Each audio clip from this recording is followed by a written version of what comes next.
late. I'm not late. Started exactly what I intended to. Hello.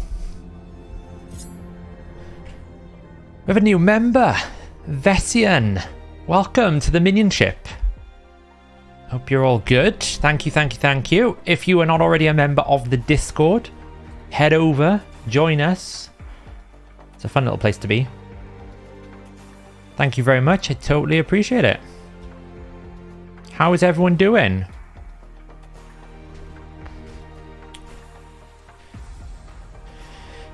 Membership loyalty badges when we need to actually look at that. Now that the website isn't dying from maintenance I did on Friday, that's on my agenda. But thank you, Cool, for being 5 months. A loyal minion. Hope you're doing well.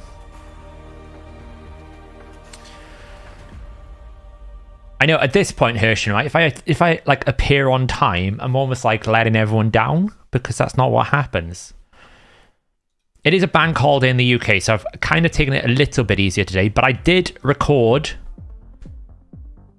the Rabbit Clan Boss team. So it's been edited, so tomorrow we should be releasing the Razzlevarg Speed Clan Boss team. It's actually my best ever unkillable Clan Boss record, but it has room for improvement.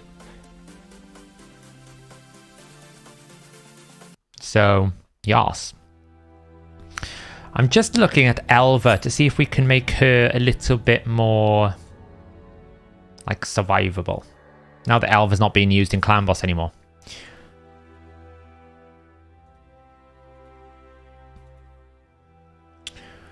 I'm statue gaming in Hydra today. Yes, I am.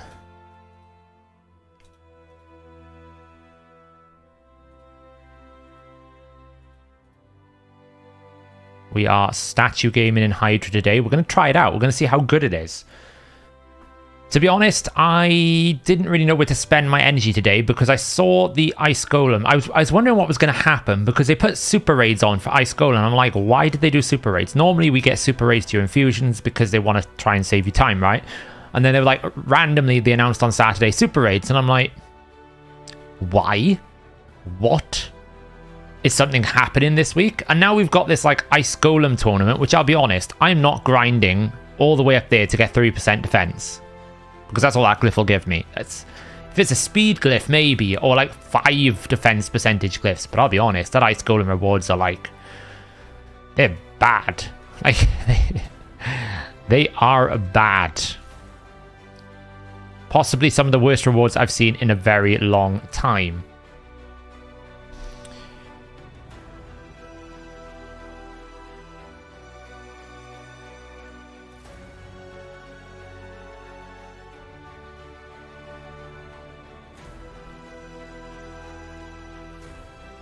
I like that they're trying to change it up a bit, but I mean, if you're going to change it up a bit, you need to do a heck of a lot more than that, right? I mean, that's like the most, like, least desirable event I've ever seen in my life.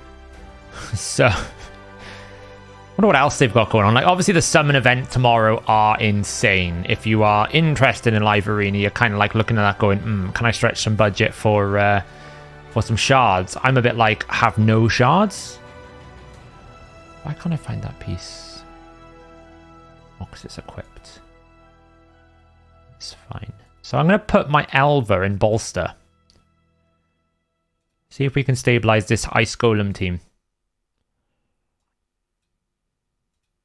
To be fair, I need to like finish leveling all this gear as well, which doesn't help. Defense percentage. Defense percentage. That one.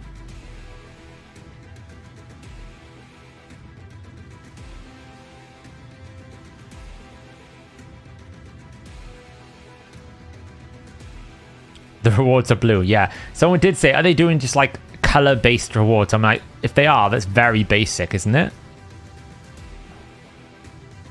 Like, even by their standards, that's a little bit weird.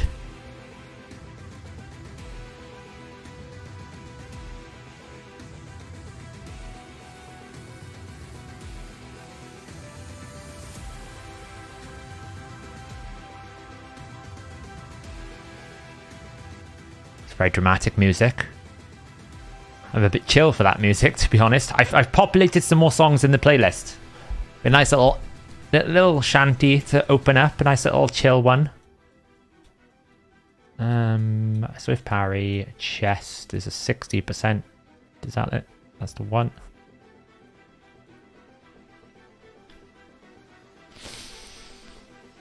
I mean, they drained my voids when there was when they did the Warlord, so I have none. I mean, the Fire Knight Rewards could be red, absolutely. The only thing I would say about this upcoming fusion, the upcoming summon events, is yes, they're strong champions, but individually, they're not that strong together. If that makes sense, like just having Taras doesn't mean you necessarily win the arena. You still got to have the right buff set up with him. You still got to have the right connection. Like I've seen Tarases do nothing if they haven't got buffs. So it's not like it's a guarantee. The only thing I would say is for my team, I can put him in instead of like a Vlad, and that means I always guarantee that I'll probably have Uko, Constantine, Nekret, or Sify, right? Because they're going to ban the Taras because I've got too many buffs. There's a fair chance that I'll always have what I need. Then again, they could just ban the Constantine, or they could ban the Nekret, and then I've only got Sify for buffs. But they could do that. So I'd basically be able to guarantee a specific team with Taras. And I am quite close to Mercy, so I'm tempted to go for Taras. But yeah, I mean, it's a bit of a weird one, isn't it, really? They do it a lot, I mean, you know.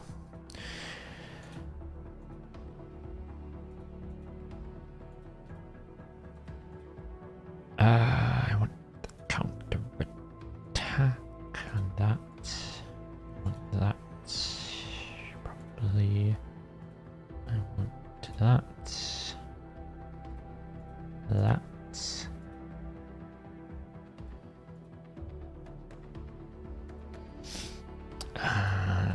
Increases the value of shield. Cycle of revenge. Lasting gifts. That one. That one. Lovely.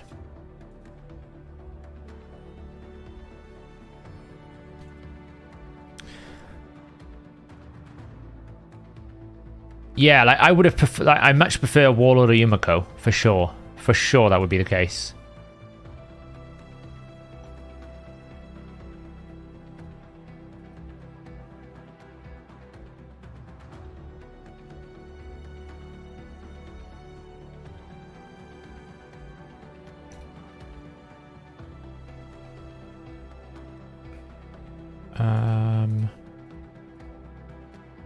Don't actually need any of that.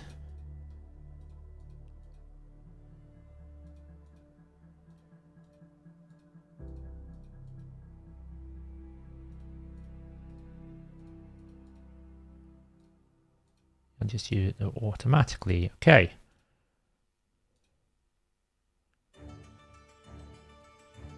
Don't need you there.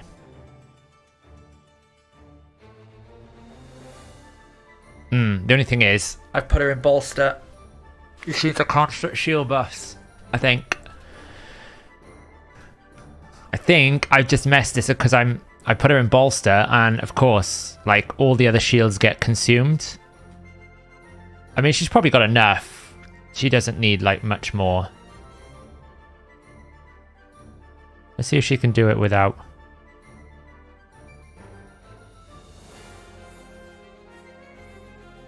Yeah, it's fine.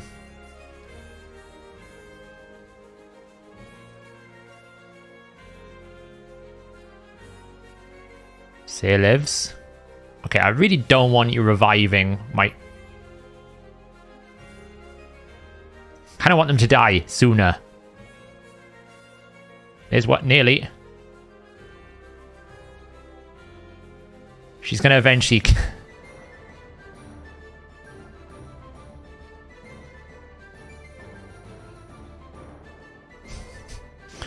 Okay, the twins need to stop keeping her alive.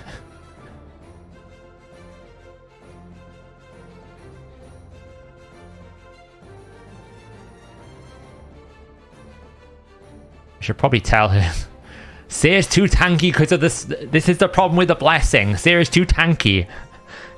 Like, won't die. I could turn off the revive cool. There we go. Seer was too tanky because every time she got the blessing, right? So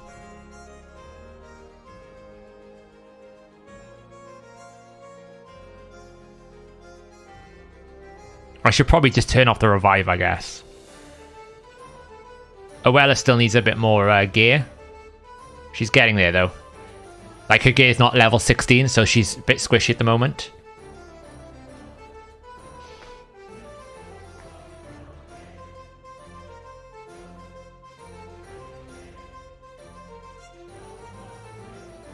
Oh, it's close.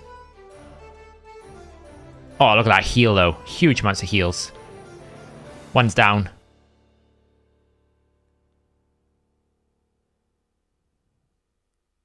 I mean, it's still a pretty good time. Which, obviously, if I turn off the revive, I can optimize. I just expected Seer and thing to die quicker.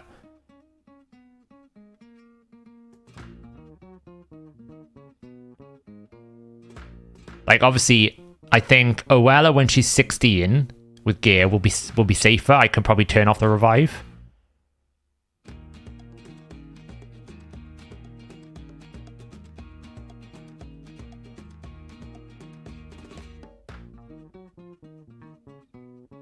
Can get it faster than this. But yeah, Seer, because of Seer's blessing, she obviously gets like 25% less damage taken or something, right? So she's just like a super strong. Can we kill the boss? Seriously. Like, thank you. So, I mean, you can. I think Seer, I think Elva, Oella together with Dreng will probably make it 100%. Unless like all three of them get crit twice back to back, which is like a 0.01% chance. But, you know, I mean, that was pretty good. I don't know what the impact of turning off the revive will be. Let's just turn it off and see what happens.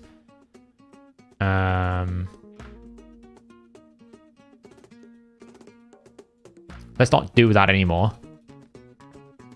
Let's try again. How am I today? I'm not too bad. I'm pretty good. I'm a little bit more relaxed. Friday was a bit of a stressful day. Things didn't go quite to plan, but it improved. I'll kind of give you a bit of a TLDR of what we did Friday. It was a big day, lots of progress being made. Yeah, I'm good today, otherwise. What do you think about Aox instead of Oella? You can put decreased crit rate to make it 100%. Yeah, you could. I think Riho might be a better option if you can do that, potentially. But Aox is a great option.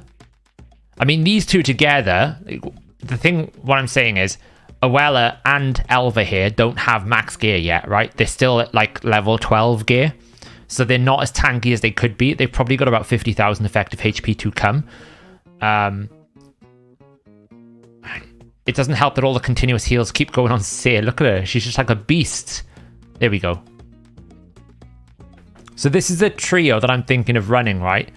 The three of them together should keep each other alive. Elva's in Bolster, so she's getting 10% healing, but that initial heal will help mitigate any initial damage.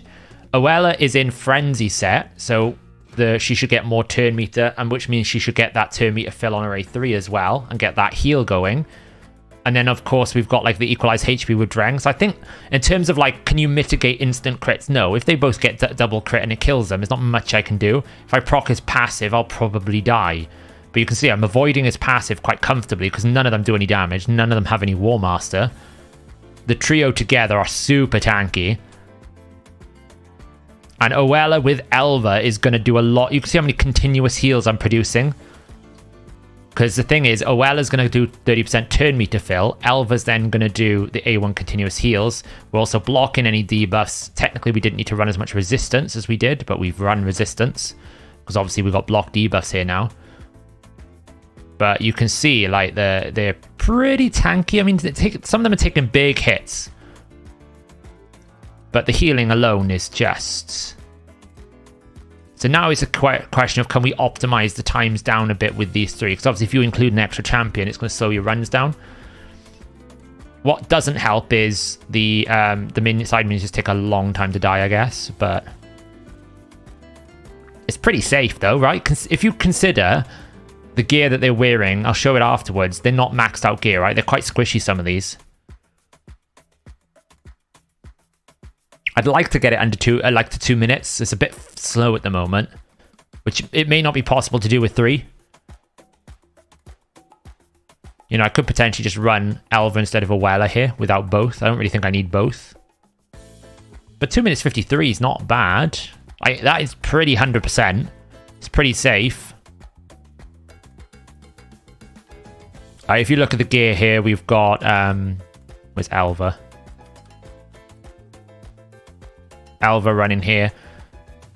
You can see pretty much 4, 5, 6 pieces not a level 12, so we're missing a ton of HP here. In terms of the optimizer, she's missing like 50,000 HP, EHP. She should be at 3.2, 3.5 and 78,000 HP when we're done. She's only at the moment at 71, 3.2, so there's a lot to come there. And like Awella, you know, she's at 12, 12, 12, 12, 12, 8. You know, by the time she gets there, she should be much tankier. So Awella should be... Let's see. Awella right now is at 60,400 and 3,100 defense. When we max her out, she should be at another 20,000 EHP and a lot more resistance. So she should be tankier. So yeah. Yeah, I mean, I could. Yeah, let's just try that. It's a good point. I mean, I don't know how much we definitely need that. The thing about the EHP swap cool, though, is it does reduce its cooldown, right? Like, it does reduce the cooldown of Exalted Pyre. But if they're doing it on the allies, then it doesn't, right? It's only good on the boss. Otherwise, you have to wait for 3 turns. Let's just try turning off the Exalted Pyre and see how it runs.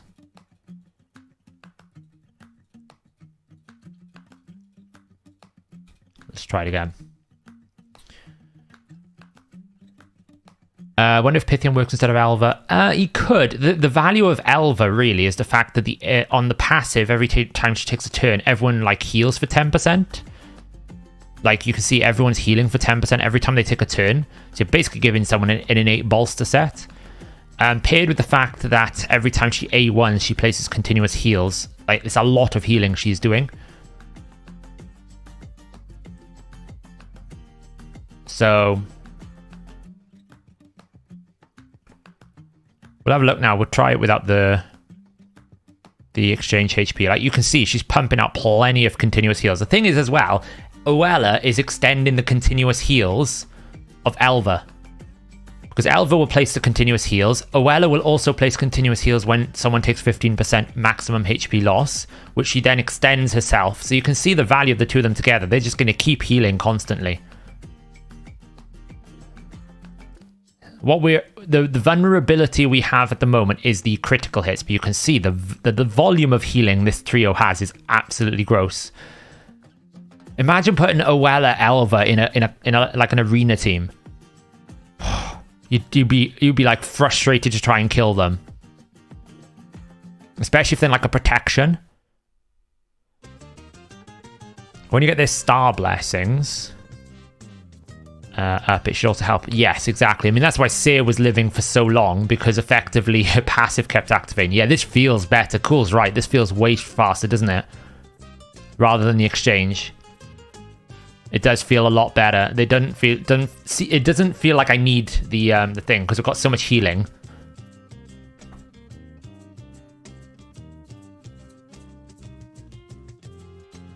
Honestly, this trio is a bit stupid. This is more like it. Can I send you a DM on Discord? Just a quick look. Of course you can.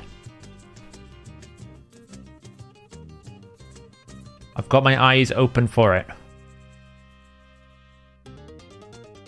How's the Shadakin Hydra? It is a pain, Socrates. I'll be honest, I am struggling trying to get it to work. Oh, don't be dumb. He's being dumb. He's only attacking the boss now because the boss is low HP. There we go. I mean, 2 minute 30. We did lose Owella just at the end because I think she took a crit. Again, I think the gear upgrades will help there. So, would Cardiel work? Cardiel would be an option. Oh, I think Elva does a hell of a lot of healing. Like, Owella Dreng on her own was a little bit ropey. That's why I brought Elva back in, because I feel like she needed more help. There's a lot of, like, Elva Dreng teams and teams out there, right? You could bring... if you wanted to, Hershan, you could probably stabilize it by having, like, Owella, Dreng, decreased attack, like an Uko. She took decreased defense. Oh, she got 3%ed then, okay. I'd like something like Godseeker with Elva on lead. That make it 100%. I mean, this is, like, I think this is pretty close to 100%, Aethelred, considering... Like, I guess the only way we lose is if we, like, take double crits or something. I don't know. Like, it's hard to tell because obviously they're not maxed out. I'm waiting for tomorrow's event to do the artifact enhancement to max them fully out.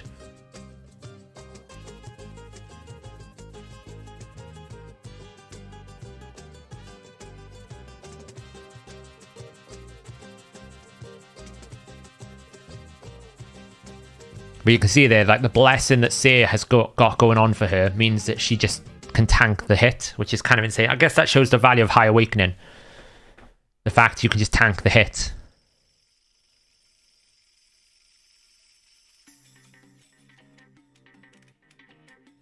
We kind of just want Seer to die right now. But she's being dumb and won't die. Seer, please die.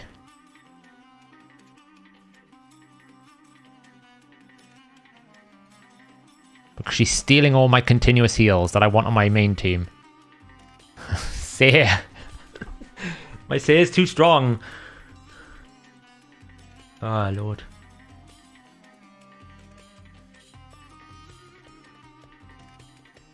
Seer is stealing all the continuous heals on my Owella.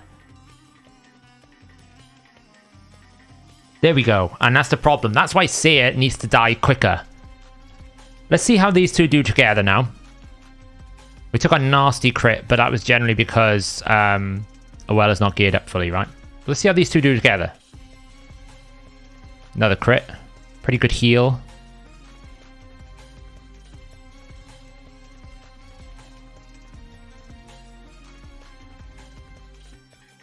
Go. It's the crits that will kill me.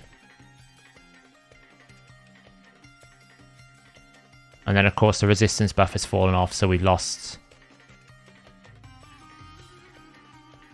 Okay, so there's a risk here. But I think, again, like, I haven't leveled up the gear, and I think that's the problem. You know, we're losing a lot of defensive stats out of here. And potentially healing. Like, Elva is missing, you know, 19% healing here plus glyphs. She's missing flat HP plus more speed. Flat defense plus potentially a defense or HP roll. Like, she's missing a hell of a lot of survivability that she probably wouldn't die from. I've put revenge on her so I can get these going. And I think the biggest problem there was Owella got, like, smacked too hard because she spent all of her efforts trying to keep the Seer alive. Which doesn't help. Not really sure how to solve that problem because, unfortunately, Seer is just taking so much defensiveness from having a 6-star. So, how's the Razzlevarg team going? It's built. It's going through the editing process.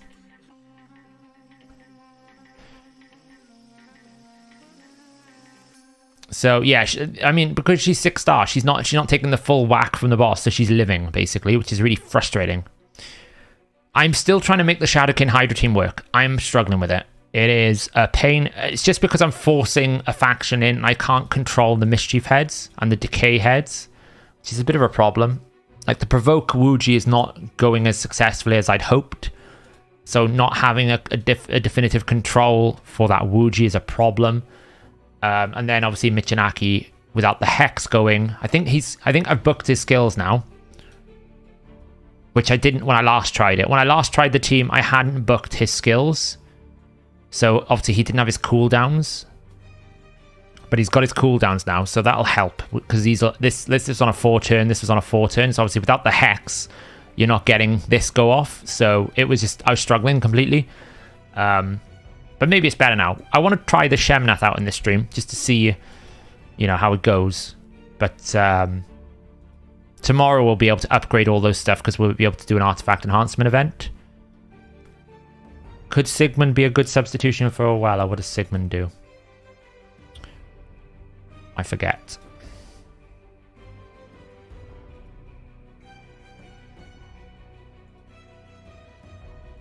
I mean, not really, because he doesn't heal.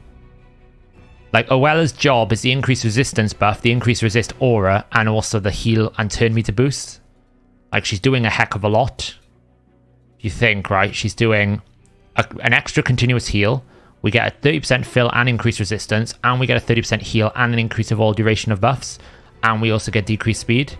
The decreased speed is like a bonus, but her job is basically to boost, heal, and keep going. A Pardon, maybe. He is a... I mean, there's lots of continuous heals. It's not bad. Again, you'd lose the resist aura, so you'd have to build more stats, right? But I'd say, like, this tournament reward, like, what is going on here? I can get 5 potions in 1 potion keep run. Why do I want a rare book? Why isn't that an epic book? Like, I have 0 use for a rare book as a player. I understand if this was like a beginner tournament, like a tournament that I was running as like a level on my free-to-play, like a level 50, the rare book might be more valuable. But as a level 100 account with 200 rank 6s, 1 rare book is like, this is pointless, this is pointless, this is pointless. 20 brews is fine, Inshard is fine. That's a 3% defense. I don't want that. It's pointless. So I'm not really sure. It felt like they wanted to do something, because obviously we're between fusions. But I'm like, a super raid to farm nothing is not worth a super raid. Unfortunately, sorry to break the news, but that is the truth of the matter. It is not worth anything to super raid something we don't want to super raid.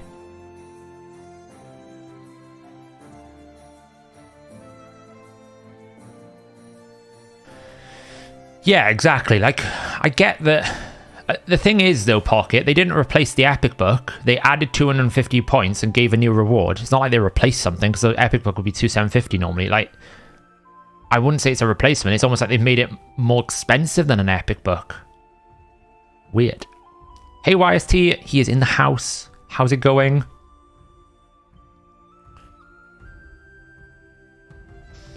I mean, I need to run Ice Golem. It's not that I don't want to run it. All I'm saying is, like, if you're going to put on, like, this special type of thing, you've got to make it more interesting. I'd love, like, some Provoke sets from there. Reflect sets are good. Retaliation for me would be interesting. It's like... I don't know. It just felt like you're not really rewarding me you're not incentivizing me to run that dungeon any more than normal. I'm running it if I need to run it, not because I want to run it. It's like that event is not making me go and run that event, if that's for another word. Hey, Hans, how's it going? Welcome, welcome. I mean, I don't think they've done that. Like, I would say this hero path is pretty good. Okay, the rabbit soul is a bit expensive, but then again, it's a 5-star perfect soul, so it's not going to be cheap. But this is not too bad. 48,000. You get a legendary book for basically 4 sacred shards. I'll take that. That's better than a normal summon rush. It's pretty good, I would say. The only problem is I just have run out of shards, so I'd really like the rabbit soul, but I can't really get it. And I'm actually not sure what to spend my 23,000 on.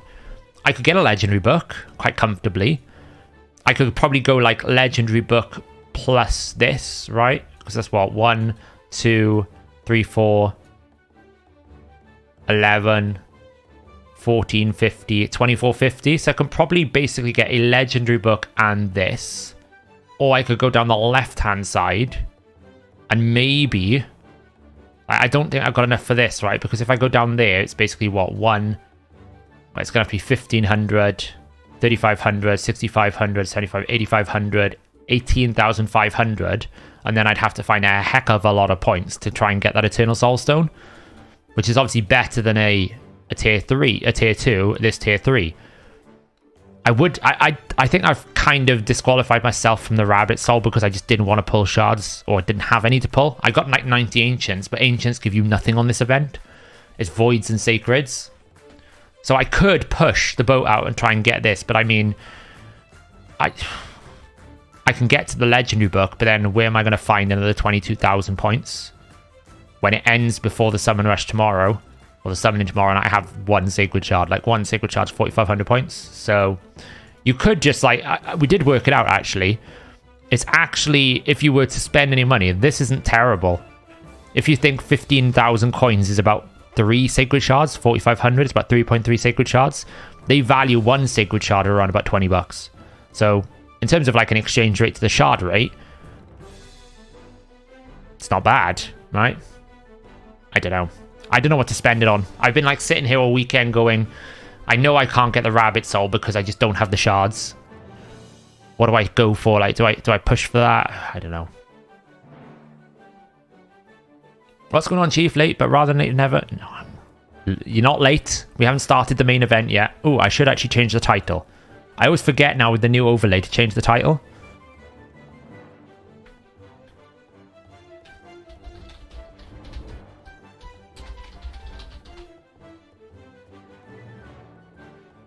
I need to move it to the left a little bit. There we go. Because it doesn't like center aligning my text for some bizarre reason.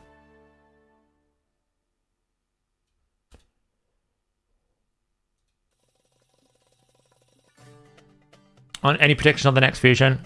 Well, when is it going to happen? Probably like 2 weeks' time. Maybe a week and a half. Yeah, of course they do a Swift Cut. Don't be silly. Come on now.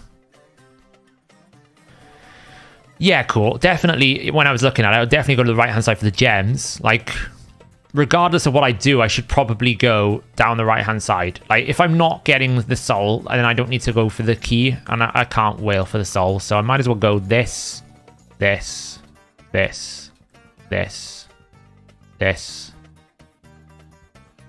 So then I have an option between a Legendary Book or tier 2, or I can get the Legendary Book and the tier 2. I can probably get the Legendary Book and the tier 2. I don't think I can get the tier 3.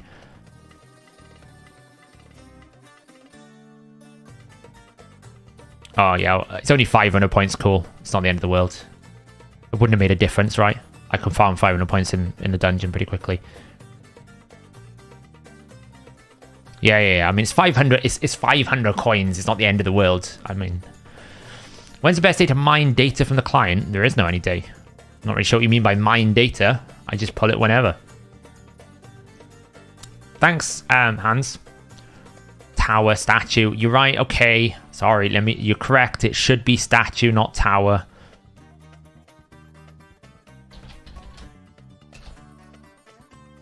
There you go. Good point, Shaq. Corrected myself. So I have to use Shamael for Hydra, and what set is he in? I don't, because I find him really slow, but what you can do is you can build him in Guardian, build him super slow Raka, then he doubles up as like a Mischief tank. Just build him super slow so he keeps getting buffs. Put him in Guardian, so at least he like becomes a bit of a drain damage bot. That's how people build him. High resistance. Yeah, so I need 17,000 points, which is obtainable. So I think I just basically go Legendary Book tier 2, right? Would you say that's... What would you think? I think that's the best course of action. Legendary Book tier 2. I don't think I can get... Like, if I go this route, I'd need to get 25,000. I haven't got 25,000.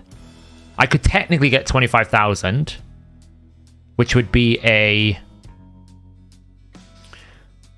It'd have to be one of those superior pack purchases to get 15,000. Pull the Sacred that I've got, which would give me 20,000, and then I would be close.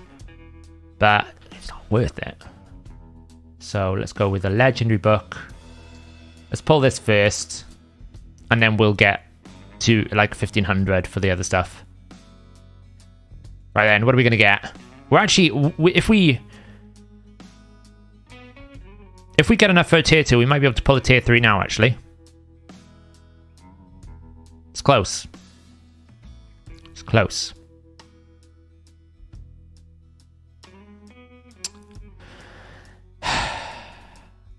Gotta love it.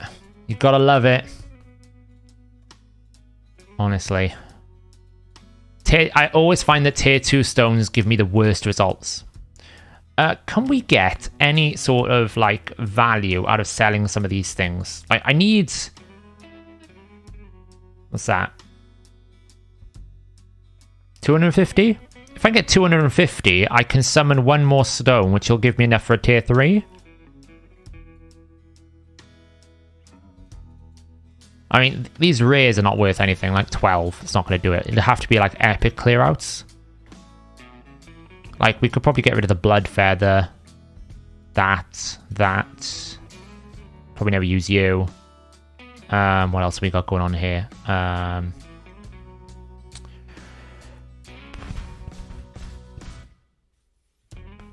Probably never use Candle Guard. I'm pretty sure I've already got an Ugo Soul. But I kept it in case I needed it. I will never use Grunch. And we'll probably get rid of those. I guess it's close. We need like 100.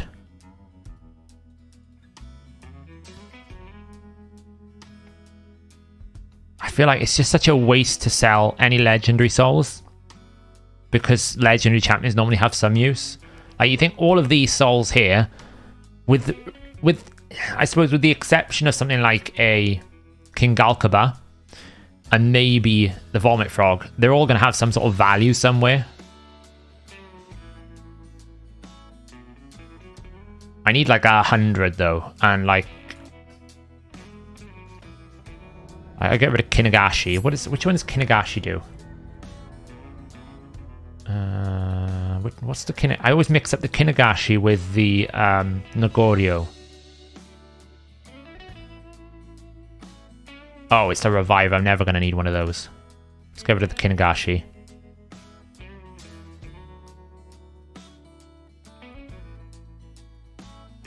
Gets me close. Never going to use the Tashada. Never going to use one of those. Useless. It's bound to be a 1-star soul here that I don't need.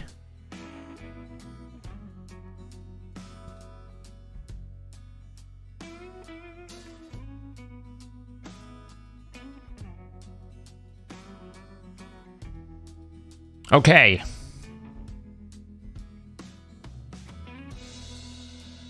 Probably take Pythian out now. In favor of Uko. Where's Uko? That's not Uko. That's Uko. They're kind of still okay. That's exactly what I want.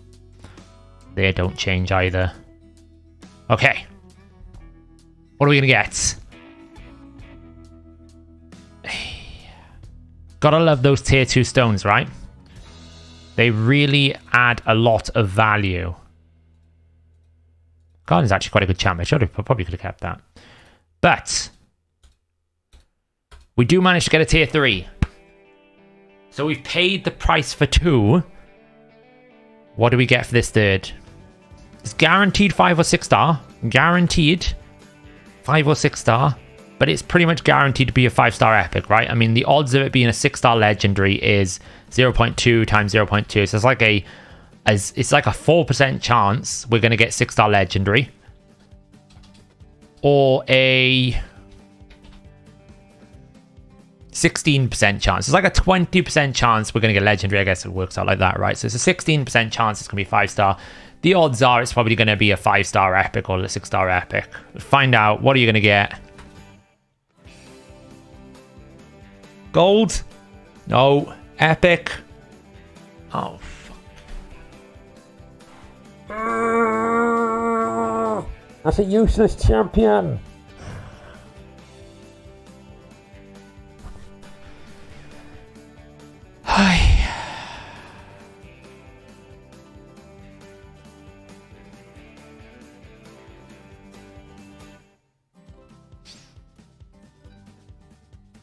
The thing is, it's not even worth re-rolling because it's 100 coins. I might as well just awaken the goddamn champion and get the full awakening.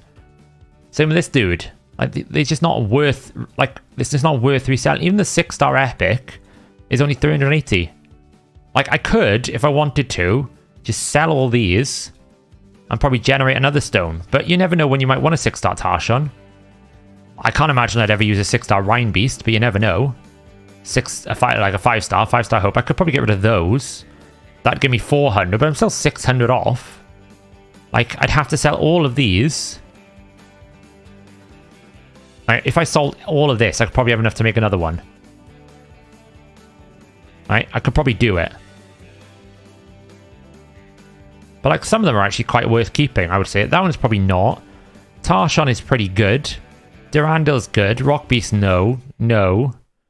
Probably that. You're useless. You're useless. You're useless. You're not too bad. You're probably useless. Useless. Useless. Useless. Useless.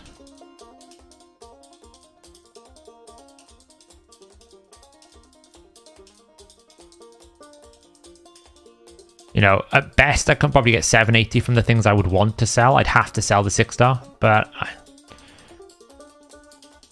it's just not worth it.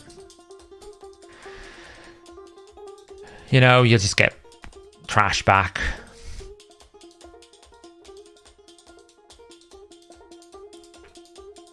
Let's farm some silver quickly.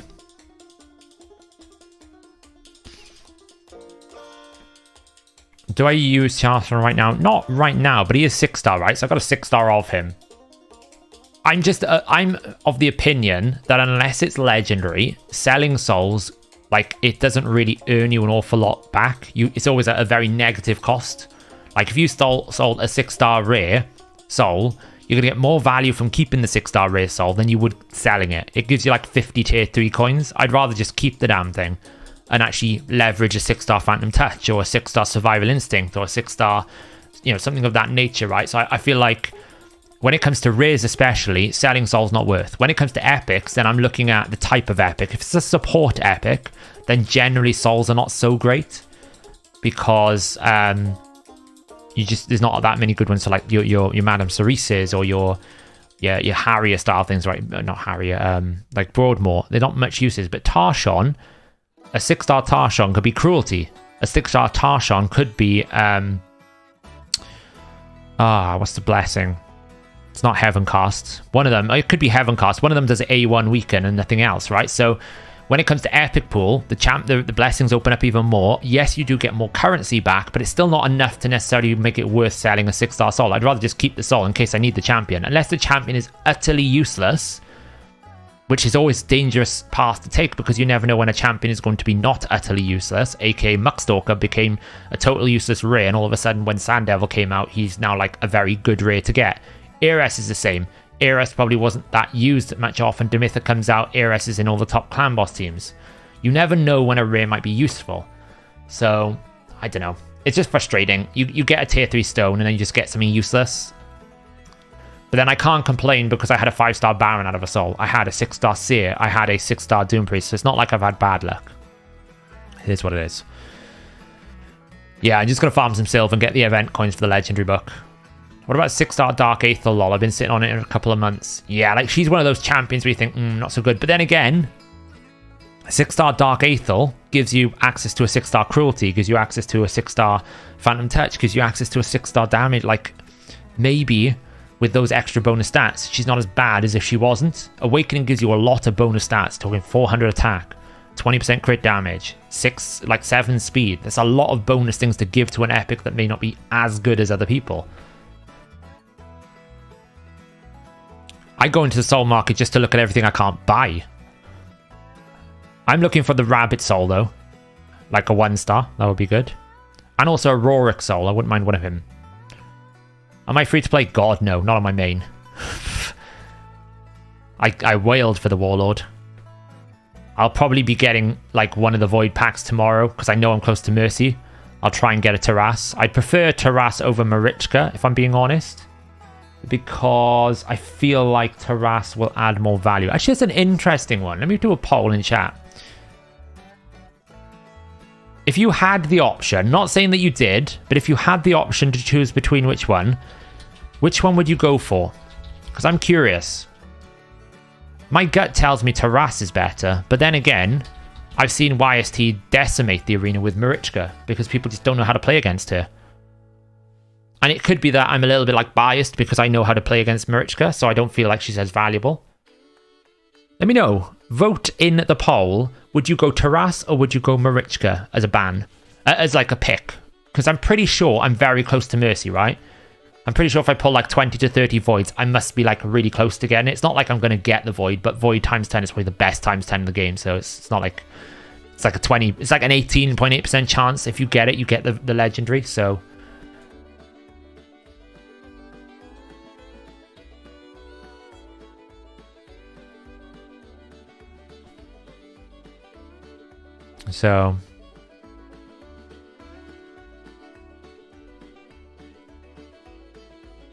Yeah, she pulled Taras in your referral account, so since then I've actually been playing it as free-to-play. Taras is insanely strong in his own. Marichka. Yeah, I feel like the duo together... So one of my impressions was they're strong, but actually in Arena, if you don't have them both together, they kind of get banned out as instant ban, right? So you have to consider, like, if I'm pulling for Taras, I have to consider that if I draft Taras in my live Arena team, he's just going to get instant banned, right? They're just going to ban him out because I have enough utility champions around to guarantee that I can give him buffs, so people will just ban the Taras, which is a positive and a negative, right? Because essentially I'm just pulling a champion I can never use in live Arena, and I don't particularly need him for tag. I don't need him for live Arena, classic Arena, because I'm not pushing anything at the moment. So it's kind of like you sit there and you think, well, okay, if I pull Taras, he's just going to be a ban bot, which in itself is good. But I don't know. Marichka is like a very strong reviver, very strong healer, very strong like heal. You know, she is equally as strong.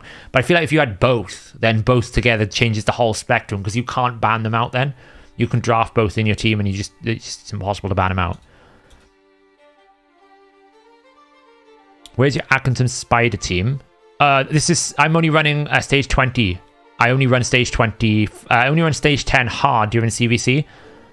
Otherwise, I run stage 20 because it's better for silver. And right now, I need the silver and the dungeon diver points. So stage 20 is the best. Well, I tried to pull for Warlord CAG. That didn't work out for me. Actually, you wouldn't believe it. Baron is not that good, in my opinion. I feel like Baron doesn't have enough utility in his kit anymore to warrant placement. Because once he's done Sky Piercer, he is a bit of a bot. Whereas someone like a Constantine has that block revive ability, has a strong A1, he has the ability to throw away debuffs, he's got a strong AoE. He may not have as big oomph AoE as a Baron, but Baron gets hard counted by reaction, he gets hard counted by Stone Skin, hard counted by ally protection. Like, it's very hard to get your Baron to work. Yes, stage 20 is the best stage generally for dungeon divers and silver. If you want silver and dungeon divers, you farm stage 20. What speed is your ghost spawn? I don't know, it's like 250, I think, emoji. Yeah, Nutcracker has the utility, right? Because Nutcracker bypasses Stone Skin, gets an extra turn, can AoE really strong. That's the thing, and he's got built-in Helm Smasher. So in terms of, like, the comparisons, they're very different. You're building your Stanuka like last video, yeah. Hellhades is in the house. How's it going? Have you had a nice day off, or have you been like grinding content still? I know you gotta get your sponsorships in for your big whale session tomorrow, right? Because you gotta go for that Taras. Now that you're in like a big live arena push. The boss man is here. Yeah, I mean, there is a fair shout to say that, you know, stage 20 is not worth farming, but in this situation, because I need the points for the event for the legendary book, and I also need some silver, it's actually more efficient for me to run this because I don't really care about gear. I use my gear farming for Spider during Clan vs Clan. We made 3 vids.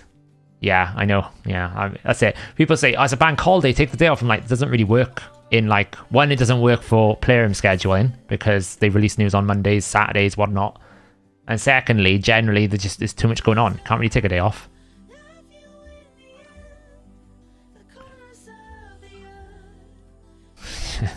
Imagine if Hellhades pulls for Taras tomorrow and gets Jorgid.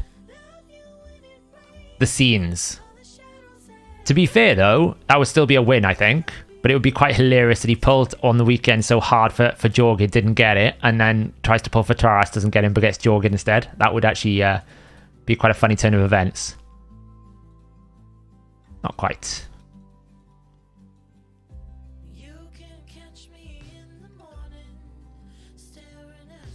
Yeah, either of them would be great. Yeah, exactly. What champs would you run alongside a solo Marichka in live arena? She can ban bait. So Marichka, you probably need another reviver with her because she does need a secondary revive. So I would definitely run something like Duchess, Siphi, a Pythian, something like that. An Uko maybe alongside her, because otherwise she just gets banned out and you have no revive. Then you probably need two damage sources like a Jorgid Baron or a Jorgid Taras or a Jorgid Uko, Jorgid Mortu, Constantine, something like that. 2 win conditions. And then the third one is really, the last spot is utility, right? It's a lockout, it's a Kaimar, it's another booster, maybe like an Arbiter. It's someone of that nature. So that's how you build around it. It's not really like Marichka gets drafted in teams any differently to normal champs, right? She just takes a reviver spot. So it just so happens that her revive has no cooldown. Yeah, I mean, I said this in, I think, Elite Chat in Discord, right? I mean, I guarantee you they're not going to release many Void Packs. I don't really know why they do this. They'll do a special event, and then they won't, like, if I'm putting this on, I'm like, how many Void Shards can I get you to buy? I'm offering you, like, 12 packs. Buy them all. Make me rich. Yet whenever they do, like, guaranteed Void Champions or guaranteed Sacreds, they, like, offer very small amounts of shards. I'm like, but how, you're telling me, you're giving me an option to get a champion, and then I don't have the capacity to buy the shards. Why would you, as a business, deny people that? It just baffles my mind. So I'd imagine we won't get that many packs. Yeah, anyone who works in finance, because my mum works as a payroll person, you understand that bank holidays aren't the same thing for yourselves if you work in that industry, because sometimes bank schedules don't respect the bank holiday and you've got to pay people. So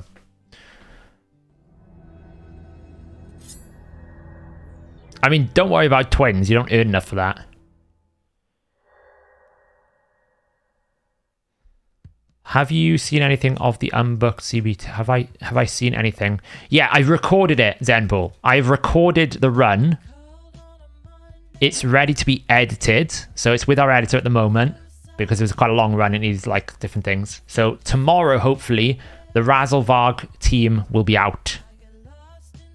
I haven't done the Shemnath yet. No, not yet, Kenneth. I'm currently trying to farm some silver and get a legendary book. I mean, you can run double Marichka and then hope to God you ban the Romantu. That's all I'm saying. For viewers who posted on the Uko video about the Bloodlines giveaway, when will those champs be sent out? That is done normally by the team that managed the sponsorship. It happens, I think, 7 days after the video has been released, Ryan. If you haven't heard anything and you are part of, I think you probably be one of the top 30. Just drop me a DM and I can follow up. But I don't manage it. The team that behind this manages the sponsorships, like they sort all that out with the actual company directly. But yeah, just drop me a DM in like a couple more days. What has it been? It's been like 2 or 3 days. I think it's 7 days. Just ping me if you haven't had it after 7 days. You know, if you haven't heard anything. Do you have a link to the spreadsheet for the hard mode drop rates? I have an image. You can go into our Discord. And you can go into helpful reference. And you can find it here. Can I get you a link? Copy message link. If you should be able to, I think you should be able to say there. You should be able to go there. That's the actual link to the table that I created. Am I happy with the team? Yeah, I think it's a little bit under the numbers I wanted, but then I didn't really appreciate how much more there is to grow in it.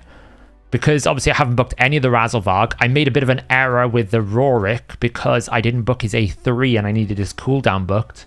So I'm having to use Rorik on like, I would say 85% power at the moment. And there's just like little tweaks I need to do. But it's still it's still my record clan boss team. Put it like that. It's still a record. Would you agree, Marichka, I should end the poll? It's been running for ages. 73% of you. Oof. So I guess I'm pulling for Taras. If I get any voids, I might buy one of the packs. I'm not going to go crazy. It's because I'm close to Mercy. I'm like, it's tempting. Void times 10s more than anything else is all about your Mercy tracker. If you're close to Mercy and it's a champion that's really powerful, then often or not, it's better an investment. Versus, like, I would never do this if it was a normal times 10, because normal times 10 is just, like, pointless. There's no bonus or benefit. So, have I tried to plat push? I haven't really had a chance yet because we've been working flat out trying to get the systems up to date from all the different new content pieces they've released it. And also, my account is only just powering up to be ready for plat pushing. It's something I want to do in the future. I just haven't had a chance to right now. For one of the Supreme starters, didn't they offer almost enough Voids packs to get it playing? Yeah, they do, but sometimes they don't. Like, I remember the Fortress one, they didn't offer barely any Void packs. I was like, what's going on? It's crazy. How are you? How's the long weekend? How's your cold heart? Says 1 point mine only just 800,000. I don't know. More crit damage. I do have a soul and stuff, but just put more crit damage on it. We're at stage 20 here, remember, so we're not getting capped on maximum HP. So I can do as much damage as I want. If I went to 21, I'd get capped at 10% HP, so.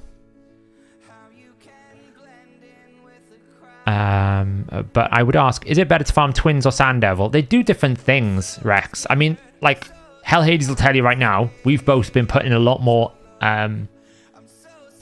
energy into Sand Devil than we've ever done before, right? Because the difference in gearing, I need to do more because I haven't had a chance to actually put any more investment into my Mighty Uka. Where is he? He's up here somewhere. I can never find any champions anymore, right? I've got to ascend all of these pieces because it makes such a big difference to his defense. It's going to give him like 600, like 700 more defense or 500 more defense now that I've partially upgraded some of it, right? It's so valuable. So if you're gearing towards like min-maxing, oil. If you want just general stuff, then Twins, because you're going to get souls, but you don't get an awful lot from Twins. What is your priority for pulls? Ancients times 2.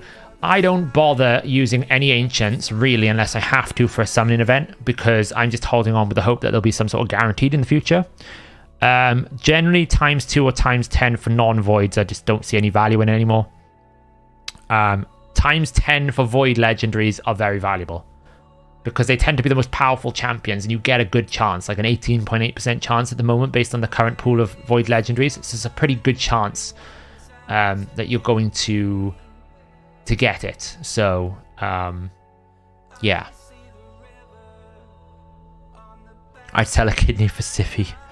Can we not skip that? You said Rorik, and it was to moan how much he needs a buff. Yeah, Rorik's really good. I don't know why, like, people never, like, when Rorik first came out, I used him straight away in a clan boss team. The dude has a crazy unique passive where you're able to basically do tons of damage, and you're also able to boost a lot of turn meter. He's got a 100% chance to decrease the turn meter by 75%. And if he does that, he stuns everyone. He deals more damage to bosses. He's got a 19% aura. He's really good. The only thing is, he just doesn't bring any debuffs. So if your team can support him, he's great. If your team can't support him, he's the first champion that drops, right? Any word on then the new patch drops? It'll drop probably...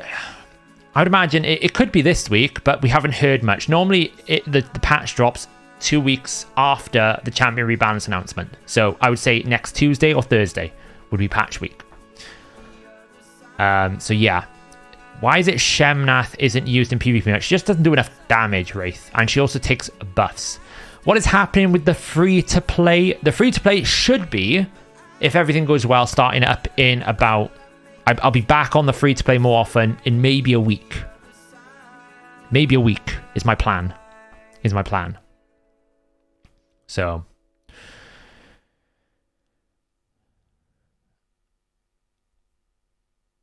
Rorik the Hound. I mean, I can show you a little bit of a sneak preview, right? Let's see. I had to run it a few times today for content. But yeah, you can see a little bit of a sneak preview going on there.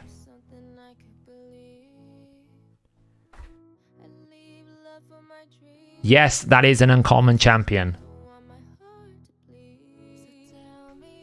But Rorik is also in one of these tunes. Secret, secret. Someone sent me a DM. I remember, Juggernaut, you sent me, if I put Bivald instead of Cantra for Leech and Shields, well, this will be an improvement or not? Bivald will provoke. Juggernaut, if you're still in chat, I just seen your DM, sorry, been a while. Would replacing Cantra for Bivald be an improvement? If you can make sure Bivald can provoke, then it will give you more survivability, so yes. Theoretically, Bivald is considered a better support champion than Cantra, because Cantra is all about provoke, right? If you can exclusively support Cantra's provoke, then she's great. If you can't, then obviously it's a problem. Can you do a day in the life log? Oh god. Maybe. I should, maybe. That'd be fun. One day. Oh, I still need a few more, look. Need to get a few more coins. Let's do a refill.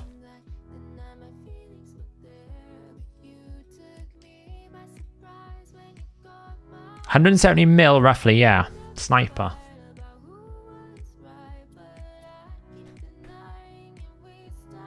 So yeah, the video for that will be coming out tomorrow. Now keep in mind, the rabbit is unbooked. Bivald, not Bivald, Rorik is unbooked. There's no blessings on both the rabbit and Rorik.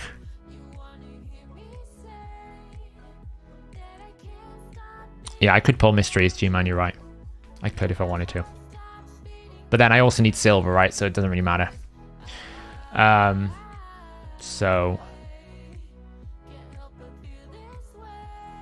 yeah, I think the reason why Shemnath doesn't get used a lot in PvP is she's a bit like Supreme Elhain. She's more dependent on debuffs. And she doesn't really hit super hard. So the problem is, because she doesn't hit hard enough, it's not quite enough damage. I think better as a PvE champion. I actually think there's a lot of utility value in her kit that will make her valuable for Hydra. We'll go through it in a bit now. Any advice on how to recruit players effectively? We've been trying to grow our clan and posting Discords, but it seems like everyone is gravitating towards cluster clans. I mean, the thing about cluster clans, Chris, that makes them more desirable is there's progression levels within the same community. So obviously, there's a bigger community. Two, there are progression levels, like there's normally a cluster has a big clan, a medium clan, a small clan, casual clans, vice versa. If you want to try and recruit, you just got to keep at it. You got to treat like trying to build a community, I guess. You've got to put a lot of like initiatives in place that builds a community for your clan. It's very hard because they don't offer anything in game to help you out. But yeah, it is difficult. I appreciate that. Like even cluster clans in the last couple of months, we've improved. It's got better recently. But about a month or two ago, recruitment looked really scary because some people were quitting the game. You know, you have people moving on and different things like that. So it's tricky.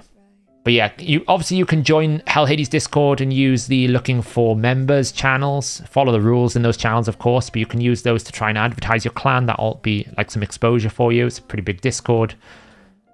And that's legendary book there. But yeah.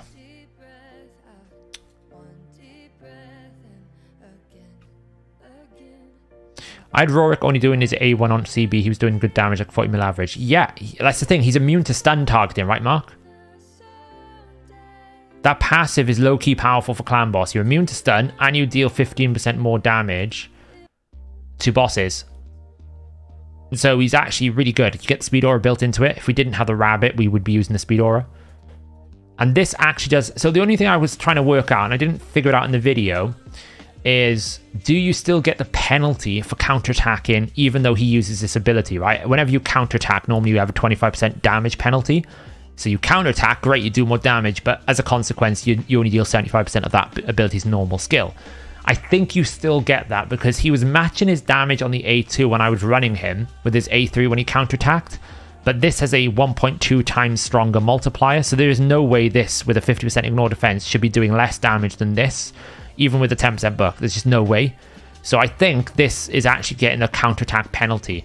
So when I was running in my clan boss team, because I needed this on a 3-turn cooldown, I was having to basically use his A2 instead of his A3, where I'd prefer to use his A3. So I think when I actually get him booked up, we could add another couple million onto this guy's damage from the list that we were doing. Am I pulling tomorrow for my vein? I will probably try and pull for a Taras. Thoughts on Glazea for live arena? The problem with Glazea is she looks better and looks more amazing than she actually is. This being a 50% chance is not good enough with the rest of her kit. It's not like, you know, she does loads of other things. You know, she can't freeze really because she doesn't do it on a 100% chance. Like, the rest of her kit doesn't really make sense for PvE. But in terms of, like, this, you could get away with 50% chance and her skills not being able to be put on cooldown if she had, like, fully cleanses, fully resets champions. Like, imagine if she basically did a Kaimar ability with that. Then she's really super good. Because although this might be a long cooldown, at least it makes sense that you can't be put on. But if he tries to do it, great. And then if he does, you just cleanse it and get your skills back. But basically being able to place a freeze not on a 100% chance, and then a weaken, which you don't really care about, and then it's just not, like, the rest of the kit doesn't match up with this one ability, unfortunately. Well, I don't have any Voids, Kessel, so I might buy one tier of the first pack. I won't go crazy, though. So, yeah... Laszlo, it was just too expensive. Like, if I hadn't wheeled out for the Warlord, it would be different because I would have started with 30 Void Shards, which is a lot of points. But I just used all my Void Shards on the Warlord, and then they released that, so I was a bit like, Voids were the Voids are the shard you use on hero paths, and if you don't have them, you just don't.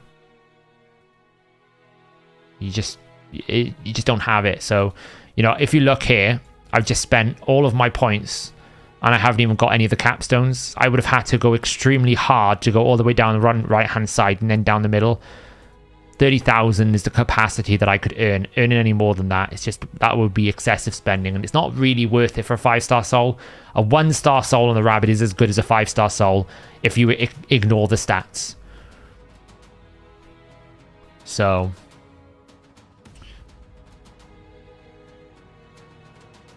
Did I see a last message about the CB team?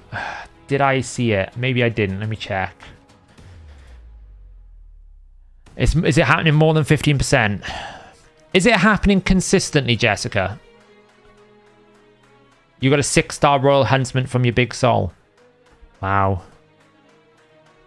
You got a fix. So I just basically traded a bunch of different souls to get it, and I got a 5-star Thoresk. So... enjoy it. Royal Huntsman is actually not a terrible soul to get, I guess, because it hits really hard, right? Even though it's 100% defense. There are far worse souls you could get than a Royal Huntsman soul. I don't even think I have a Royal Huntsman, but you do get that. Like, that hurts really hard. The cooldown just makes him hurt a little bit.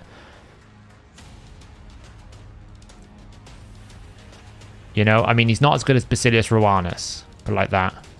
This is just way too good. Basilius Rowanus is a good Rotus counter. I should actually start using Basilius Rowanus a bit more in live arena because people won't realize he's a very strong Rotus counter because you just basically whack him with this ability. So, what are the chances of they put Ukrainians on in times and then nerf them within 3 months? They're not going to nerf the Ukrainians. Trust me. They're too much of a cash cow. They haven't nerfed Siphi Rotus, for God's sake. Or Warlord, or Yumiko. They've created those champions to make money. And they're doing a very good job at it. Void... I don't understand that because I'm almost certain that Steadfast should buy... He should not... The clan boss will not target someone that has Steadfast. I don't know why. Unless some other people don't have Steadfast... unless all of them have Steadfast, he shouldn't be targeting the Maneater. The only thing I can think of is the Maneater is just super squishy, but then like my team does that and it doesn't target them. But then I do heal up by the time we get to the stun, so I don't know. I don't know. We'll have to have a look at it tomorrow, Jessica. I'll have another look at the video, see if I can figure out what's causing it, because I don't understand it. I've never had that problem myself. It's why I don't particularly like the Warcaster Tower style teams, because I just generally find there's so many intricacies trying to get it setting up. It's a nightmare to actually get them working. Once you do get them set up, they're pretty okay, but they can be really problematic. Yeah, Basilius Rowanus was always used as a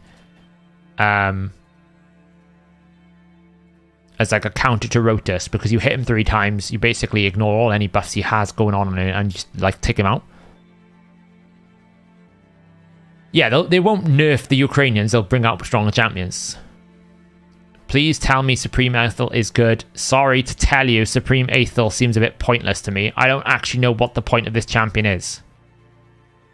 Like this A1 is actually very good. The problem is, can you justify having a champion that reduces 30% of the target's attack when they don't do anything else? I feel like this, instead of freezing, could just be weaken. Just change the freeze out, put weaken in, and then it's a decent champion. But the whole freeze mechanic just didn't make any sense to me. Just pointless.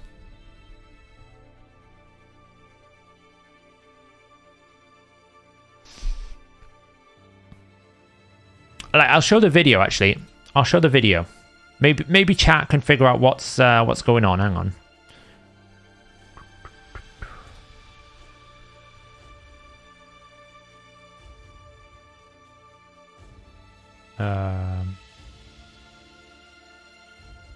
Okay, let me change this out. Let me change the view here. Display. Right, chat. We're trying to figure out why, in this instance here, the Man-Eater is taking the stun, right? So we just run it through here, just so we get to the turn. Now, Man-Eater doesn't have Steadfast. It does have Steadfast, so should not be attacked here. I originally thought this was due to a Seeker increased defense buff. But you can see right now, he's about to stun the Man-Eater. Everyone has got increased defense, so there's not like a mismatch for increased defense. We got 2 champions with other buffs, but he should go for the others. Now, the only thing I can think of is the Man-Eater has the lowest HP.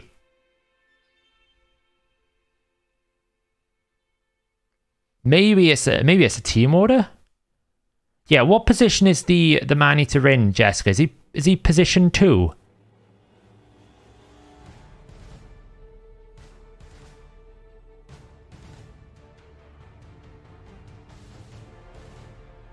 I mean, he's not that much further behind, like, the Farrakhan. Like, it's not like it's majorly.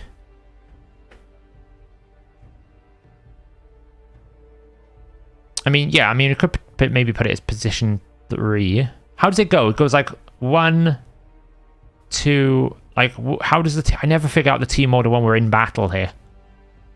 It's Geo, Warcaster, Man-Eater, Seeker, Farrakhan, right. So basically try moving him into the Farrakhan.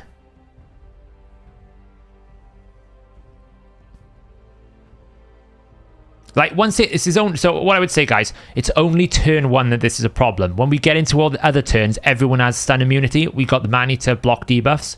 It's just the first turn stun here is causing problems for this team. Because obviously, the only champions we can't have taking the stun is Seeker and Man-Eater. The rest we don't really care about. Warcaster as well, ideally. So ideally, we'd want it to be on like the Geomancer or like the Farrakhan, because we don't really care if the Farrakhan gets stun. So yeah, Jessica, try, I don't know if you've got a key right now, try moving the team order so that Man-Eater is in the position of Farrakhan and see if it still stuns him. Because you see, he's going to get stunned. Which is kind of annoying. I think we put Steadfast on the champions that couldn't get stunned. But it seems to be ignoring Steadfast because Man-Eater's got Steadfast. So yeah, try moving. Let's just try the team order setup first, because maybe that'll solve the problem.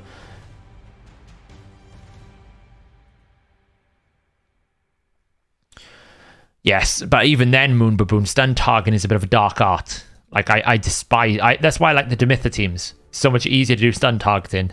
Like, so much easier. Even to the extent that I never put lasting gifts on Seeker, even though I want to, because I'm just terrified that the extra turns of the stun of having increased defense could potentially break my startup and my speed tune. It's just not worth it. So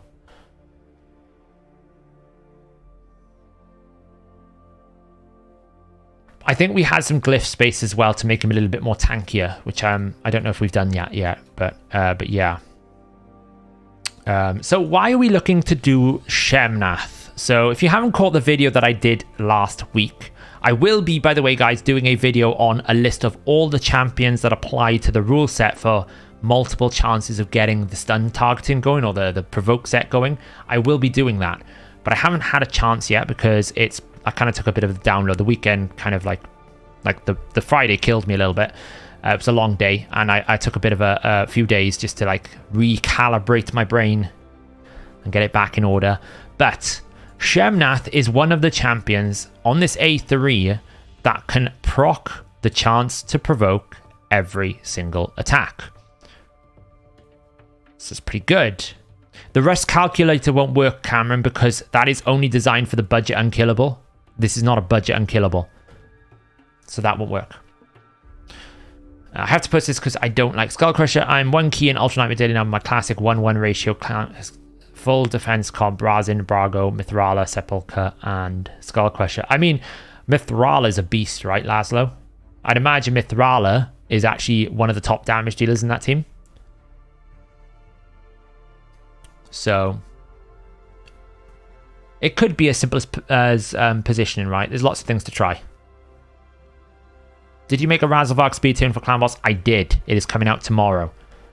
Super excited about it. The potential of the different variable teams that we can do from it is great. It's huge.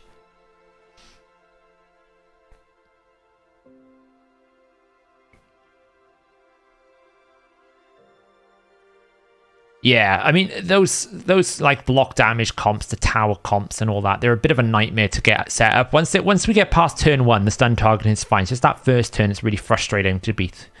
But anyway, Shemnath. Obviously, Shemnath has this ability on the thing, but you also get it on the A2 as well. So over 3 attacks, we actually get 1, 3, and 2 attempts to provoke. So in this today, what I want to try and do is I want to see if we put her in provoke and we build her in a reasonable amount of chance, can we, instead of having Wuji, because I guess Wuji is going to get broken up because she's got all my provoke gear, how good is Shemnath as a provoker, right? At the moment we got Wuji wearing probably my best provoke set. It's pretty good. I probably need to boost the accuracy, right? I mean, she's probably got an accuracy chest here. So I'm just going to do some changes out here, and then we are going to give it a whirl. I probably will do live arena in about 20 minutes because I haven't done any today, and I haven't done any yesterday, so I'm a bit behind. So I think we definitely need an accuracy chest. So it's actually worth as well building accuracy on her because she does have a chance to remove all buffs and a decreased defense. So you do want accuracy to apply all these different effects. Like the first hit increases the duration of all debuffs. The second hit decreases the duration of all buffs. She also has the chance of increasing the duration of all buffs on herself. She gains accuracy for each buff on each enemy. That shouldn't happen. We don't want that to happen. Increases the critical damage by 5% for each debuff on each enemy. Stacks up to 100%. So she'll deal a lot more damage. So we don't necessarily need to go super like indexed into damage to get damage out of her because she will get some bonuses. But the first thing we definitely need is an accuracy banner. Saf, do you remember about a year ago when there was a video about CB using its skill in a different order too, when it was a big deal?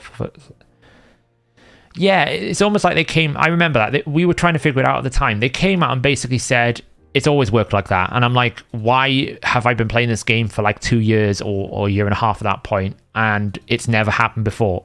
I think it was specific champions that were triggering it. Like Valerie, I think, could trigger it.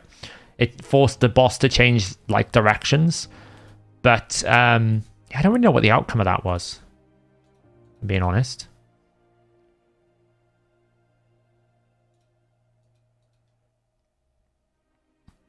Thoughts on Indalia for lower difficulty Hydra? Isn't she the one that does things with Leech? I forget. I mean, I think I've got the best build, the best banner there.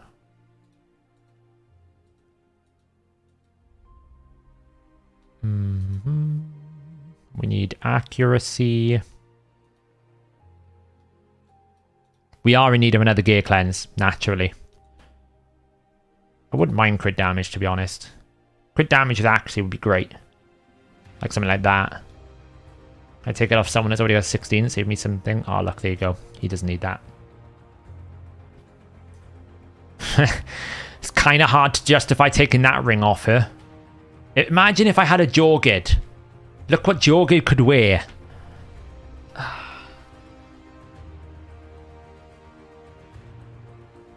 Sucks to be me. She might need some sort of like tankiness though, to be honest, because I've gone full glass cannon there.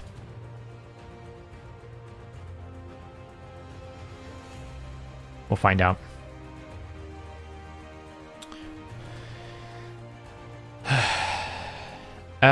So let's just go and throw it in the optimizer.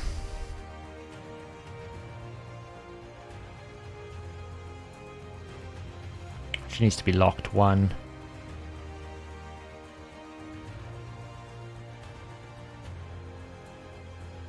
I need to relock my champions here a second.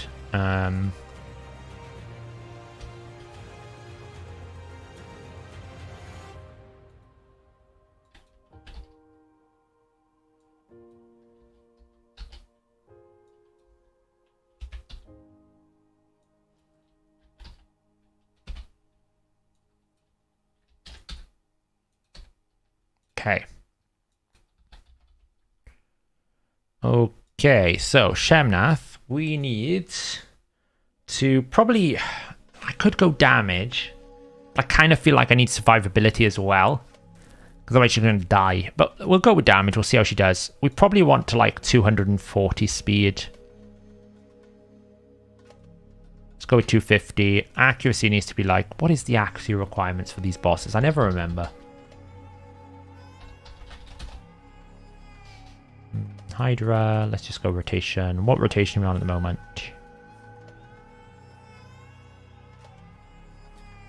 Rotation 1. So she'd probably go in as my brutal option here. So we're looking at somewhere between like 300 accuracy tops. If the Suffering Head is alive, we need to add 50 resistance to each enemy, so we need to double up everything. So, like 310. Let's go with 310. Resistance-wise, we need... Like, Mischief tanking is a pain. I might throw Owella into this team. I'll be honest, I might just throw Owella Elva in and see how much healing they can do.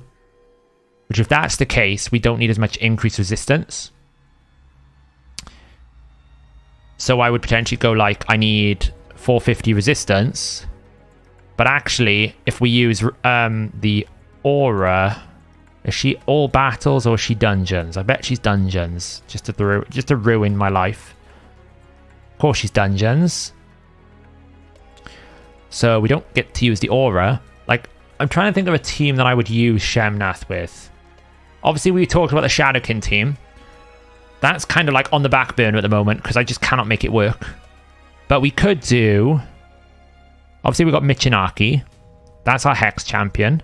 Double remove buff. And then we bring in Shemnath for our Provoker. So we got Provokes, double buff removal, technically a decreased defense option on an A1, and we got decreased attack, decreased defense. They're kind of setting us up pretty nicely. We need then some sort of like boosting. For a better word, we need someone who's going to do a lot of boosting, which I think Owella is a great option for. Because with Owella... Oh, sorry guys, wrong screen.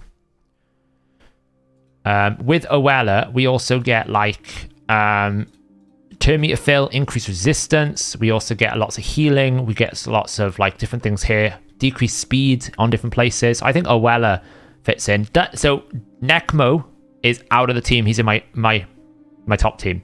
Now we could go for a Duchess option.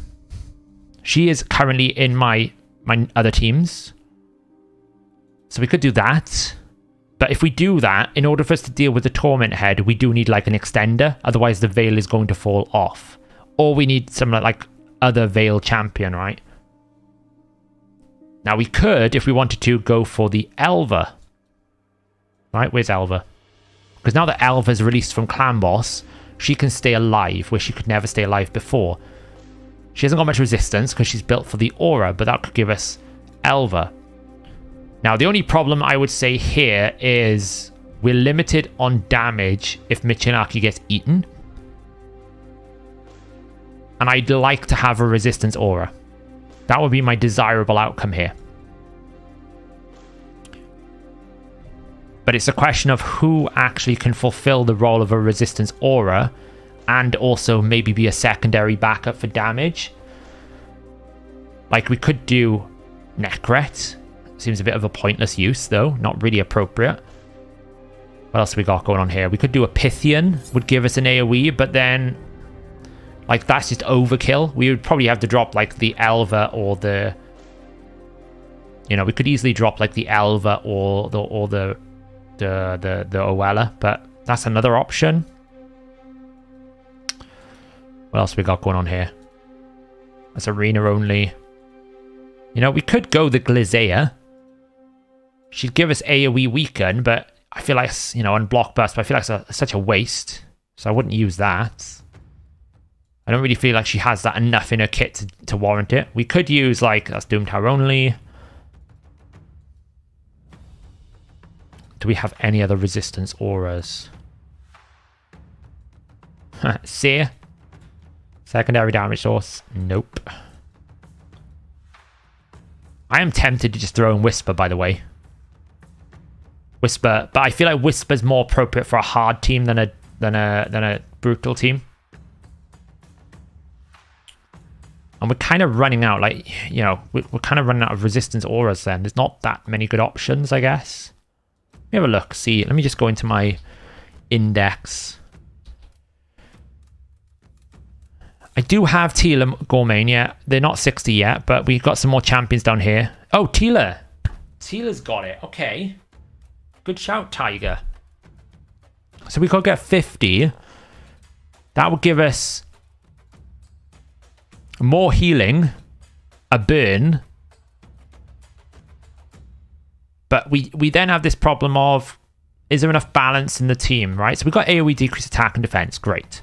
We've got AoE Hex backup. Great. We've got AoE HP burn. Great. 3 sources of continuous heals. Great. We only have one, like, we have this kind of utility for our provoke. Great. But do we actually have enough coverage?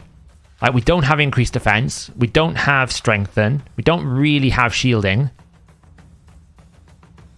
Now, I think Elva's too good. I think Elva's stronger than Pythian here.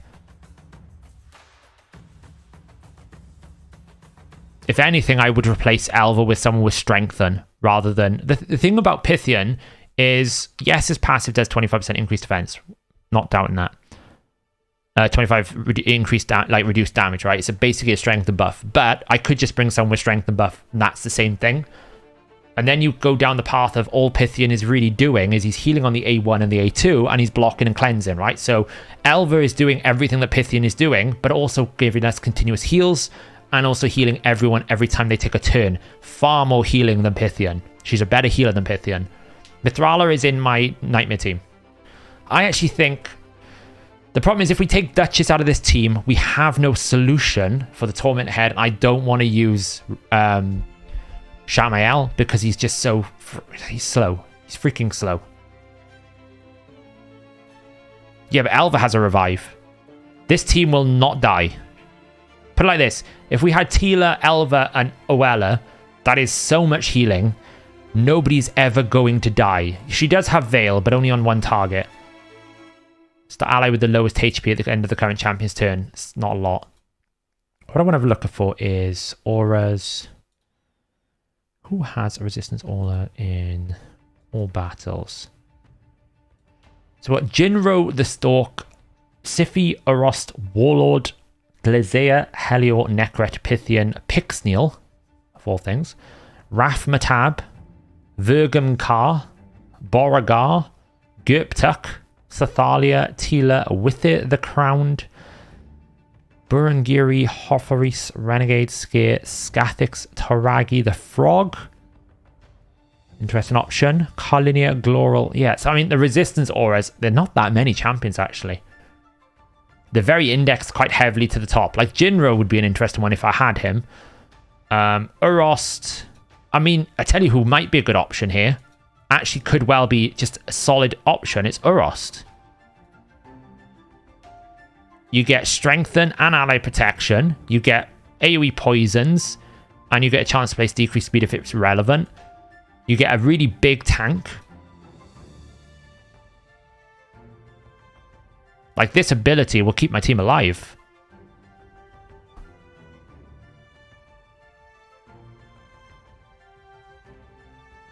Like, yeah, I mean... Like, these two together will boost the team forward. Bring in Urost, a massive 80 aura. Yeah, so he's not going to get poisons out on many. He'll get it out on the Provoke head. The only thing you've got to be careful, I suppose, is if he gets attacked, which you should never get attacked by the Decay head, because the Decay head is always going to single target. The only risk would be is if he over-poisoned. He's not going to poison all the heads, he'll poison half the heads. But this one ability alone is what I'd want. Strengthen, ally protection with a strong aura.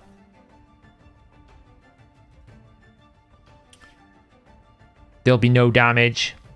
Yeah, it's a potential problem. I don't know if she's going to have enough damage on her own. It's very... Like, I'd probably have to drop the Duchess.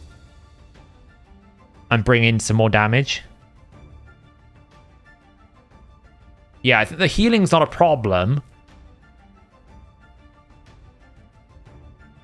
Why did Demitha change the fact that Ares is looked at? Because Ares enabled... Because Demitha works in a 3-1, we needed an increased speed champion that can also remove a debuff, which people found Ares. I can't remember the original person. Dead would be able to tell you who originally came up with it. But it basically made it relevant that Ares could go into a clan boss team and be successful because Demitha could do a 3-1 unkillable.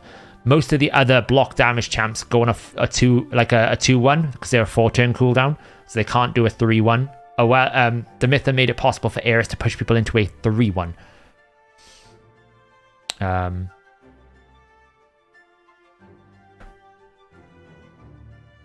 Whoa.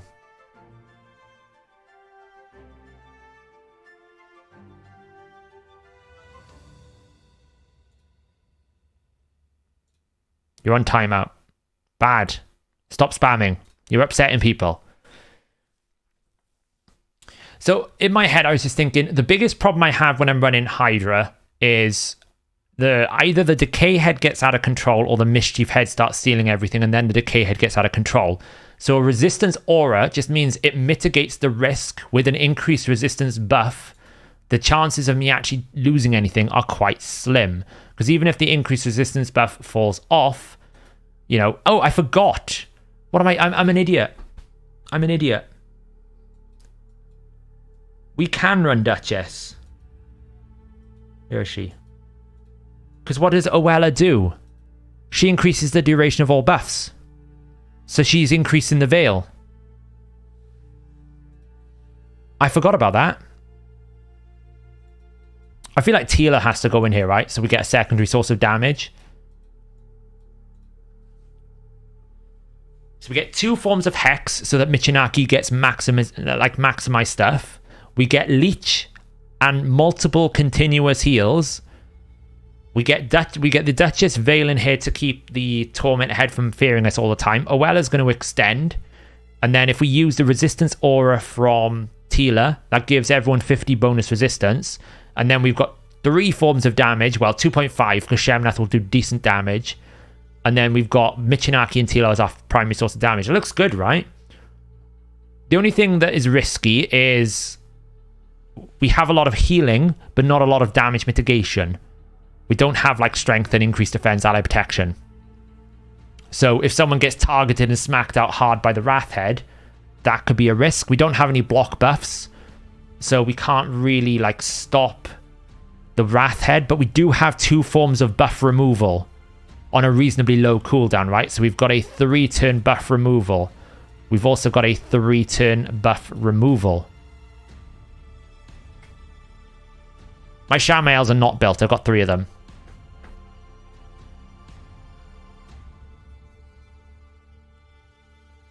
Yeah, I know. I missed it. Sorry. What was the promo code from last week? Is it like Spring Raid? It's on the website. If you check the website out, it'll tell you.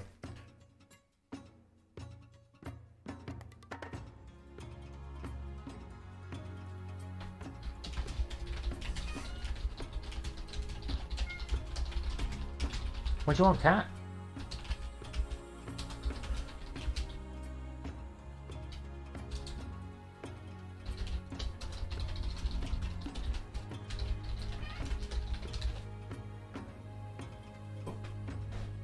We've got to bribe the cat. We're late to doing it. You want to bribe, do you? Do you want some of that? You've had normal food already. You're being very greedy today. You go then.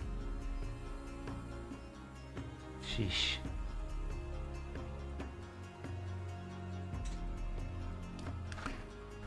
You're hoping to build a rabbit crusher tomorrow. Ooh, it's exciting. If anyone doesn't know what the rabbit crusher is, Hellhades pulled a skull crusher on the free-to-play and ground his backside off to get the rabbit on the free-to-play. So he's now going to try and build what we're going to call the rabbit crusher, I guess. Actually, Hellhades, I think you need to call it the bunny crusher. Right? The bunny crusher just feels like it has more oomph to it. If I don't see the video title, you know, introducing bunny crusher, I'll be disappointed.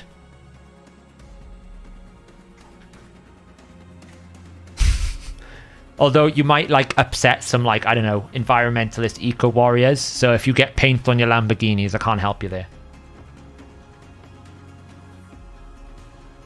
Maybe just put a disclaimer in it saying no bunnies were crushed during the creation of this clan boss team. Something like that, just to protect yourself. Paid a lot of money for those Lamborghinis, remember that. Last one. What we done? Bribery paid. A skull bunny, ooh. Just get another Lambo, right? I mean, there's the answer to all your problems, Hellhades. Greffen has just told you, if anything goes wrong, just get another Lambo.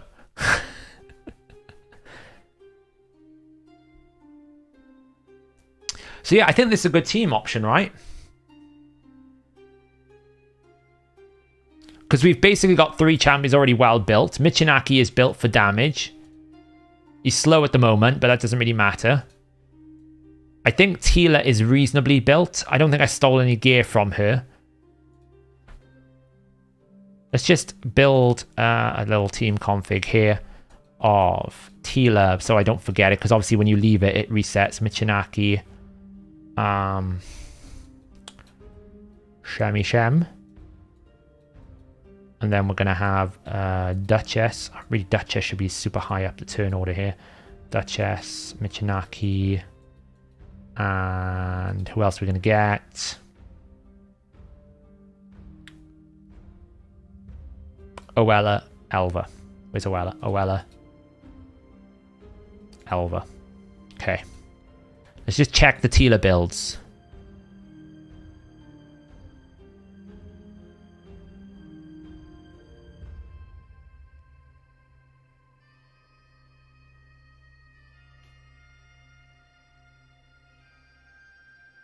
I was going to order a Lambo tomorrow and then drop. Yeah, I mean, Terrace Lambo.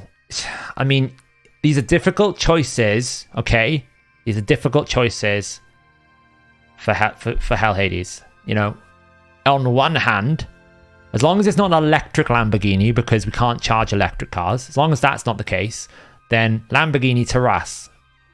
Is Terrace technically a Lamborghini? Who knows? I mean, it's entirely possible. Terrace.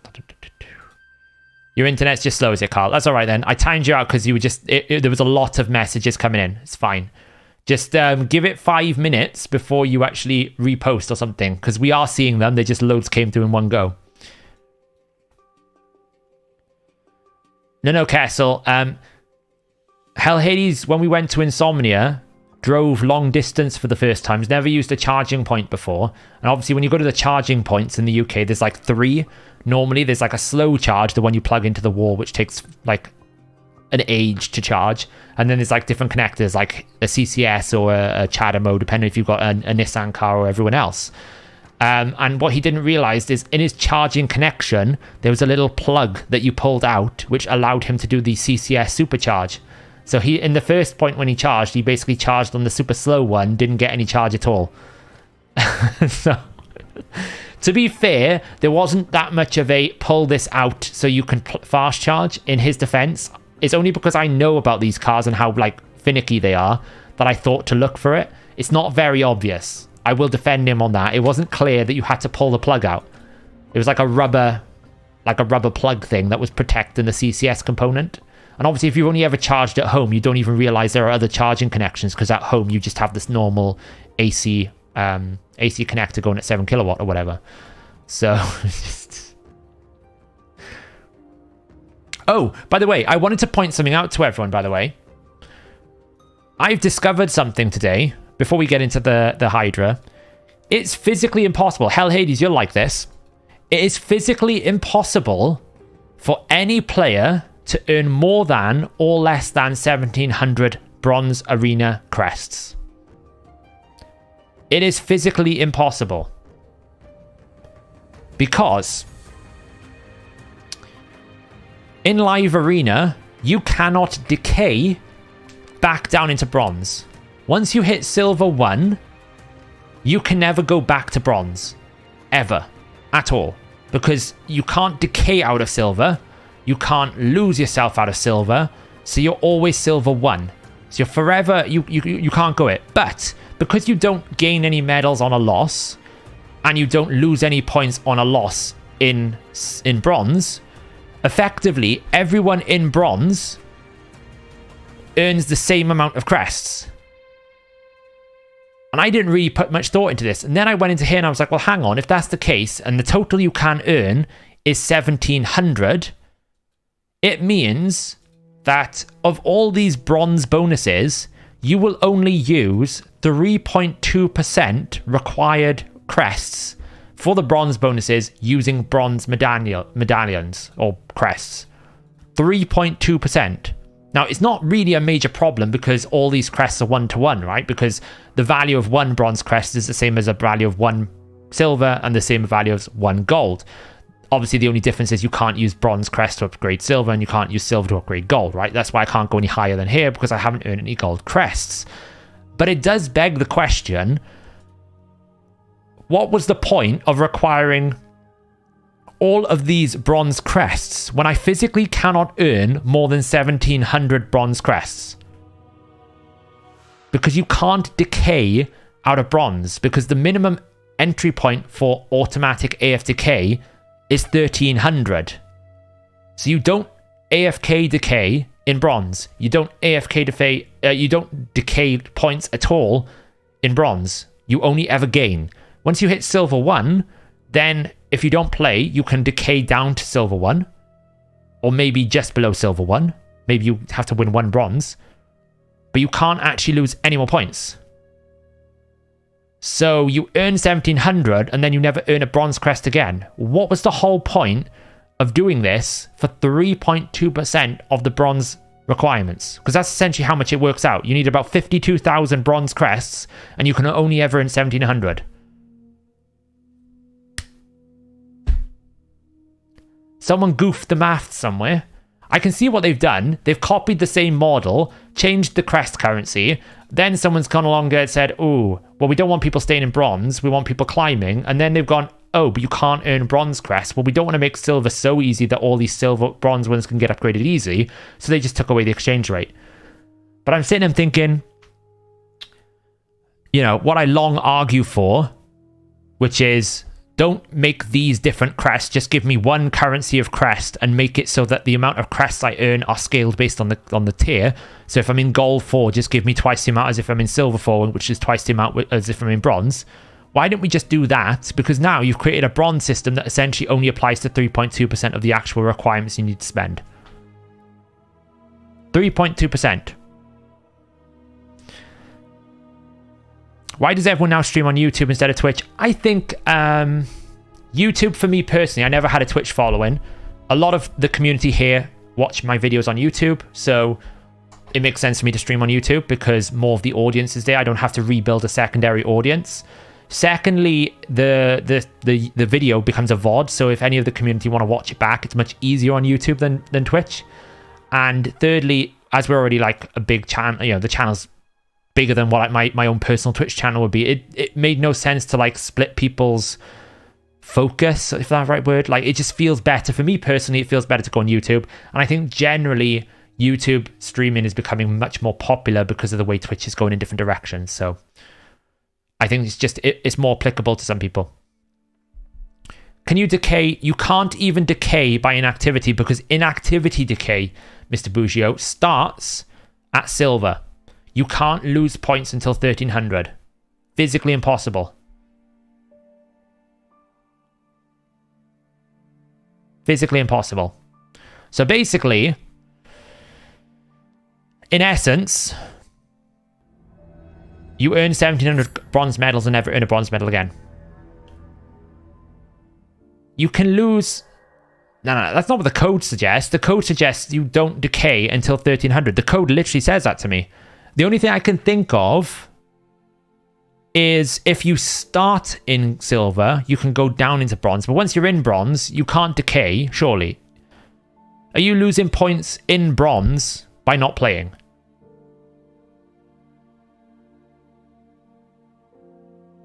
That's what that would be the question. Are you... Really? It pretty much says days to active inactivity 5, inactivity points threshold 1300. That tells me unless I hit 1300, I cannot lose points due to inactivity.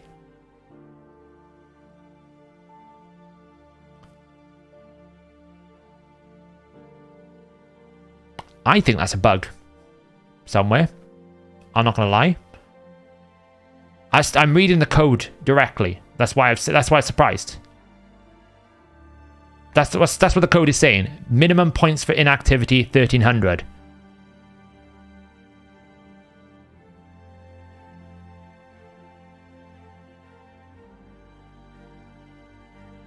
Right, so what I'm saying is, if you're in silver, you can't go back to bronze. Did you guys get out of bronze to begin with?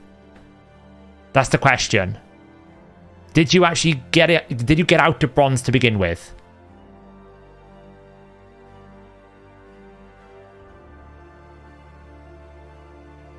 Because that could be the thing.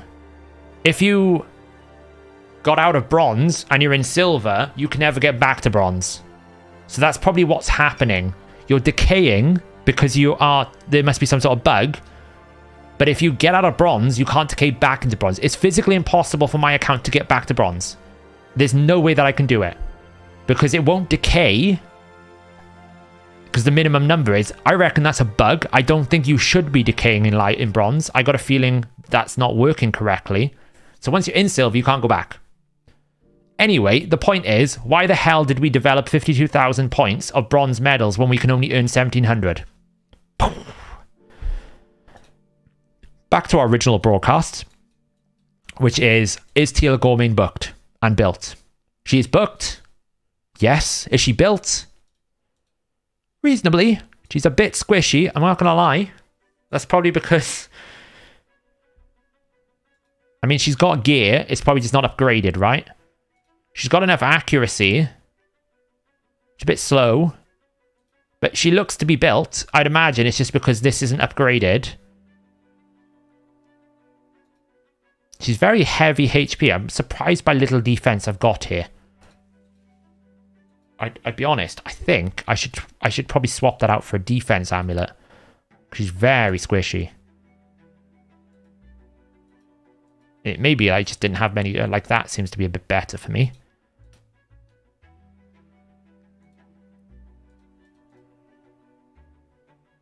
Nice, a little bit more accuracy. Just to like make her defense look a little bit more respectable. Got her in a refresh ring. You never know when you need that. Bit more HP. Yeah, you can revert moon. That's what I said. It doesn't really matter because essentially I can use my silver medals on bronze upgrades. It's just more the system of what's the point of having bronze medals if I can't earn anywhere near bronze medals. So, I haven't built Shemnath yet. We're going to have a look at that now. So, we're going to build Shemnath, then we're going to do a bit of live arena, and then we will try Shemnath out. But I'm pretty sure Shemnath is just taking Wuji's gear, right? Because Wuji at the moment was built for that Shadowkin team that is an absolute nightmare that I'm struggling to build. Right now, I'm really struggling with it. I got a feeling we're just going to take Wuji's gear. Because it's my only provoke gear, so... Unfortunately, Wuji is losing all of her gear. I think we've got the right build. Let's just go in here and say we're going to get a resistance aura of 50. They probably decrease defense and weaken. The boss is like, I want to say 46, 49, 3059128. Boss. We don't really need to do that. Resistance. She's going to have probably continuous heal. Not that, not that. She's going to have increased resistance, increased speed.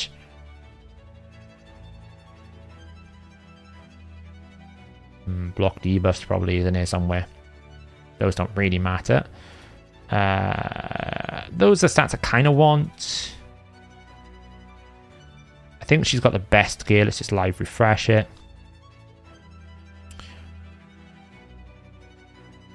Do we need to change up the mastery tree? Yeah, we do, because she's going to need fearsome presence. So she's going to be probably out of that damage with tough skin instead. Attack, keen strike. I think that's the way we're going to go. Stats. Figure I want that. I want 1 provoke. Glyphs, we could probably do a +3 accuracy 7, resist 7. So the only thing that I'm concerned about is keeping her alive. We'll see what this produces. The reasonable chance maybe it needs to have more defensive stats. Slots, we need to have those, probably that. Let's see how we go. I did turn off the banner. I don't need the banner. Let's go. No, Toxic's great on Shemnath. So this is being built specifically for provoking the decay head. Would you consider Kaimon's stun provoke set for live arena even if he's just single hits? Not really. I think Kaimon's not really worth it there. I'd rather him in like some sort of like immunity set or something, so I definitely get a turn. Why is Wuji not being found? Maybe we need to drop the speed down a bit.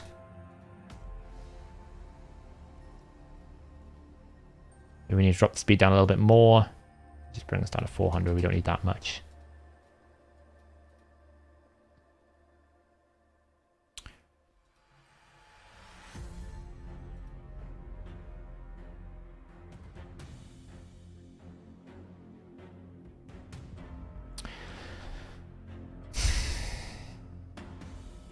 Maybe I'm just asking for too much here. Yeah, I've included locked, but I'm asking for a lot. I'm asking for 240 speed, 100% crit rate, 310%, 310 accuracy, 400 resistance. I'm asking for quite a lot, which may just make it difficult on a provoke set. Right, there's one build. We'd have to go 230 speeds, but she's going to be glass cannon. I might just have to go survivability rather than damage on her, because she would be super glass cannon.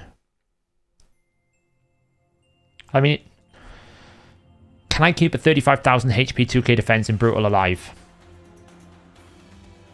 I'm going to say no. I don't know what you guys think. Is that survivable in Brutal? That's a very, very squishy champion.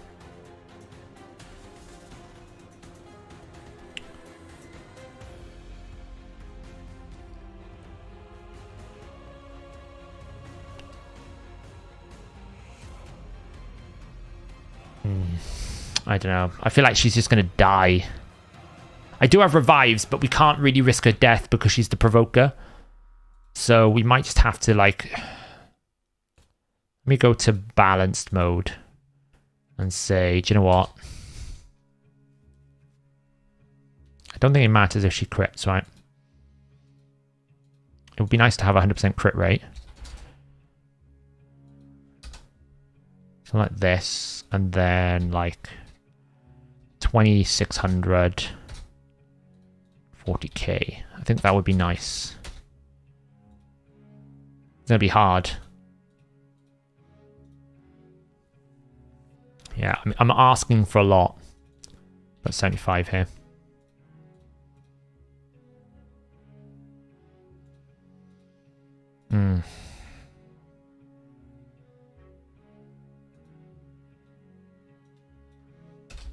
I don't really have decreased accuracy, so that's something that I'm keeping in mind. It cannot find it. Let me just try dropping this down to 8.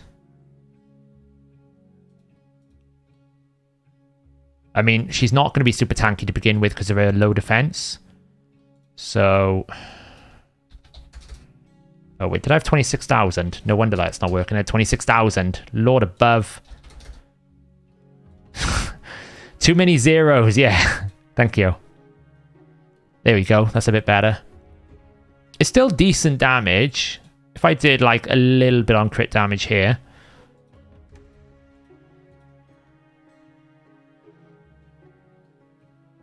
I feel like that's better. We'll probably keep her alive on that. She's a bit slow though. Maybe this one's the best. It's a bit... Can I tell it to give me minimum 230?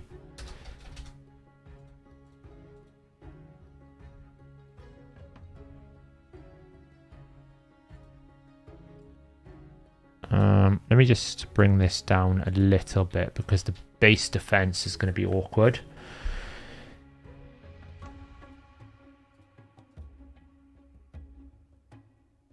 Can I get anything if I glyph like +4? No. I mean, that's... I mean, she's going to get 100% crit damage from all the boss having debuffs, so it's not like crit damage is important. I feel like it's an okay build. We'll go with that. I mean, my provoke gear is not the best, so we're just going to have to go with what we've got and see how we go. We're going to give it a go.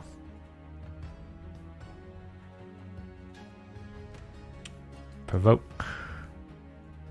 The good news is I don't have much provoke, so it's easy to find gear.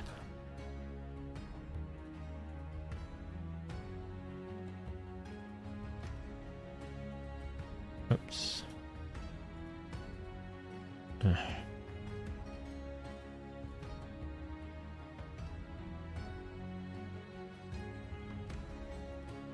Oh my god.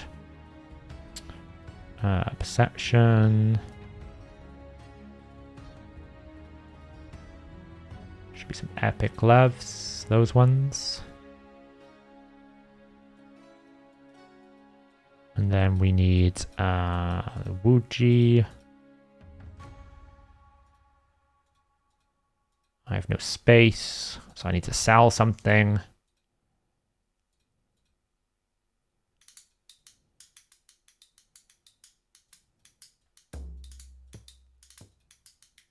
Okay, and then we just need Snick Track for critical rates. Probably need to sell something up here for space. Can we sell something for Frost? Frost normally has stuff I don't need. There you go. Nobody wants attack percentage Frost. Snick Track. I need your shield. So there is room for growth here because we can get like maybe some stats over here. At the moment, that's 222, so we might as well throw some glyphs. I don't have many, so we're going to have to go with what we got.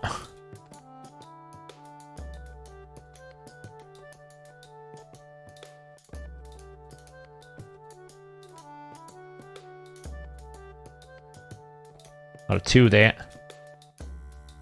And a 3. Already plus 4. I get a little bit more. Am I lucky? Nope. Am I lucky at all? Plus 3, it's better.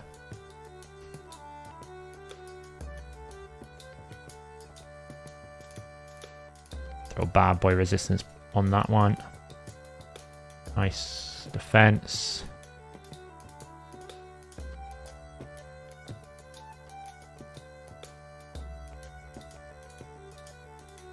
I have to live with it being a bit slower just because I just don't have the glyphs at the moment.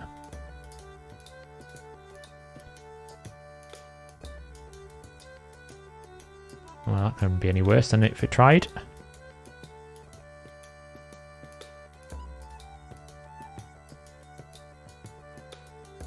Four. I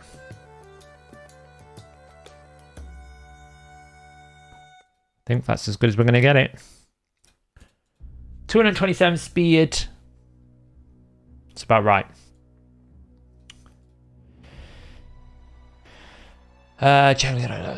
You might miss Live Arena if you want to play it today. I'm going to play it now. Moon Baboon. Plenty of time. Yeah, too many zeros. I've been too much coding. Yeah, my speed glyphs are struggling right now. But we could potentially increase this up tomorrow. We might get some resistance there. But that's a pretty good position to be in, right? Even at 227 speed, we're going to get an increased speed buff. That'll help. We do need to redo the masteries. So I kind of want, like, damage basis still. I quite like a bit of life drinker here. One thing I do want is this. So we're going to lose the resistance, the support tree, in favor of some defense. Because obviously we need fearsome presence. And we probably want, like... we definitely want that. And we definitely want this.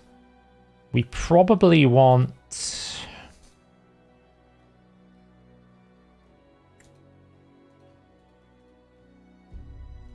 That's not going to matter. We're not going to...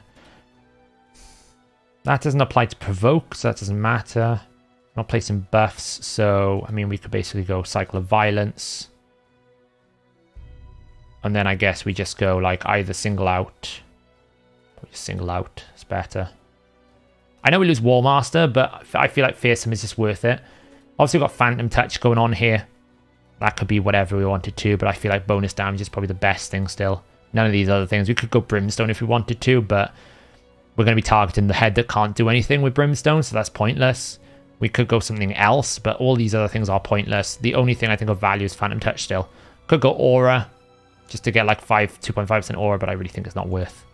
And she still needs to do effects here, so the Heaven Cast is not worth it.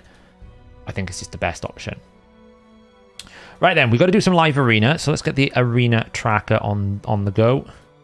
Need to reset it. 9.6 was our last run. Let's do some live arena. If you did watch my Mighty Uko video, hopefully this will be a better showcase of Mighty Uko, because I'll be honest, I had some terrible fights. Now the only problem is I hoped if I delayed a little bit that I'd find less complicated people, but this is a 1662 ranked person, so this is going to be a Kraken. There we go, straight out with the Yumiko. Let's start with a wonderful Kraken loss, shall we? Because, you know, that's what we all want to start our day with. I'm at 1507 now, yeah. I'm kind of in this position where I get up to Silver 2, I drop to Silver 1. I'm in Silver 2, I drop to Silver 1. I mean, it is what it is. I'm not going to win this team. It's a Kraken. Do you have a designated mischief tank in that comp, or are you building everyone resist to tank? Yeah, so I'm going to try and basically build the resist aura with increased resistance and builds. I've already got Owella and Elva and Duchess in high resistance, and Shemnath is now in high resistance. So the only one that could get it is the Tila and the Michinaki. So, yes, I'm going to ban that. So the question is, can we survive the nuke? The only way we win this is if we get a really good provoke luck, and we didn't get Uko. So we probably are going to lose. If I'm being honest, we're probably going to lose.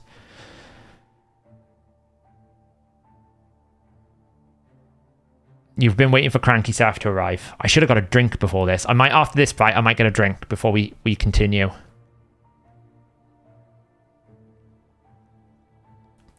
I mean, I could win it. It depends on how the turn meter breaks, right? It depends. Like, he's going to probably, like, kill that dude. That's fine. So I can protect this dude. I mean, he could just one-shot my Duchess still. We'll find out. Krakens be Krakens. It's not even worth going to make a drink for that. I mean, that was just a Kraken, right? Oh, come on. Why am I drafting people over 100 ranking points above me? Lord above. There's no one playing the game. Ah, see, this is all... Remember when I did that video complaining about the fact that there was no diversity in Arena Meta and it would stop people playing the game? This is why. The reason why I'm ranking against these players is because nobody's playing this game mode.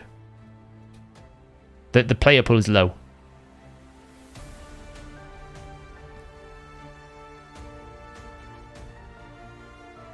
I have to ban the Romantu. But I can't. So I've lost because there's nothing. I can't ban it out. And because I don't get my Uko, because it's always going to get banned out, I'm going to get slept, I'm going to get killed, and it's lost. Ugh.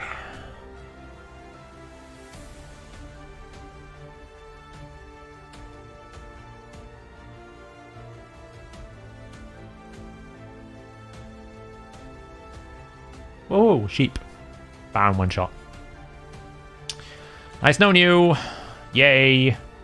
This is excellent arena competitiveness. It's so fun, live arena. I'll be honest, we might not even do 10 battles if this is all I'm going to get. That's better. Someone more my level. My Duchess is like 250 speed, Hans.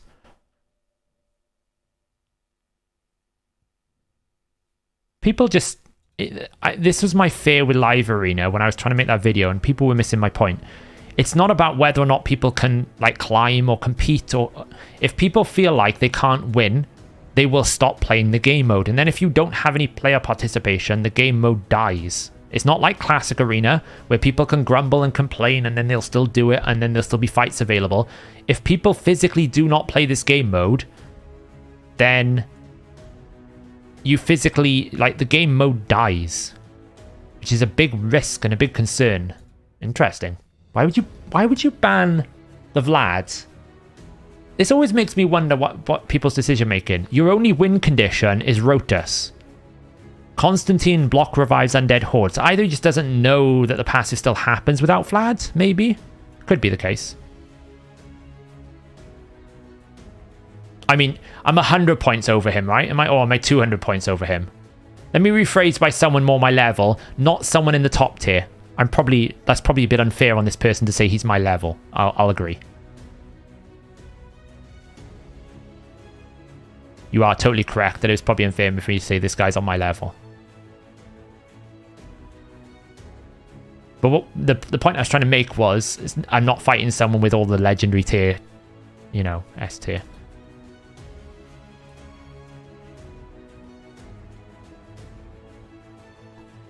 This is what I'm doing a lot at the moment. I'm jumping between Silver 1. I'll get a 1700, 1600 player this time. Exactly, Kessel. So now that I've moved up to Silver 2, you'll find I'll get someone in Silver 2 that's a much higher rank than me. Oh, actually not too bad. 1562.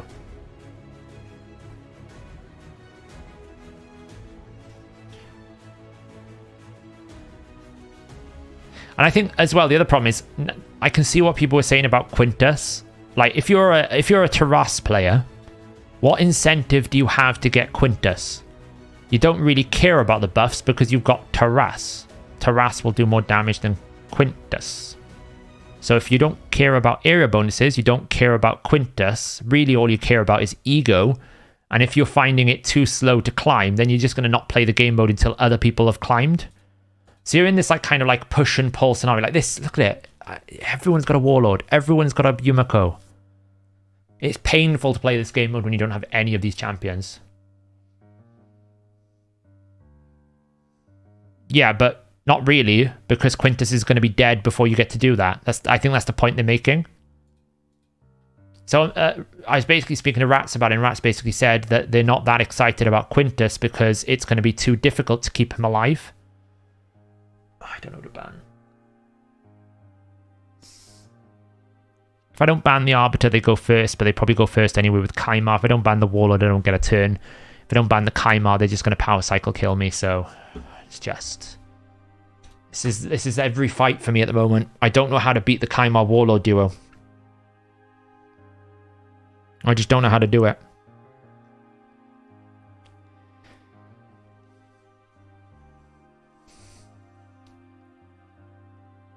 I actually don't think... So I thought it would take a month, Preston. We'll have a look at the leaderboard in a second. I'm just going to get slept.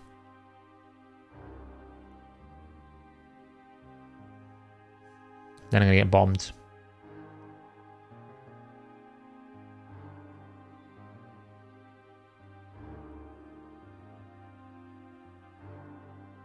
This is a one-hit wonder team. I need to go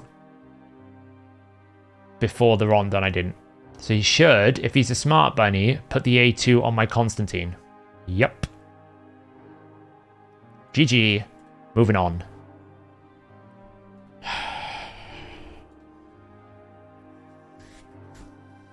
I can't beat a Warlord Kaima. I literally have no win condition for it. People say pick like Mortu, but it's too late. Yeah, but Scratch is a Kraken, so that's like Scratch's account is well built. He's got +4s like the long as his arm.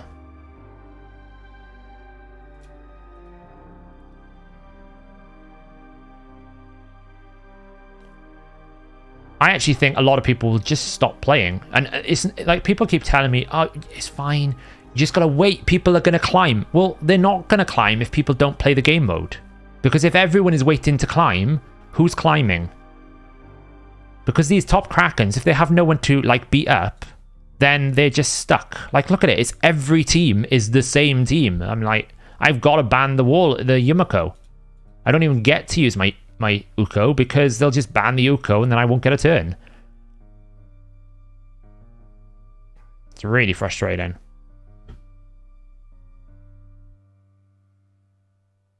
Do you think it's also creators' fault if there's so many people playing like that, or everyone would have come to this team by themselves? Well, this is the meta. Like, I can't win. I physically cannot win this team. Because if I don't ban the Yumiko, I don't get a turn. If I leave the Uko and Arbiter up, watch what happens. I'll just lose. Because he'll ban the Uko, because I don't have a Yumiko Warlord to offer up as a ban. It's just...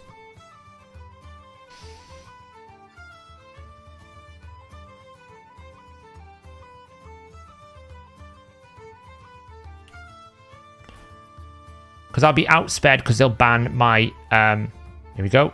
Oh, they didn't get any stuns at least. But he's going to just... Oh, there's hope. A good counterattack. Maybe the Necret keeps me in it. It's so depressing, though, not having champions. Like, you can probably one-shot my... Okay, Necret's keeping my team alive. The problem is... I can't kill the Leo. So I have to kill this dude. That was a mistake. I should not have done that. Because now the Uko is going to revive. That's okay, actually. Let's just try a double whack. Okay, this may have been a mistake. We'll find out. If I revive now, he probably kills them anyway. If I don't revive, I'm gonna have to wait.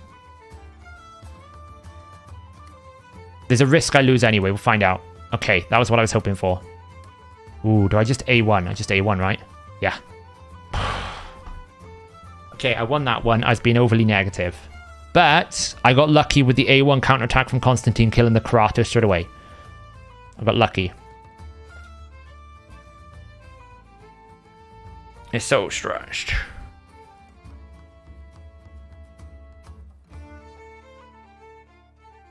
It's just what's frustrating for me is I don't have the meta champions. So I'm in a tier now where I'm fighting the meta champions. Because all these guys seem to have the warlords, the Kaimas. Like, it'll be a warlord Yamago.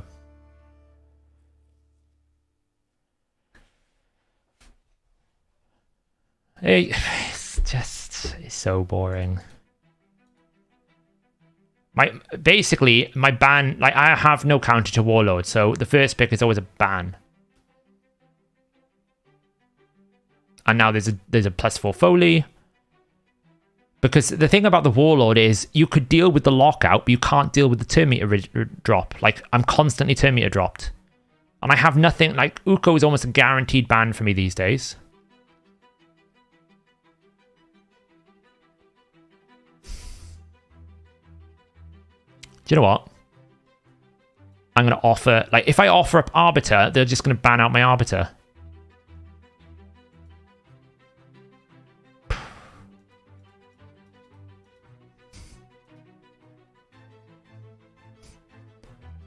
See what happens, shall we?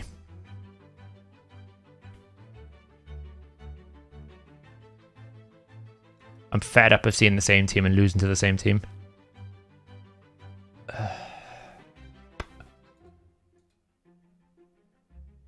He'll ban my Arb. You should do. But I can at least offer a stronger aura and my aura blessing. So maybe if List gets a turn before the others, I might get somewhere. But my list is only 336. Warlord's too fast. GG. End of the game. Because it doesn't matter. That's a 340 speed list. They are running 370 speed lockouts. So it doesn't matter. It's just like, that's the thing. They're expecting you to ban the speed lead. This is live arena. And if I didn't stop them going first, I would have lost because the +4 Foley would have probably block revived me. So I'll be honest. I'm so over the arena meta. I see a lot of people saying, well, the Krakens are having fun. It's like, well, of course they are. They can basically win every single fight that they face because they've got all the champions. But for people who don't have the champions, live arena is very, very difficult to play. Like, even when I'm drafting champions, like, look at this. What the hell do I do against that?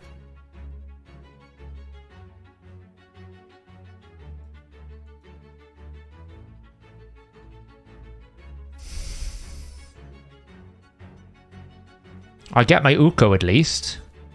I wonder how fast his Yumiko is. Probably super fast.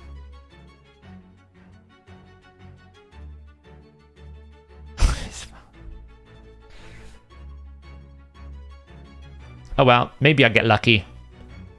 Nope. One death. Here we go. Cool. Next death. Cool. End game. Loss. I'm doing my free ones and that's it. I'm bored of live arena. Look at the leaderboards. Nobody has moved beyond 2200 apart from Bobby in a week. Mike has played like 10 fights in a week. People have stopped playing the game mode.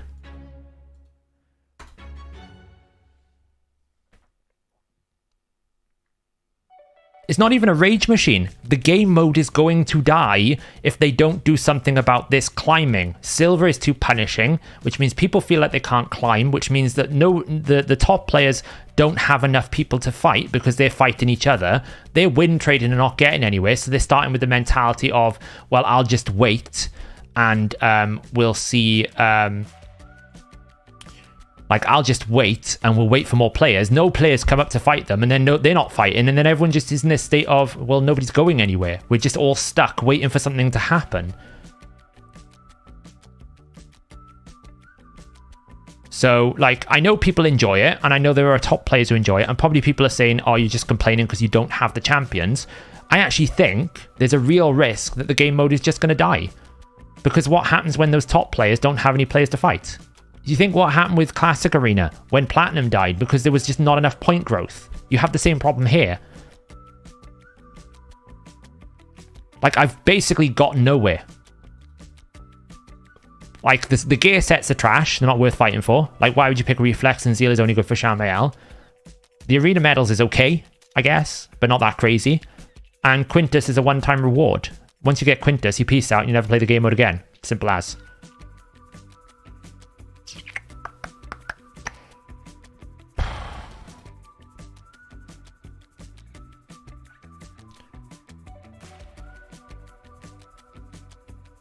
Yeah, the fights are quick.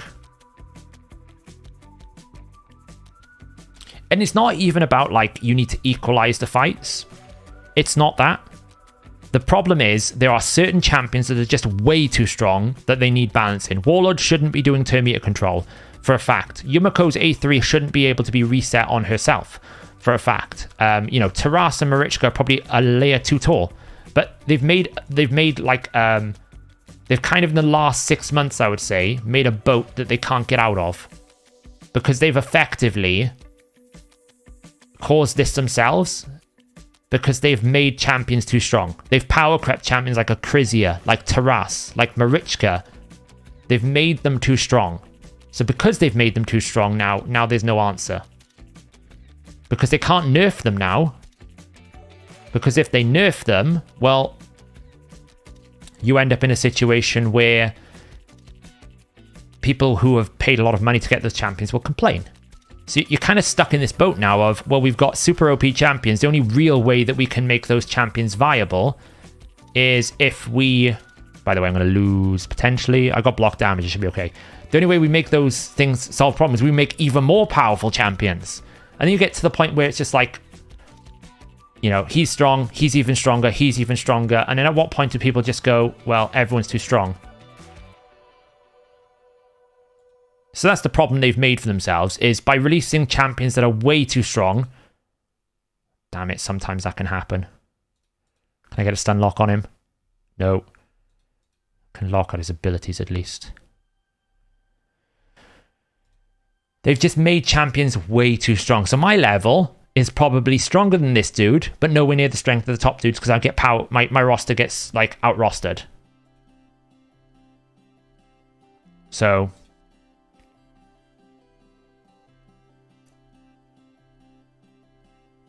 but there you go. I'm doing my 10 free ones because it doesn't cost me anything, right? So I'm doing my 10 free ones, and then we're gonna go back to some other content because I feel like it's irritating me more tonight than normal. So,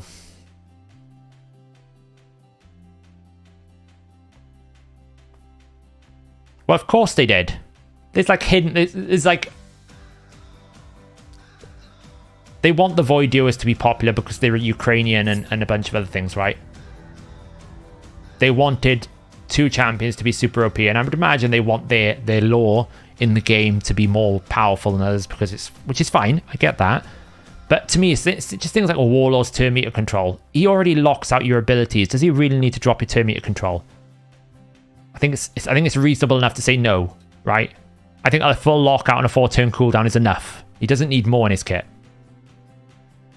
Exactly. Like, I have a pretty good roster, and even I struggle. Imagine what it's like for people who don't have a good roster.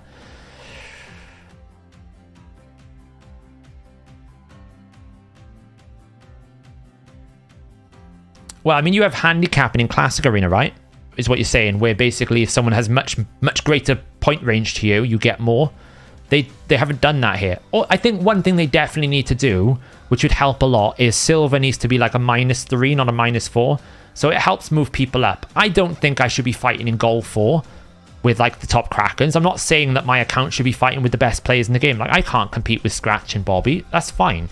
But at the same time, I shouldn't feel like I'm hard stuck at a 1502 because I don't have the roster to like compete with just like a few basic players. And because I'm not gaining any points, you don't have that feeling of progression, which is important in these types of games.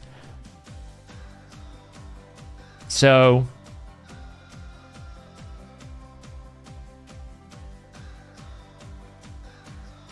he knows what he's doing. He's banned the Constantine. But sometimes people underestimate my Vlad, so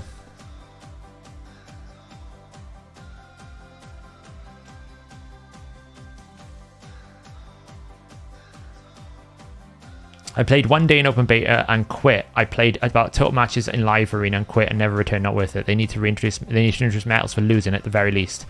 Yeah, there's no incentive for losing to start with. There's not even that much of incentive for winning. Right, let's strip some buffs. What can we get? Any luck? Any RNG? Okay, we got really good RNG there. We actually got 4 stuns. Holy. I have to be careful here.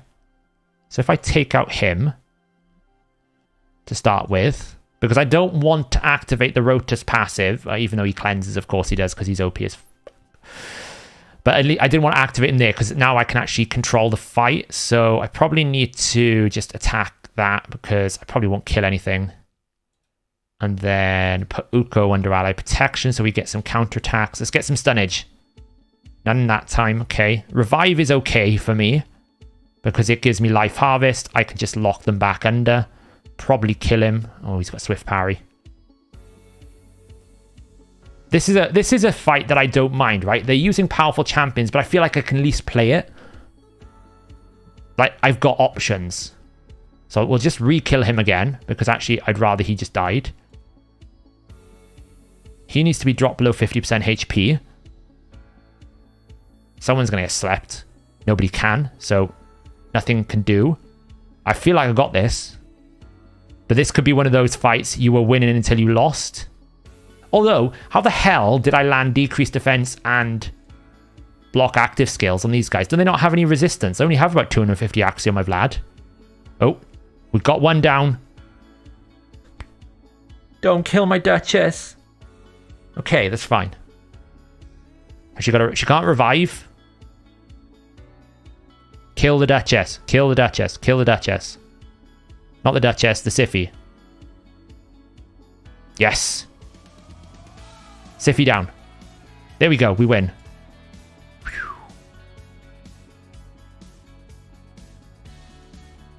These are the type of fights I enjoy. Why? Because even though they're using strong champions, I can at least draft against it, and I feel like I can play the game. When they just draft Yumiko Warlord, I just don't feel like I have a chance. So I just don't feel anything. Right? It just feels like I lost the game. Swift parry can only proc once. Can only proc once in a battle. So let's not argue in chat about people leaving and quitting. I know Jessica's opinion. Jessica really doesn't like live arena. I understand her frustrations. But we're not in the mood for like saying people should quit or leave or anything like that. I hope Jessica sticks around, because I think there's a lot more to the game than live arena to have fun with, and I wouldn't focus my brain on live arena being the like whether I quit or win. You can ignore live arena and it would never affect how good the game is. But, you know, it's totally everyone's decision.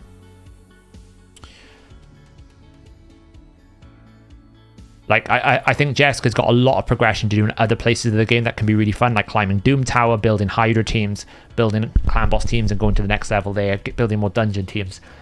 A live arena is kind of like an endgame whale fest for me.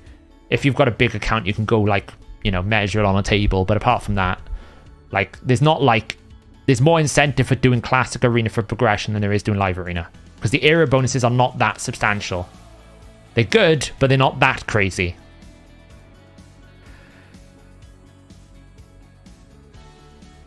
Yeah, I think there are some champions you could potentially use, like Little Miss Annie could have a lot of value that probably people don't realize. Like Fenax is obviously pretty good. You can tell what I'm banning here. The other problem you've got as well is some people were like, well, I've got a good account, but I'm going to wait for all the Krakens to climb. This is the type of player that's gone, I've got a good account, but I'm going to wait for the Krakens. Because, like, look at it. He's got, like, lots of ascendancy. Might just take this out and try a different strategy. I probably won't win, but we can try it.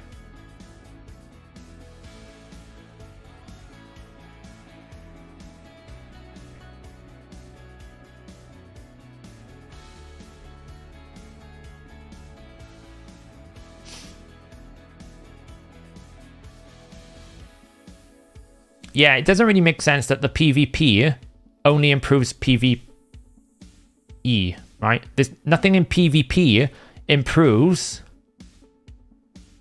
for, like... I mean, there's a chance I can win this because he's kind of messed up. Only problem is I can't get... So Constantine lost his turn meter. So this is what I'm saying, right? If Warlord didn't drop turn meter, I can win this fight. Why? Because I can get my champions to take a turn. The problem is, because he dropped my Constantine's turn meter, I can't actually win this now because he's going to one-shot my 2 of my champions here if he uses Sky Piercer. Then again, he has a good increased attack, so that might help. Taking his Duchess away has helped me a lot. But I have to keep targeting this Warlord. If I can kill a Warlord, I win. Maybe. Maybe I win this one. Maybe. Taking the Duchess away was playing it differently. He should probably just protect his Warlord. There's no point A2ing. Just protect your Warlord.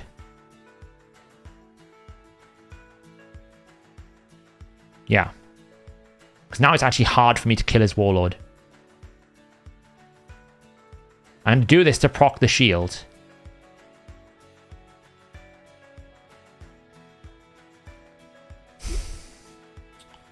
Now I can't actually kill anything because the Necrit's protecting him.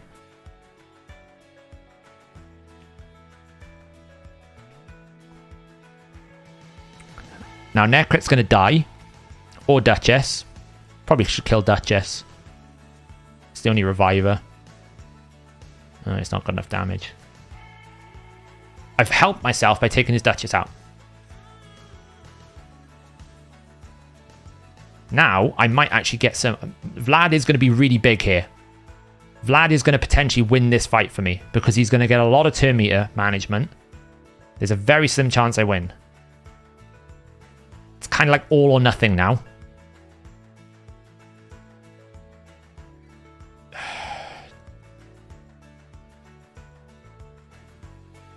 Kill him. It's whether or not the Sky Piercer one-shots me. If the Sky Piercer one-shots me, I'm dead. If the Sky Piercer doesn't, I'm okay. I think the Sky Piercer is going to one-shot me.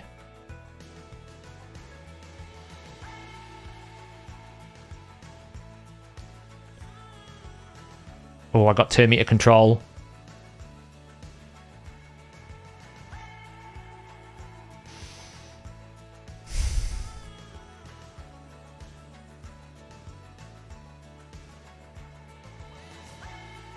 Oh, it's close. Don't kill me. No!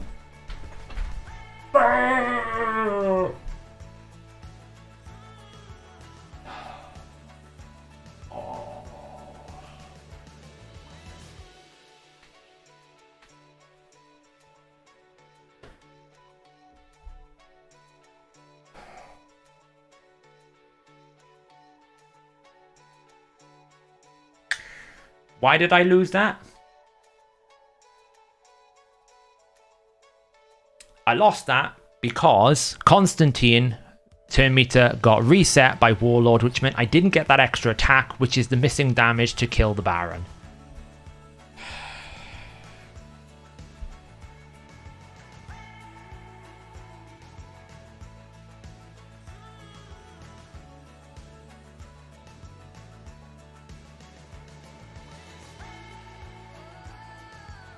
I then rage spend gems all the time.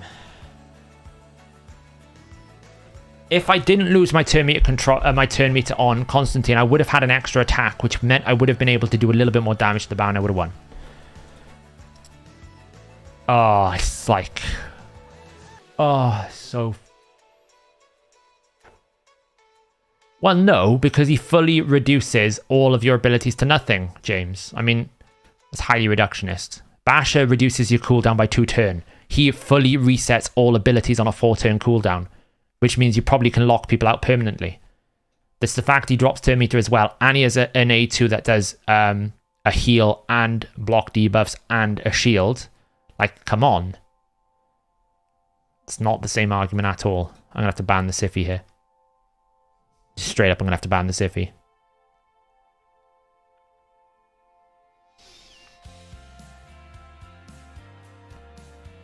Yeah, but if you build your nukers in Stone Skin, Carl, you just lose so much damage. Like, Savage Cruel is a lot of damage to lose.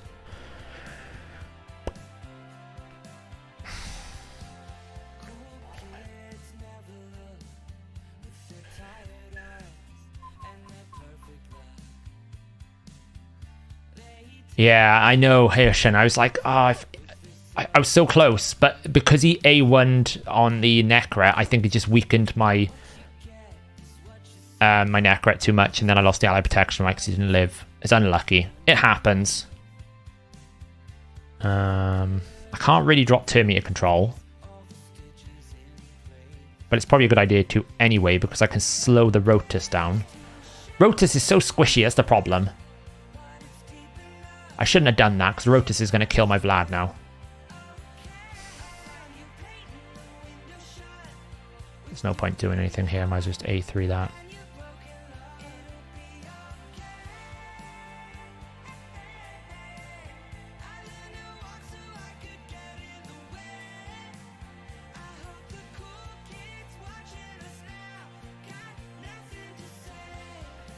Yeah, Baron is really strong. I mean, it's 80% ignore defense here, and it's like, it's a lot.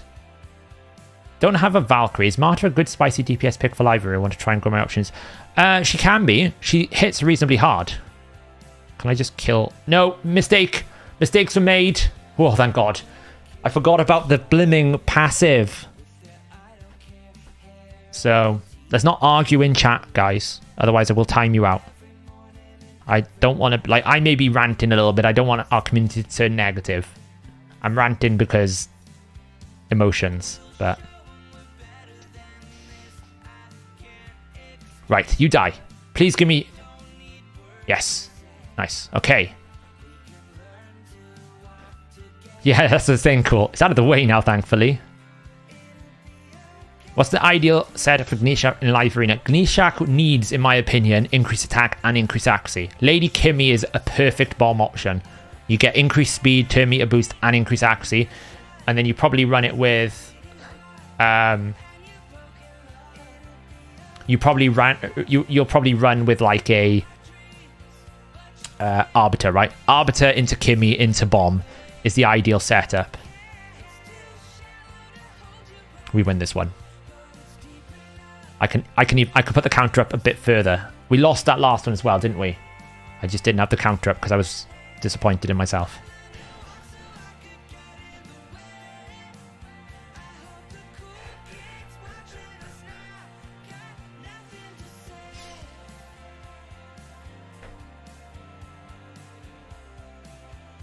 Why haven't you seen Baron? I'll show you if you want. I just fought this guy. No. We're not running it back again. Oh, no.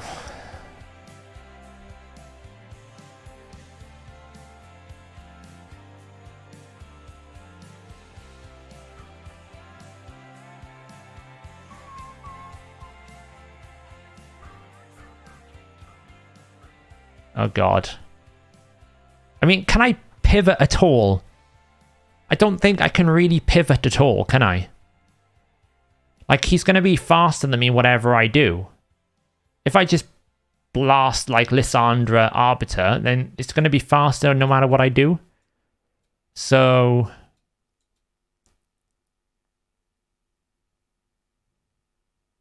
tell you what I should do, actually. I know what I'm going to do. I'm going to do something crazy. This is going to be the worst decision I've ever done in my life, but we're going to try it.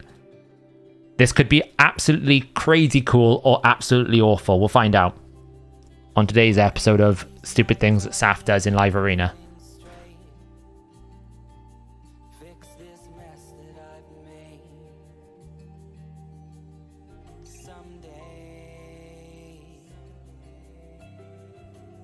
Oh, he's pivoting. It's fine. I can ban that.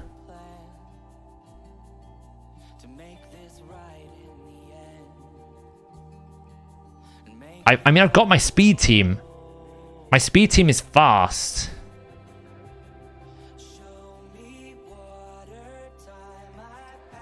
Do you think if people start trickling to gold, the meta would change because only one copy?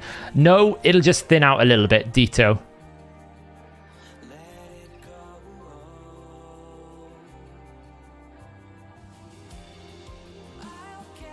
Uh-oh. Goodbye. Ooh. See, this is why I don't use my Baron. Reaction stops him from being useful. And now it's over. Because I don't think I have enough to kill this. Reaction basically saved him. Revive comes up. Oh, fear. I have a chance. It's unlikely I win this, though.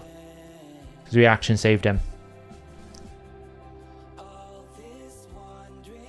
Why didn't you ban Baron? Because Hegemon is probably a nuke option.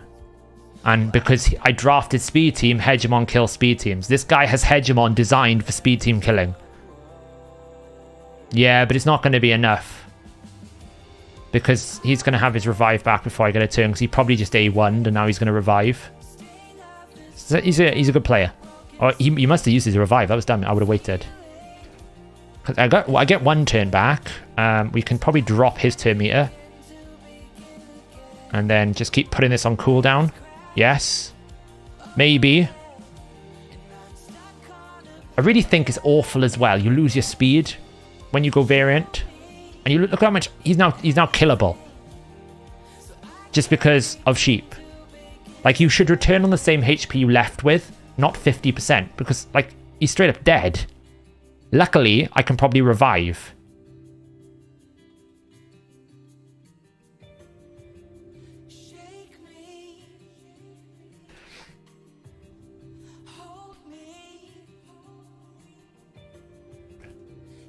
So now we just have to hope we can get back round to a Sky Piercer before the revive happens.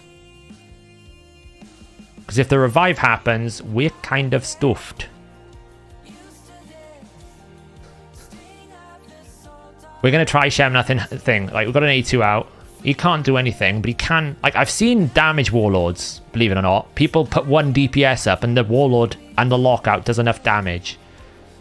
We can basically do this for, like, I guess, damage. Let's save that, because... Can't do anything right now. All we're doing is we're just waiting, really. Boost. Hopefully he hasn't got revive. You never know what it's putting on cooldown, that's the problem.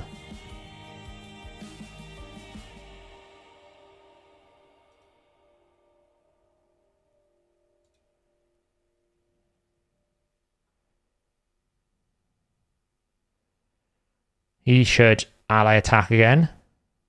Uh-oh, we're losing our freaking reviver. Our damage. We don't have another revive at the moment.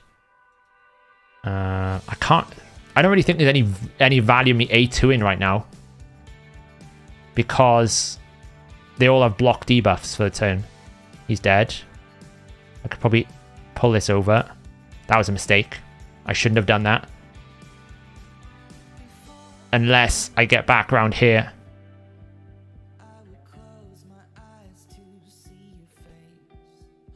Oof, that was close.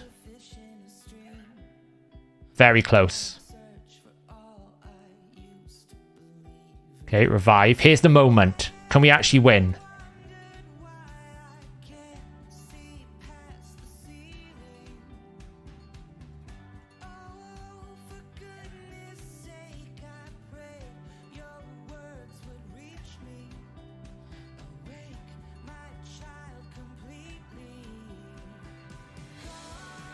Wow.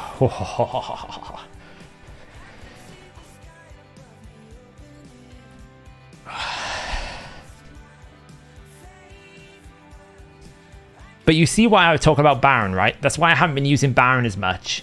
Because he is so hard countered by Stone Skin and Reaction that once he's done his Sky Piercer, you haven't got like a Jorgid who can go and do another nuke, or like a Taras that's got another nuke.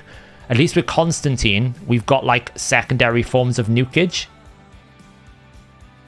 So I think that's like, I'll offer him up again with Constantine. Because if he might get banned, you know?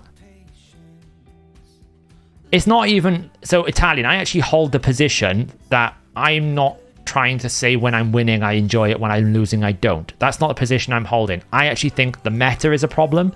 The overcrept power champions are a problem. The matchmaking is a problem because it leads to not enough strategic diversity. And the point growth is a problem. So you end up in this stagnated position where you might climb 10 points, you might lose 10 points. Now, in this situation, I'm going to do this. Because I didn't draft Vlad, and I can't block revive the Harima. So Fenax can.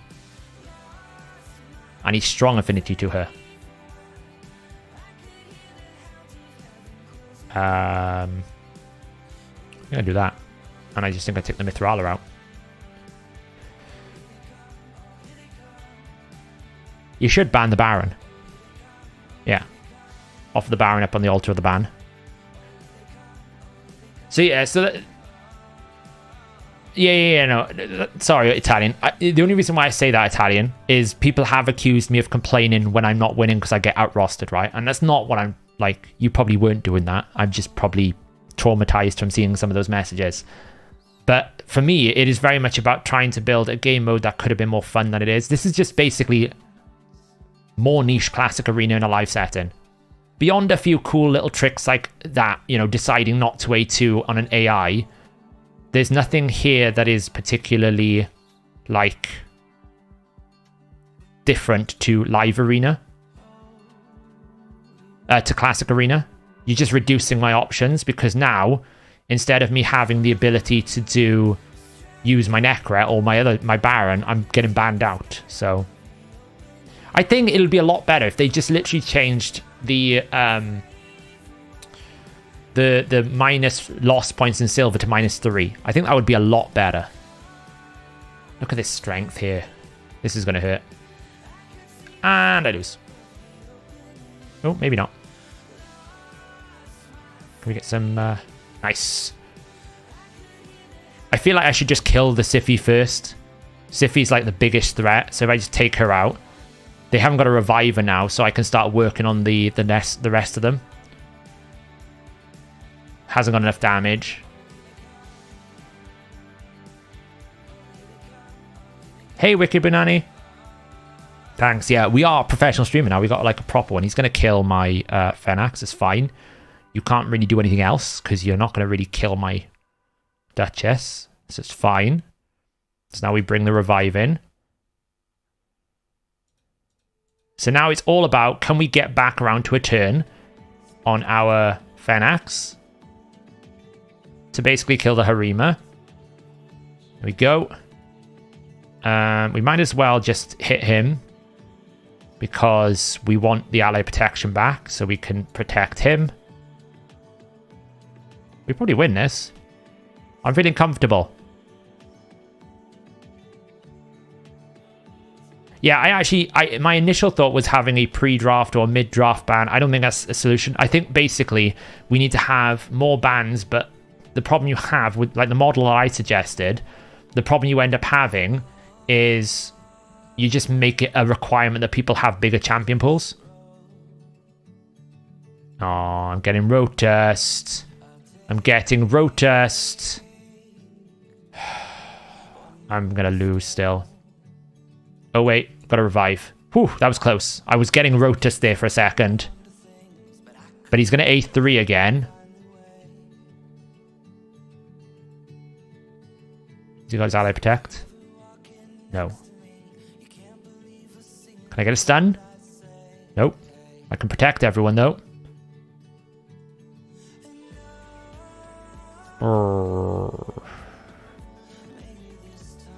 Guess I just better try it. Oh, well done, Fenax. King of the arena. Clutched. Well done, Fenax. What a boy. What a boy. No, Gref, and I actually think Live Arena is worse than Classic Arena because at least when you go to Classic Arena, you can use the full power of your roster. Here, you're actually limiting my pool even further because you're taking away one champion that may have been S tier. Let's use Baron some more, shall we? Maybe it's... Oh my god, 1687. Oh, we're going to get absolutely annihilated here, aren't we? Yep. I have no idea what to pick here.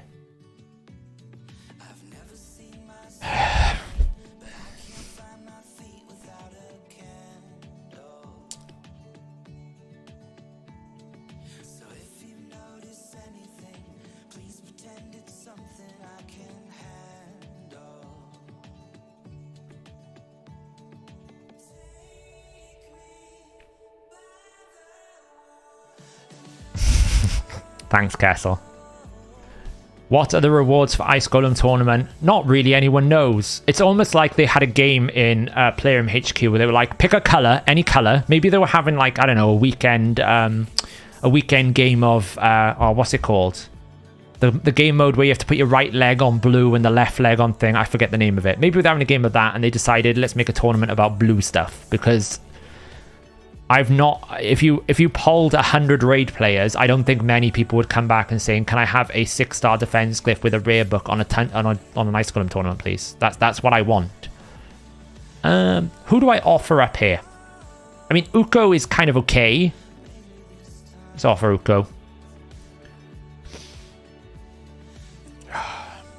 I mean, let's try it. See what happens. Twister. It's almost like they were playing a game of Twister and they came up and decided we're going to make a blue tournament. I just don't get it.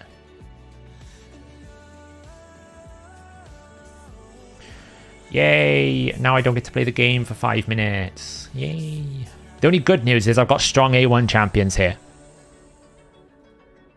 I can't actually do any damage to an A1 champion because, you know, well, I mean, they've got Stone Skin, but hey, I've got strong A1 champions that I might be able to kill one person if Trender doesn't one-shot me. Do you know why the Ice Golem has spurs on his boots? I don't know.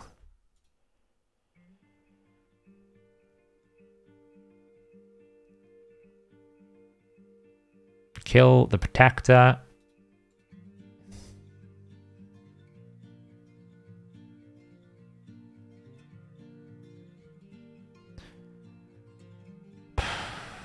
I don't even think Trender's used her AoE yet.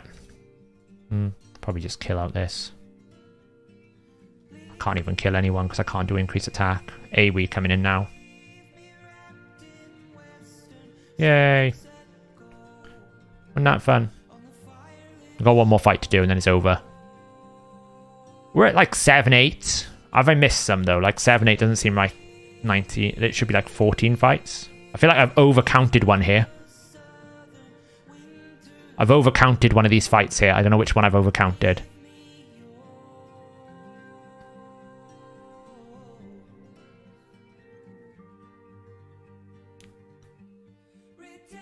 Yeah, I probably should have banned the Yumiko.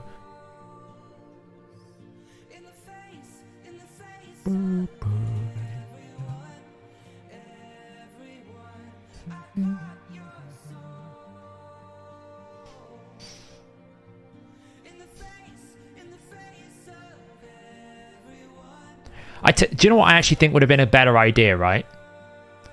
Is I think a better tournament structure and better arena structure is you basically give players to opt into the tier they want to fight in,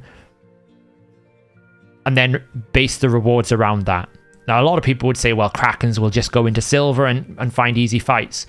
Just make it so that the Krakens wouldn't want the rewards from silver, but it would be desirable for other players. And you might actually have an interesting game mode then. I'm going to have to ban the lockout. Because I think a lot of the problem here right now is everyone got shoved together with everyone else. So when you're running a participation game mode, if the people participating feel like they can't climb, then people won't participate. And you kind of have a dead game mode at the start. Whereas if you had been allowed like Krakens to go, opt me into gold for week 1. And then corresponding, like if you struggle, you can drop down, right? That would have meant that all of these bigger players start in a higher pool, which is more relevant to them. And the rest of us wouldn't necessarily have to fight all these OP style champions. I don't know why I did that. He's just going to instant cleanse.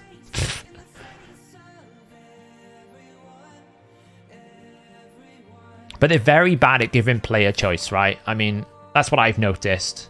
They're very bad at doing like a player choice option. I'd rather I had 10 choices and couldn't decide what to do than what they do at the moment, which is like you have no choice, you just get what you're given. And make it so that I always, you can make it the same rewarding structure in the sense that like you can have FOMO from actually trying to push harder by giving people more choices. You don't necessarily have to limit it to you must do all these one specific paths, otherwise you fail. I mean, you know. I also prefer tournament modes like bracket stages. I think bracket stages would be more interesting. I just try and soften up the Duchess a bit here. Wow, it's a tanky Duchess.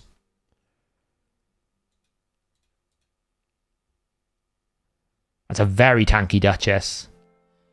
It's going to take me a while to kill that.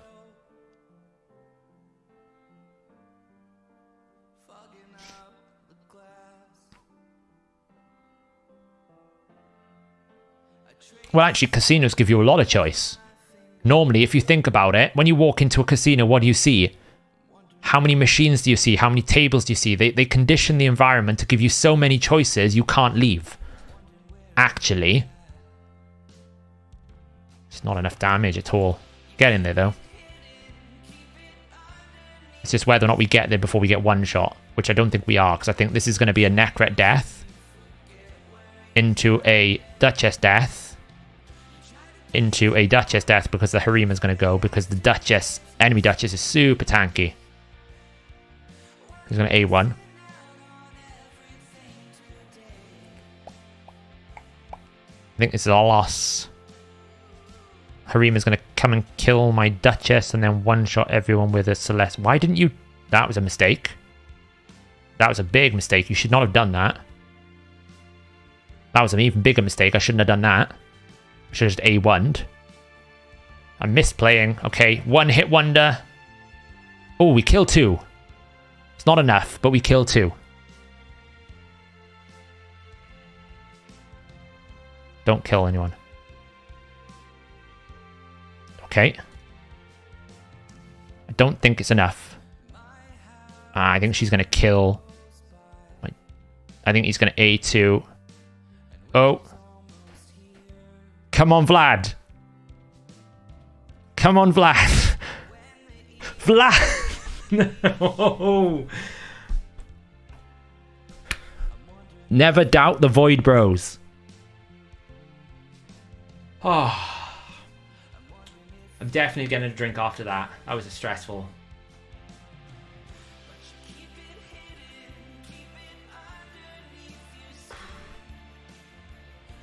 I'm pretty sure I must have miscalculated some of my points because I have climbed a bit. I think I miscalculated one too many losses. I mean, I don't know, look. Was I being at the start a bit frustrated and negative? Absolutely. Was it a bit unfair, over the top? Probably. Am I wrong about any of the game mode issues? Absolutely not. Like, the fundamental problems with the game mode exist. the reason how I know it's true is I'm looking at players like Mike. He started off playing loads and loads of fights, right? He was at like 530 last week. He has dropped right off. Why? Because he can't find any fights. Because nobody's climbing. There's not enough people. You know, you've got people like Wolfie. Wolfie was doing great. His win rate has dropped right down. He's probably in this like group of people like Scratch. Like Scratch is at 93% win rate, fine, but look at his gear. He's probably like super well geared. He's a very good player. He knows what he's doing. I'd expect him to climb. But a lot of these players are at 70%, 60% win rate. Why? Because they're win trading now. And because silver is too punishing, they're not climbing quick enough. And if you start feeling like you're not climbing quick enough, unless you're an absolute endgame player that really excited, there's not much else to fight here, right? These guys don't have much else to do. A lot of people are going to go, is it really worth my time? Probably not. I'll peace out. And then you end up having even smaller population. I think simple fix here right now, drop the penalty to -3.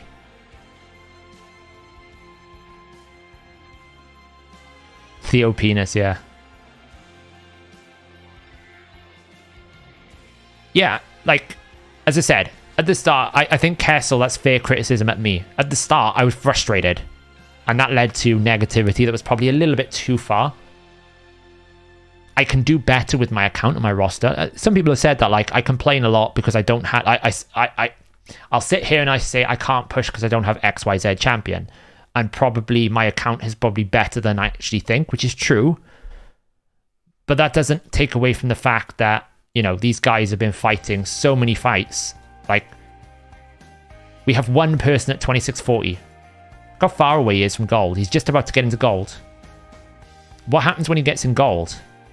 Surely matchmaking is a problem, right? Because he can't matchmake against someone.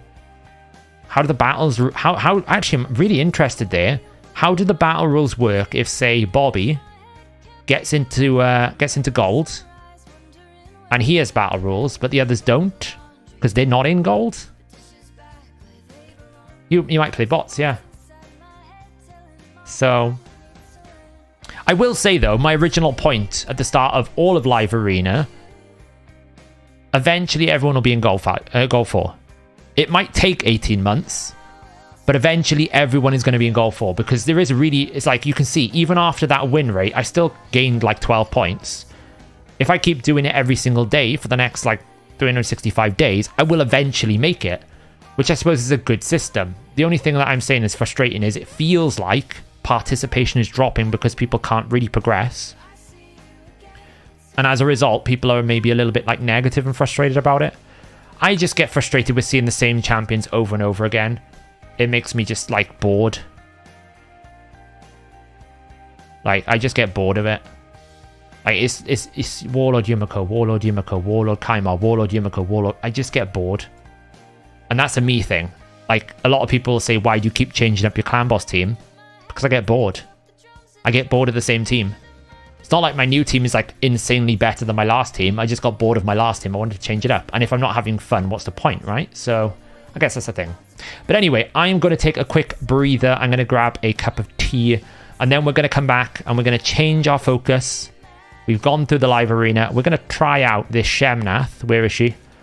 She's in Provoke set. We're going to try her out as a Provoke champ against the Head of Decay in good old Hydra. Got a little bit of speed in Hydra already. Got a little bit of ignore defense, which is kind of cool. Let's see how it goes. So, I will be... Give it 3 minutes. I'll give you a nice little pirate shanty. Should we go with this one? Let's go with a little bit more of an upbeat pirate shanty. Keep you motivated. Is that the right one? There we go.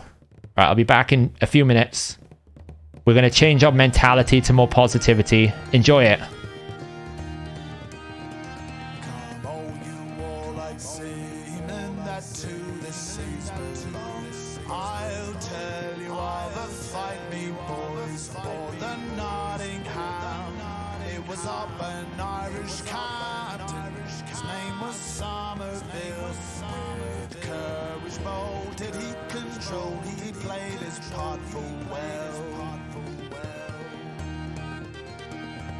was on the 8th of June, me boys, when I'd speeded on board. There came an order, a ranker for 2-way, bound for the coast of Ireland. Our orders did run so, prepare to cruise and not refuse against our daring foe.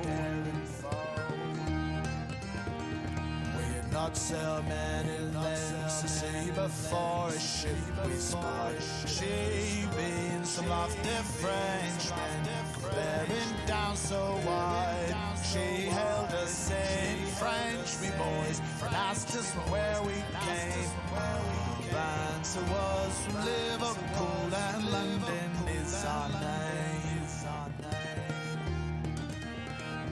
Oh, pray, are you some man of war? Pray, what may you be? Oh, then replied our captain, oh, then you soon shall see.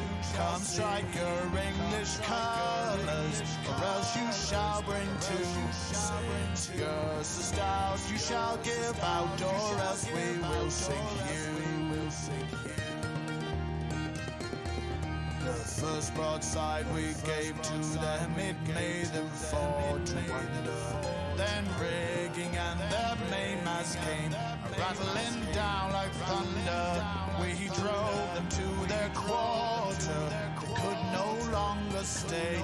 Our guns to roar, we made so sure, we showed them British play.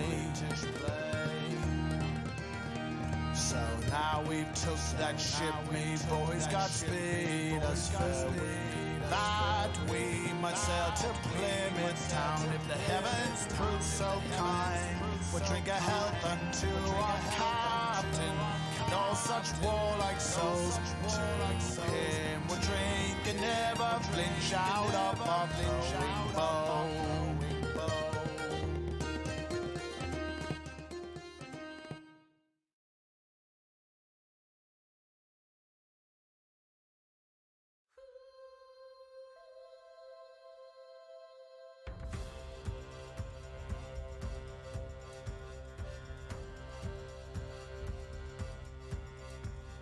South Australia I was born. Heave away, haul away. In South Australia round Cape Horn. We're bound for South Australia.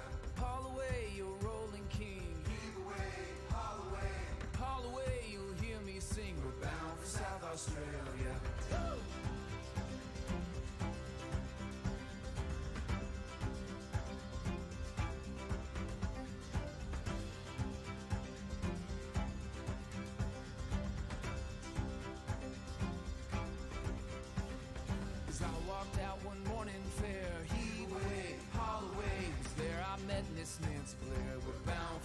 Australia. There's just one thing that's on my mind. Heave away, haul away, that's leaving Nancy Blair behind. We're bound for South Australia. And as we wallop round Cape Horn, heave away, haul away, you wish to God you've never been born. We're bound for South Australia. Haul away, you rolling king. Heave away, haul away, haul away, you'll hear me sing. We're bound for South Australia.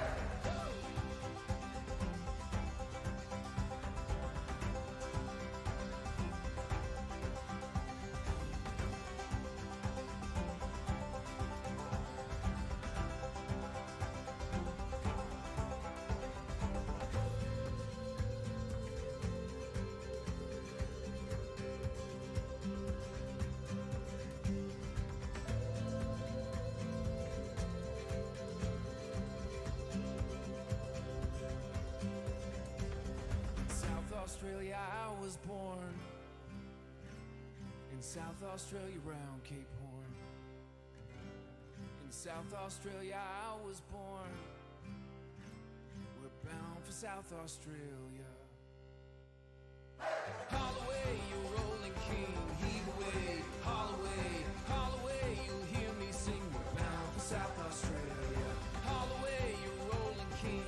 Heave away, haul away, you'll hear me sing. We're bound for South Australia. In South Australia I was born. Heave away, haul away. In South Australia round Cape Horn. We're bound for South Australia. In South Australia I was born. Heave away,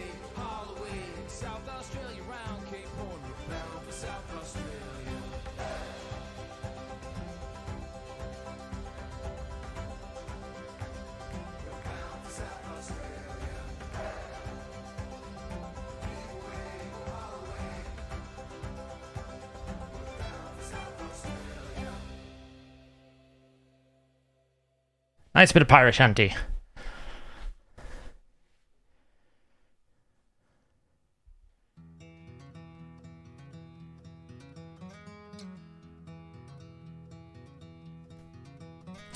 Hello, I'm back. Who keeps typing Gens in takeover? What's going on? Oh, YST, what are you doing? Of course, whenever I think about it, why didn't I think about YST? Of course he's on about his Gens in.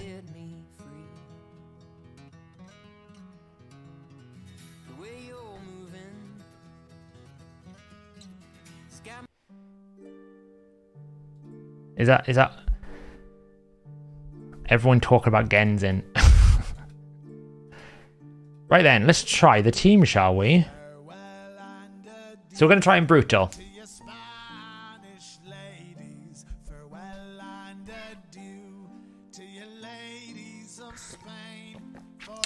Everyone loves the pirate shanty. Well, maybe not everyone. Absolutely. Okay then, let's try it. What's the worst that can happen?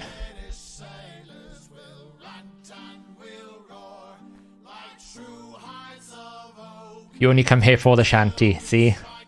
So we can literally just go fill. Oh, we're on one here. It should be times 2. Boost everyone up. I should probably stagger those because I don't really need to do both. Get a hex out. And then here's the test. How good is it? Provoke already. Great start. I guess we just AoE decrease defense and attack. The one champion that doesn't have high resist is the one that... Ay, vey. Of course. At least he didn't steal the Veil buff, right?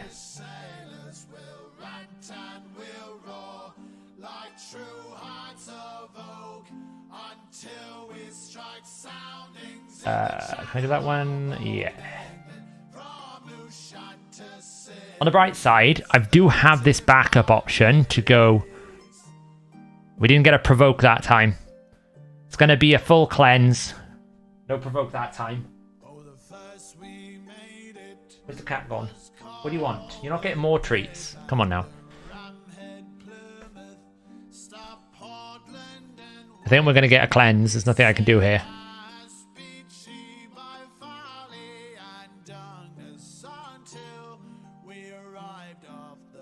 Yeah, it's a new one we've added. Okay, well...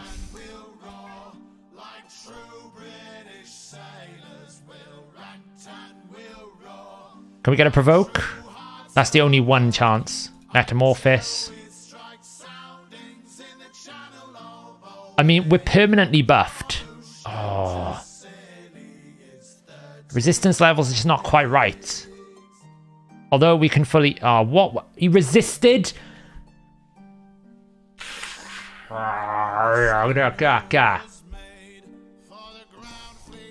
Does it provoke? Yes. We won't talk about the fact that dude just resisted. Now they've got increased resistance. Like, come on. Oh, he stole the increased resistance, of course. Ah, it's a good point. I feel like I need to stagger. The problem is, if I don't do that, I don't get the Veil.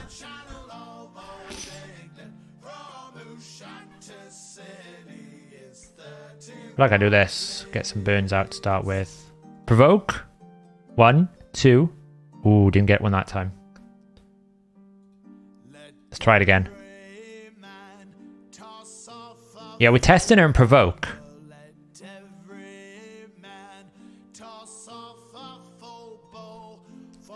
Like, I feel like we kind of need that for increased speed. And then we kind of need this for the Veil. So, right, test through, provoke. 3, yes. not going to always happen. This is the problem I've got with this Hydra comp. I cannot control the Mischief Head. The one champion that doesn't have resistance is the one that's always getting targeted. I don't know how to do it. I don't know how to deal with it. I've got everyone in high resistance apart from Tila and Michinaki, and it's Tila and Michinaki the ones that are getting targeted. Let's just try this. Force Tila to get it. I think it's just going to go on Tila though. It's the only problem with increased resistance. Provoke?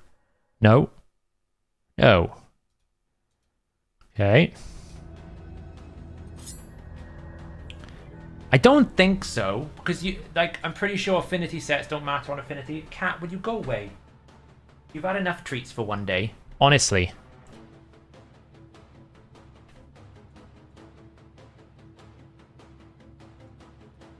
It's just because my account doesn't have a lot of good block buffs options. Provoke. It's not working very well. I mean, it's still a 72% chance, right? So it's not like it's like crazy good. It's not like it's guaranteed every single time.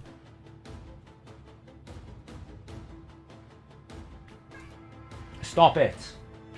No. No. Honestly, cat.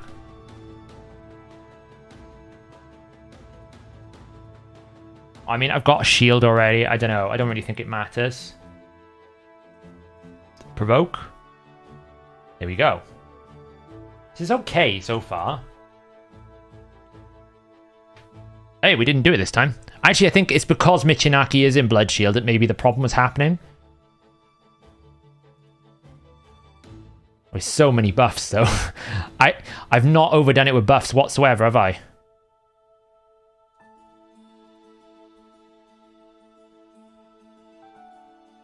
In an ideal world, we'd actually have... I didn't get cleansed there. So we're going to get cleansed. In an ideal world, we'd probably have block buffs in this team.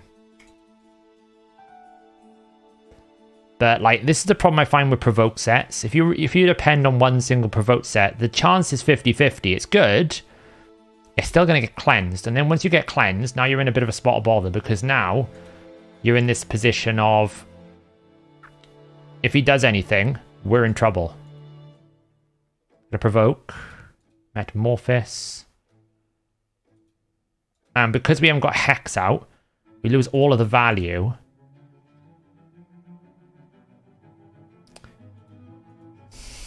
I can't control the Mischief Head. This is why the Shadowkin team struggles. I have no control over the Mischief Head.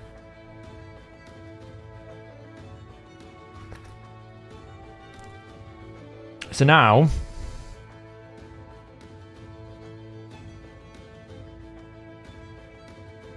they're all going to get those buffs, and they're all going to increase resistance. And I don't have increased accuracy, so essentially, we're useless. Nope. Ugo's the only champion I got. Probably resist all these. Oh, I got rid of one.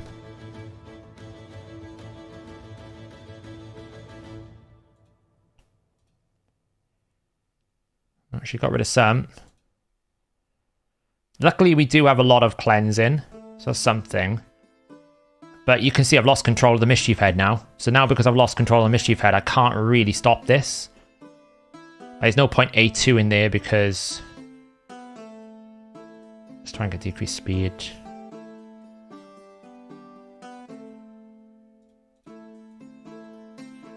I'll provoke.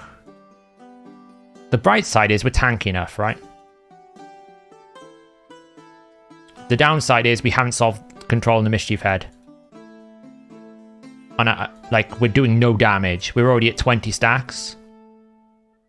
Oh, You're annoying me, cat.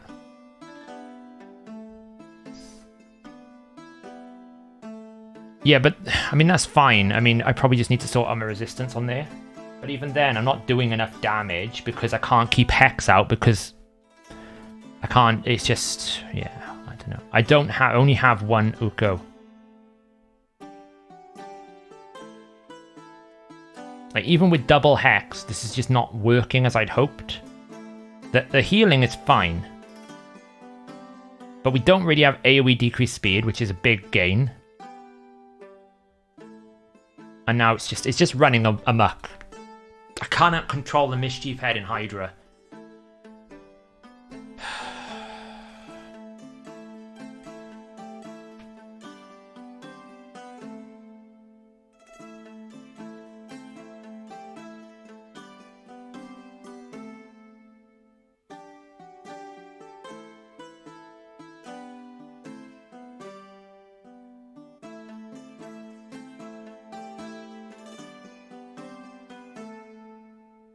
I don't have block buffs, so.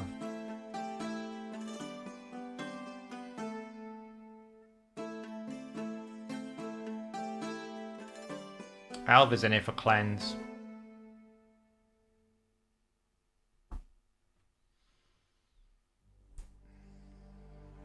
Yeah, I can't. That's the problem. I already have Ugo used. I could use Uko. Like, we could try and swap out Uko for the Alva. That would help, especially with the decreased accuracy. No, you've had enough. Don't you look at me like that. You've had enough today. You've had non-stop food. We'd get AoE decreased attack as well. Let's try this.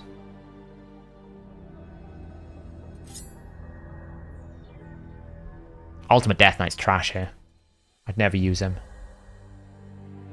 Like, it's not even guaranteed. It's 50-50. Oh, man. He weak hit that as well. Yeah, the cat's annoying me right now. You've had so much treats today. You've had like 3 batches. And you've had other normal fancy food. You're not getting anything else. Oh, I mean, at least we got block buffs, hey.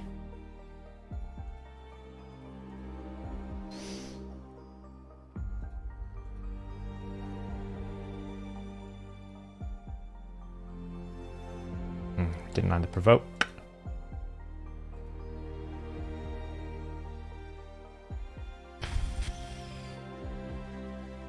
I actually think the blood shield on Michinaki might be causing some problems here. Not to mention Uko is deciding to weak hit every 5 seconds.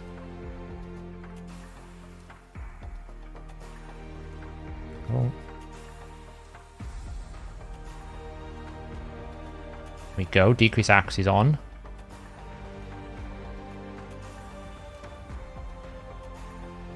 Stop it, you.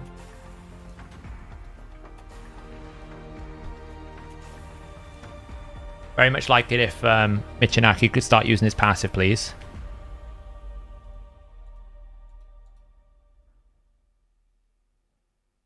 There we go. Okay, this feels better with Uko. Will you stop it? Right, hang on a second. Get out of the room. You're annoying me. Come on, go. Go. Get out of the room. You are winding me up so much today. Go on, get out. Get out. Get out of the room. Cats, honestly. Never, ever, ever have them. She drive me up the wall today. You know she's getting in trouble. You finished? Go on. Stop misbehaving. I kind of want to get decreased speed out on some of these champs.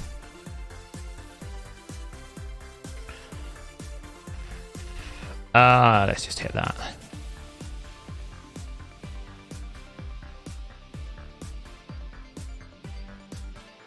Didn't get a provoke.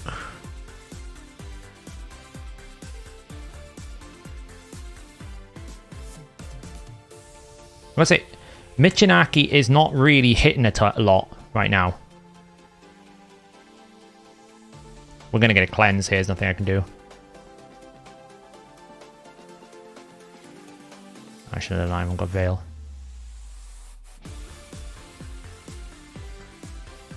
Oh, maybe provoke. Oh, no. Rough. Will you get down? Get out of that. Go. The cat today is driving me up the wall. Why is he weak hit? Is it just weak hits he's just not landing? It's gotta be. Ugh.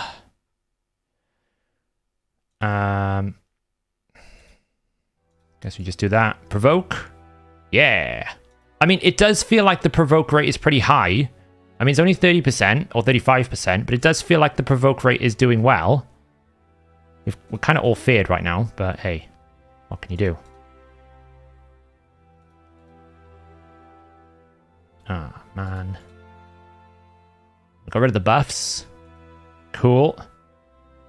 The damage feels low, though.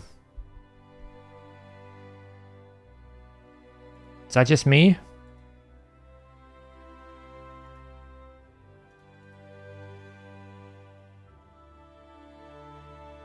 It feels low. I've got HP burns and stuff, but it just doesn't feel like Michinaki is doing much.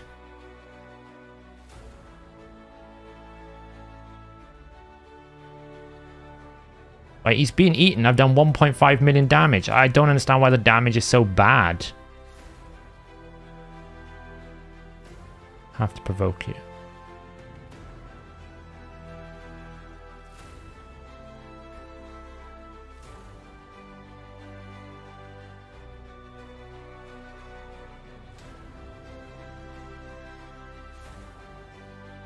I mean, they're all attacking whilst they're buffing.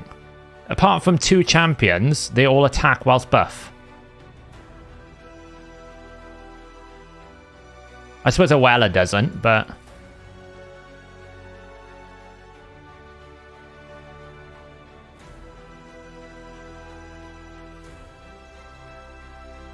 Give me another cleanse out here in a minute.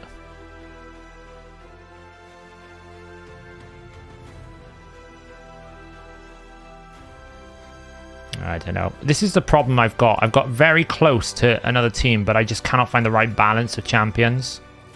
Shemnath feels pretty good, I'll be honest. Like, she feels good in the role. Like this will provoke. Or not, apparently.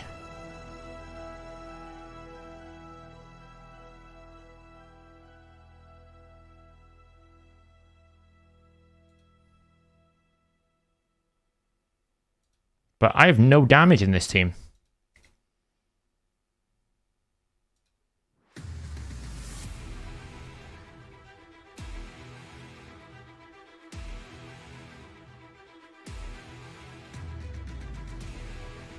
Like, I can't even... I can't actually sustain any damage at all in this team.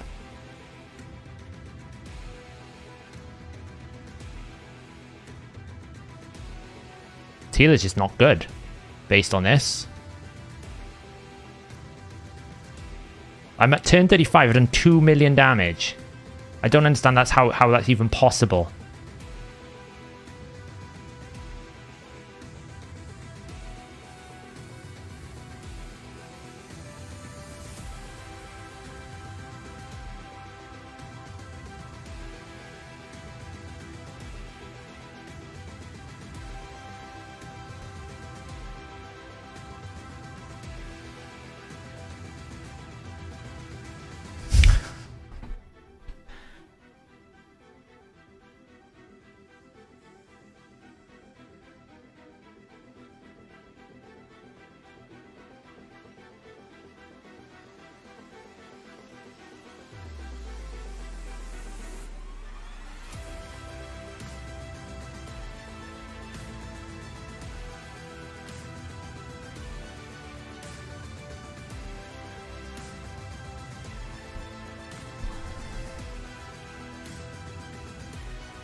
I'll be honest.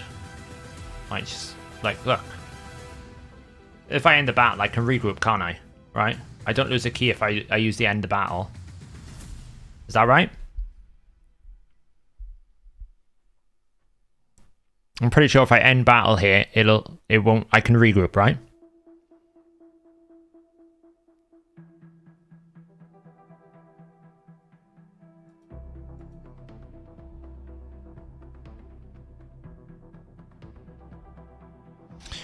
Problem is, no War Master, no War Master, no War Master, no War Master. So that's a lot of damage lost.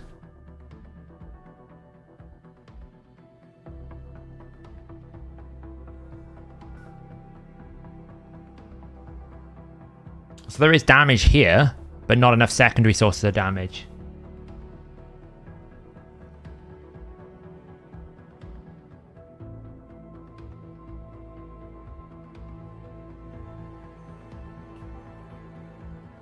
OL is here for just like extending buffs and keeping people alive. Like the problem is Duchess's Veil is only 2 turns on a 4-turn cooldown, so you need an extension, otherwise you start taking fears. So OL is here to basically extend the Veil. And then we had to bring in Uko because we basically couldn't deal with... Do you know what?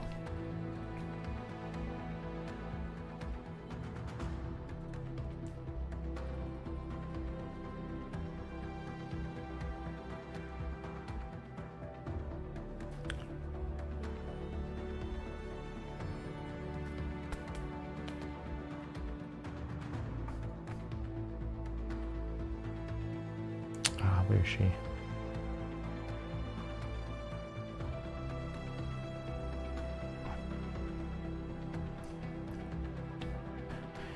Yeah, I mean, let's see. One attack, one attack, 3 attacks, 3 attacks. Like this, it's a fair amount.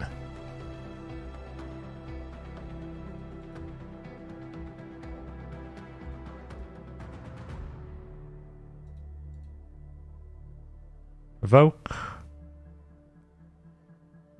Right. Let's go pick on this head. Get a weaken out.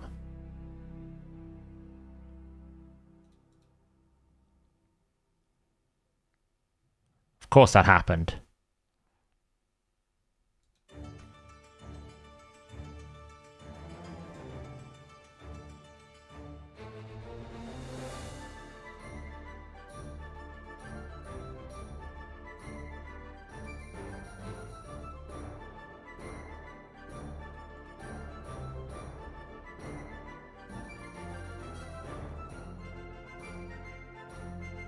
How to deal with the Mischief Head? Just annihilate it. Easier. Die. There we go. I'm gonna get a full cleanse, but hey. It was going well. More of that. Yeah, I need to take Blood Shield off. I know. Something I'll have to check in a second now. Ugh.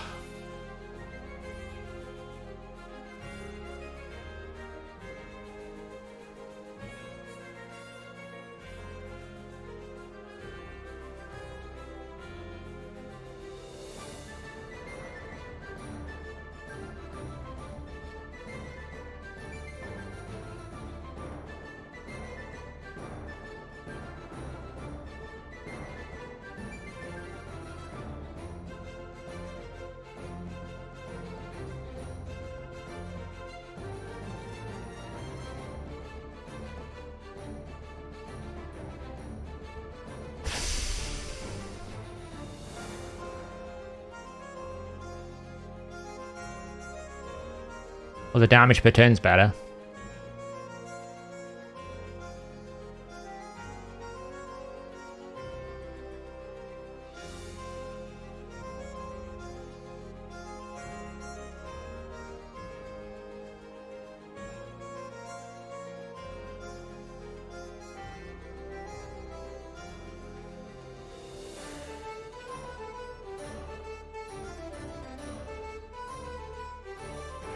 Only problem is, we still haven't got control over the damn Mischief Head. That is the problem I have in all of my other teams, is I cannot get control over this Mischief Head. I should have provoked the A1 head, I didn't.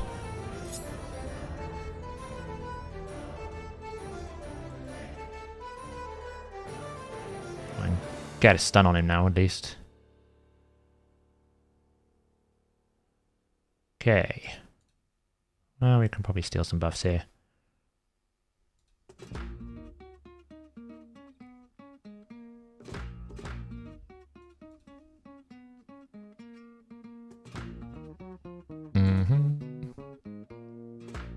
Probably didn't need to provoke there. It's probably a waste of that ability. Never going to get anything. I need weaken on this head. I'm never going to get that.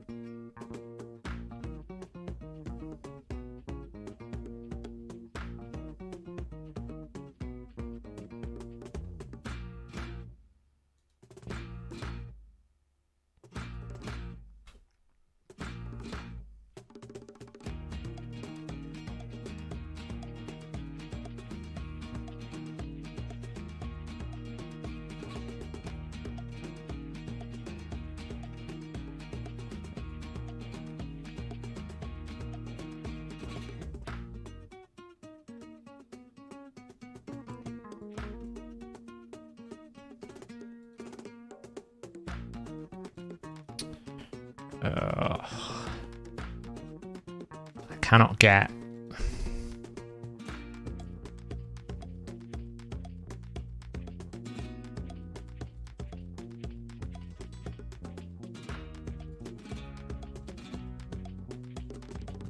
Well, on the bright side, the provoking is working reasonably well. The downside is I can't control the mischief head, so it doesn't matter what I do. Can't kill it, can't control it, can't win. So frustrating. I'm having a frustrating night on Raid tonight. I cannot control that mischief head.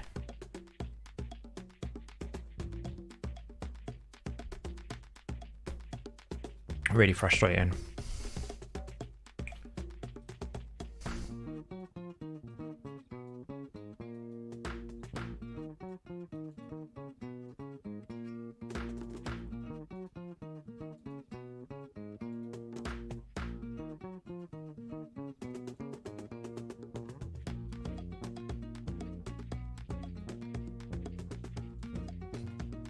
That team.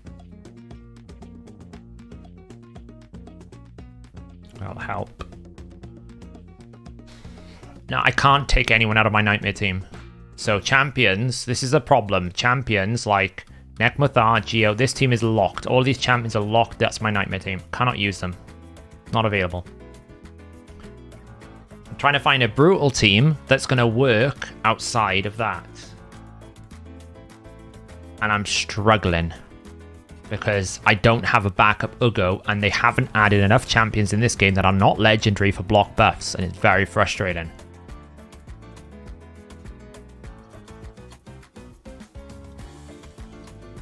I mean, to be fair, a lot of them are. I mean, she's at 256 resistance. He's at 256 resistance. Like 246 resistance. More than enough. No resistance. And obviously no resistance. Like most of them were.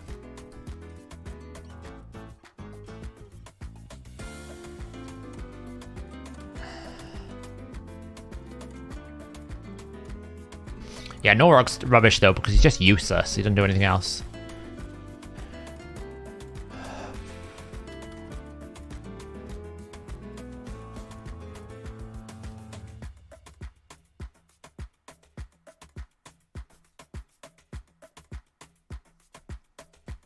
The provoking is actually going okay. The problem is I can't control the mischief head. It's always the same problem. I cannot control the mischief head, and because I cannot control the mischief head, I cannot like manage the turn meter because it's the turn meter steal that he gets. So it means that just everything kind of falls apart. We also don't have any AoE decreased speed, which is kind of a problem, I think. I feel like I need AoE decreased speed in here. So I don't really have many AoE decreased speed options from what I can tell.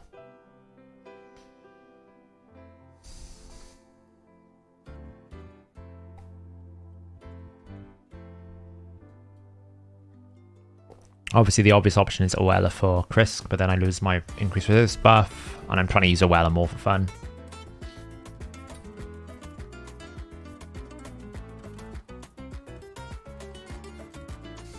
There was a Kimmy option.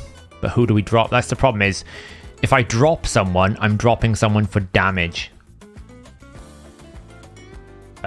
Which is a problem, because I don't have any other forms of damage. Which we saw, right? The only reason why we did more damage that time is because Whisper came in. I actually think dropping the Teela. The Teela for me is just like...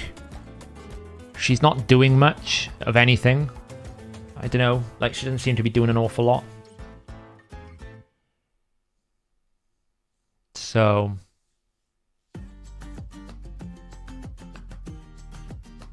wonder if Teela's better. But if I drop Teela, I lose the resistance buff. The aura. Which means everyone is probably going to get tanked anyway.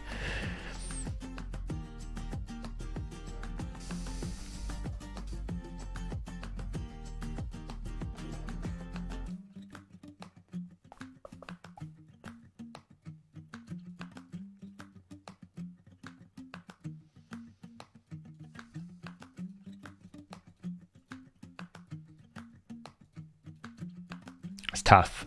I'm struggling to find a good brutal team with all my other champion commitments. I'm just struggling to find it. Let's try this.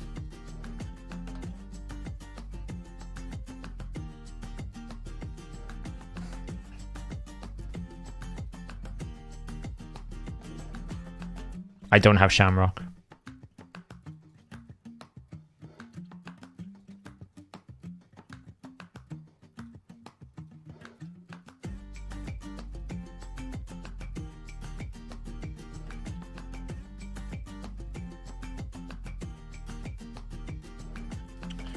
Kimmy, can you stop weak hitting? Hey, Barter. Sorry, guys. Tonight's stream has been a bit ranty and annoying and negative. It's not... I'm just not having a good stream on it tonight.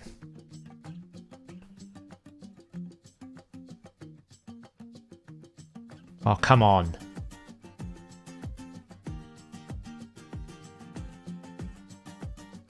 Because Oella, I have built resist. I've just built enough around Oella's resist buff, Billy. I'm building around her buff. There we go. Just took a few attempts. So ideally, we want to kill this Mischief Head as quickly as possible. The only problem is I don't have any weaken.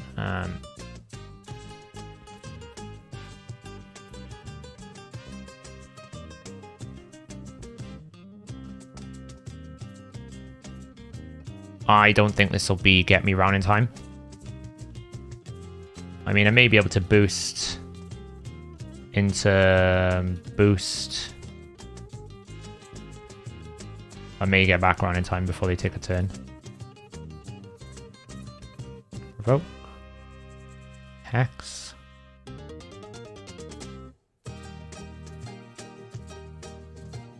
Drop 2 meter. Okay. Extend the buffs, heal everyone up. The only thing is, Whisper doesn't have any accuracy for this difficulty. And get Provoke. But at least we've got decreased speed now, so that helps us get back around to our abilities. So like, we're kind of like, we need Whisper to land the weaken there, because she can do it. She has a little bit, but not a lot. He's not landing HP burn a lot, I gotta say.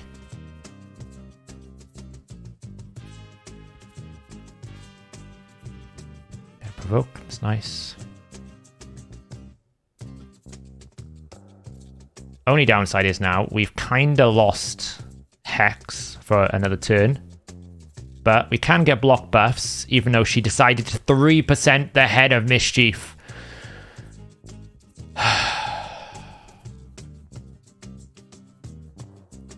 It's like, why? Why do you do it to me?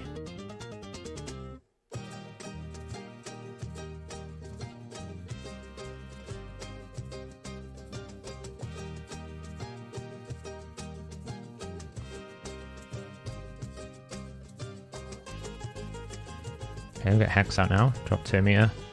See what I mean about the fear, like the veil buff? If it's not extended, it does cause problems. So now I've got like fears on everyone. He still stole the buffs. Well, we managed to steal that, but the problem is now we haven't got Provoke, so we're going to get cleansed, which means we lose the Hex, which means we lose. He's got Fears. Oh, it's a disaster. Weaken? No. Weaken? Yes, but it's too late because we haven't got the extra turn.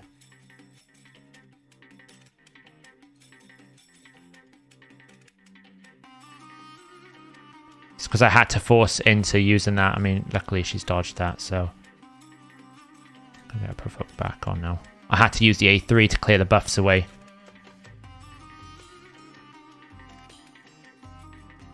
But now we have no Hex. So it's like rip. We have no weaken. We have nothing. We cannot do anything. Cannot play the game. Urgh. So frustrating. I'm so close to getting this team balanced, but you can see that the damage is not there with Michinaki at the moment because I can't sustain the buffs that I need. The debuffs.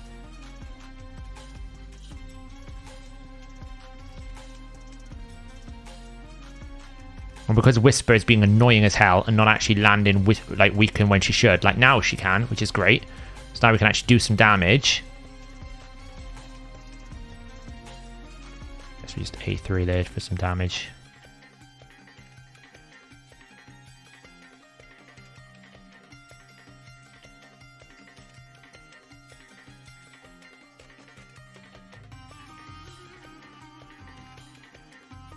I am going to Provoke still, so someone's going to get a...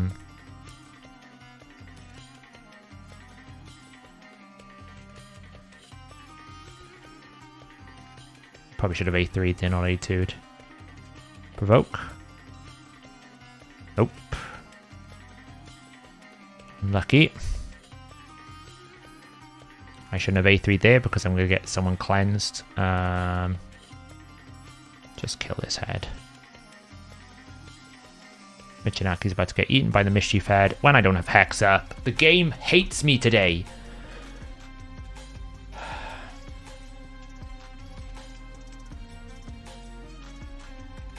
I'm done. I'm done. I'm gonna do Nightmare and that's it. I'm done. I can't take any more tonight.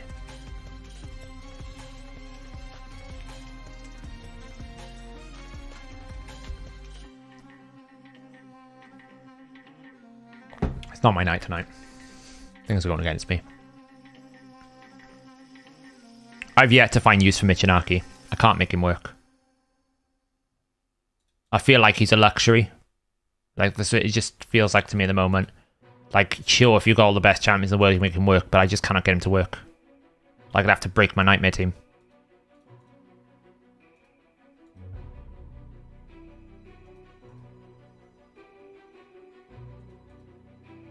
Oh, come on, Ugo.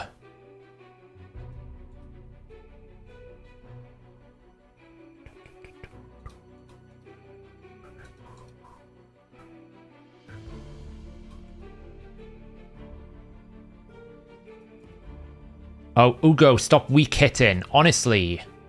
Come on.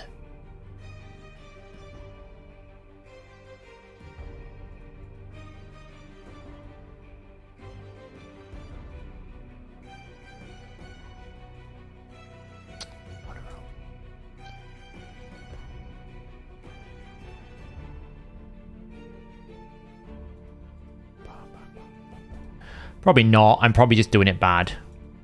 Honestly, Dead Space, I'm playing terribly tonight, basically. I think just generally, I'm having a bit of a rough night of it today.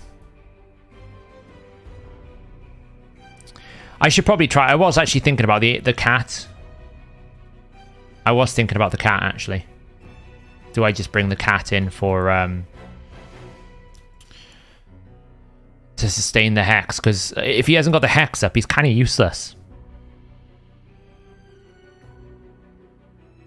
Like, his kit needs Hex, so if there's no Hex, you can't do anything.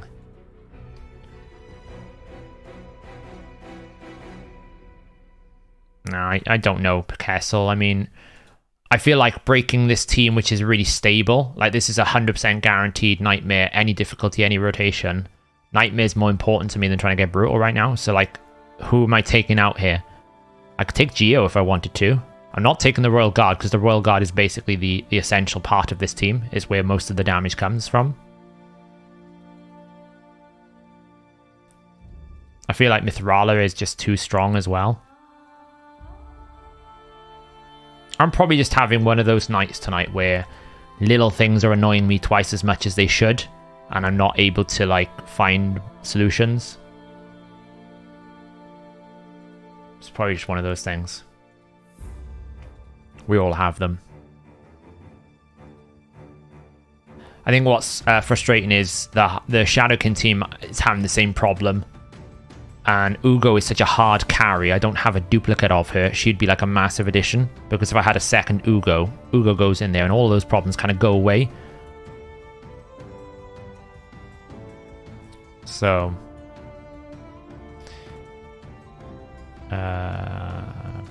oops, I should not have used that. Oh, well, RNG. Let's just save that. Damn it. Shouldn't have done that. It's fine. It's okay. So even this team here, I actually don't have a solution for the Torment Head, but it's okay. I can survive it. It's not so bad.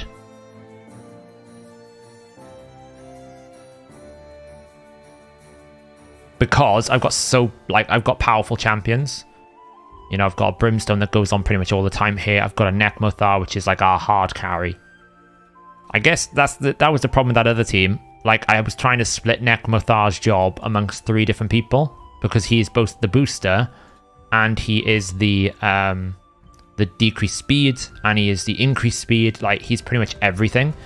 And I feel like maybe I was trying to, like, split his role amongst too many champions, and therefore I didn't have enough capacity in the team for other things. I could use Krisk. I do find, though, that Krisk can be a little bit temperamental because of his continuous heals and stuff. Like, tracking the buff count on Krisk is harder.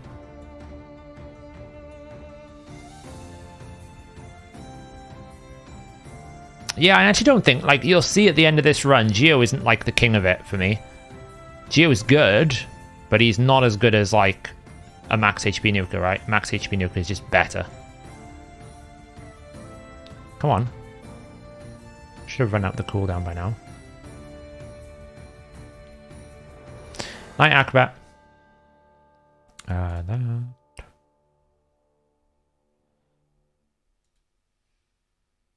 Got to kill the Torment Head. So with this team, all I tend to do is I just got to kill the Torment Head. Annoyingly, we didn't land block buffs on the left champion, but hey, it's fine. Once the Torment Head's died, this team gets even more stable. It'd be nice if we actually get Brimstone out. There you go.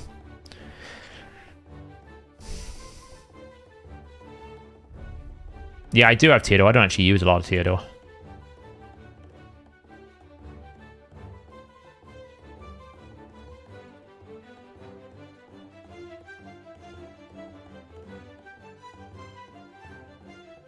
There we go. It's actually baffling to me how much more stable my Nightmare team is compared to any other team. Like, I never struggle with this team. It's so good.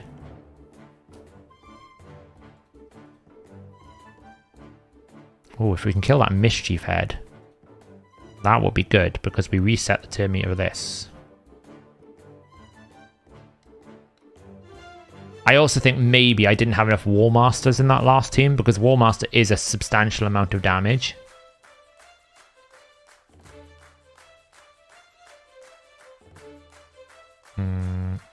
I mean, it would be a mistake to do anything like that.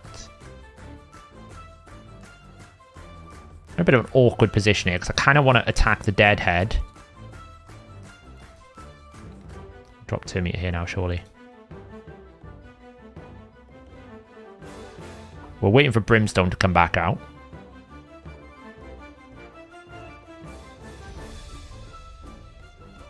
Will it die? Seriously, that Mischief Head has been on no HP. Thank you. Lord above.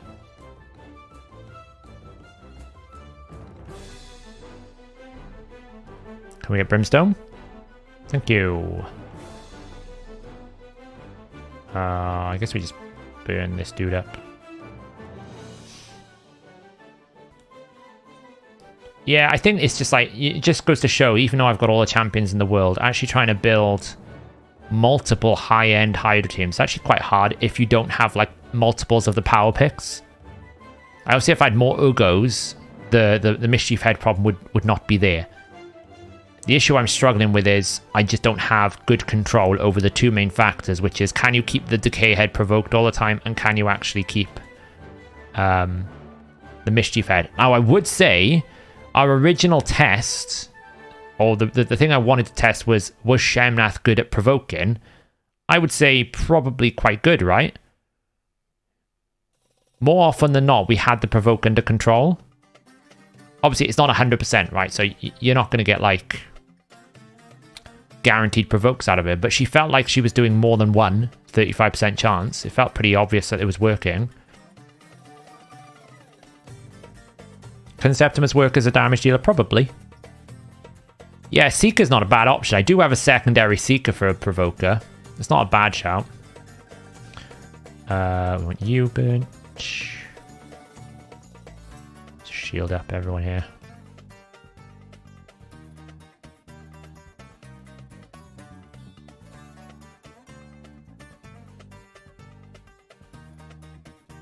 Okay, we decrease attack out. Can we get Brimstone again?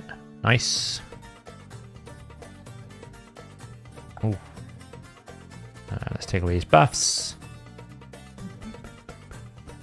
Yeah, that is the only problem with Affinity, with Seeker, is Affinity, right? It's the same thing with Black Knight, right? Black Knight's a great option. But more often than not, Black Knight will weak hit.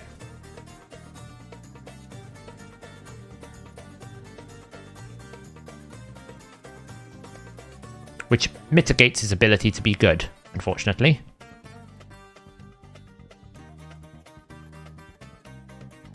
Kind of taking a bit of damage here. Should be okay, though.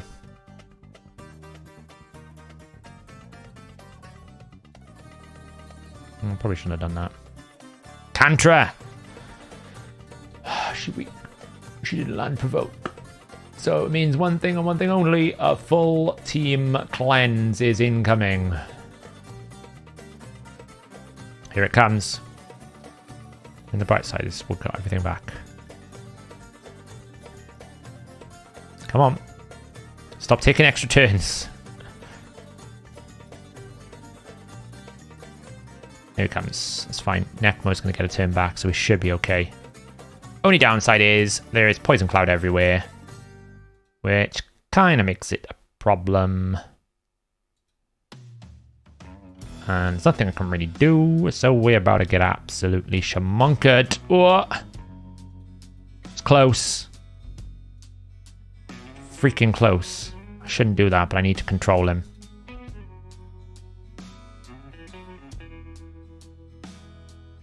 Oh, this is not nice. He's so close to dying. I think he might be dead. No!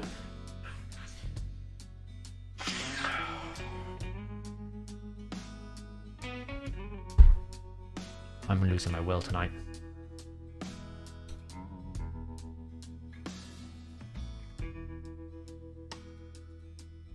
It is driving me to a point of just want to do one thing tonight, seriously. That's all I want to do.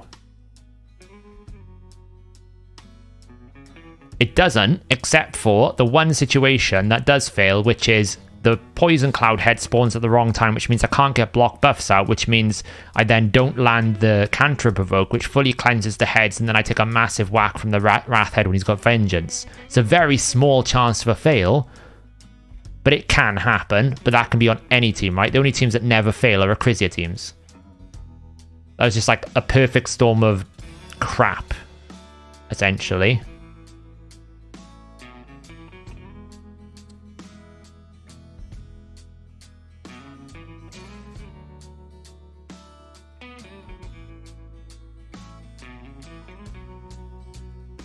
I need to do one thing. Like, I have to achieve one thing tonight.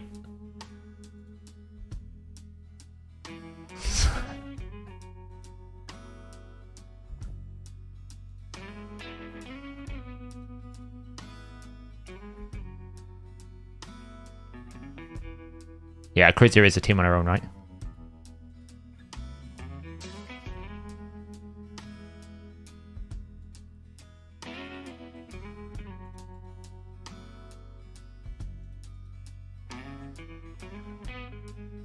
I streamed. Well, she's not a guaranteed no. She's been on loads of times 10s though.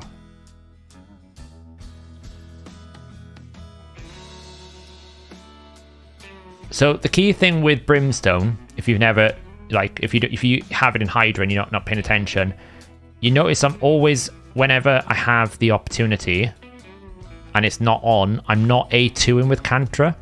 I'm always targeting the Suffering Head because the Suffering Head is the best head by far to actually do the Brimstone on, by far. So I'm avoiding her A2 until I put it back on the Suffering Head because I don't want the A2 to trigger the Brimstone. I don't want it on like some of these other heads because if it's on like these Mischief heads, like the Mischief head will not use an active ability unless he has buffs to spread. The Torment head is like a 4-turn or 3-turn. Torment's not so bad. This dude will not use active abilities because he's permanently provoked. The difference is about 5 million damage on a Suffering head here if I have Brimstone going out all the time. So I'm waiting all the time until I get Brimstone. Now I can AoE because it's a 4-turn cooldown. It's safe to do so, right? That's what you want to kind of do with Brimstone. Is try to always get it on the Suffering head. If you can do that, Brimstone is very good for Hydra. If you can't do that, Brimstone's not very good for Hydra. Ooh, nearly. Like now I can A3. Cool, off I go. And the other thing as well, when you're against a Torment head here with Geomancer, I'm alternating his A1 with his A2 because I know I'm going to get burned next turn. So I just basically A2. I don't care about attack with A2. I just want to get rid of the fear. So these little micro decisions when you're doing Hydra can make the difference between a team working and not. If I didn't do those decisions in this team, I'd struggle a lot more because I don't have a solution for the Torment head, right? It would be a lot worse for me.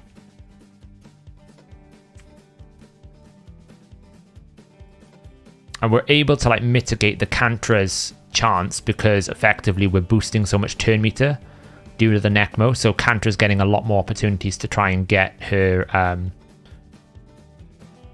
provokes out. So if she does miss on 25%, it's not guaranteed. More often than not, I get a turn to get back around to it, which is why Shemnath wasn't controlling it as much. She's missed it twice in a row. Kantra, yelling at Kantra time. She's missed it twice in a row. Not ideal. Not much I can do really, unless we kill the Mischief head.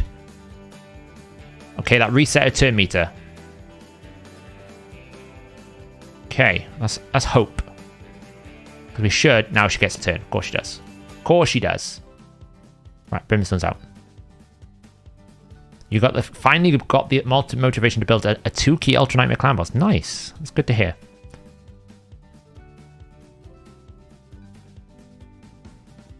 Now we've got a dead head, we can actually ramp up some good damage here. Here we nuke. Throw out some debuffs. Let's start ranking up those damage here. Here we go.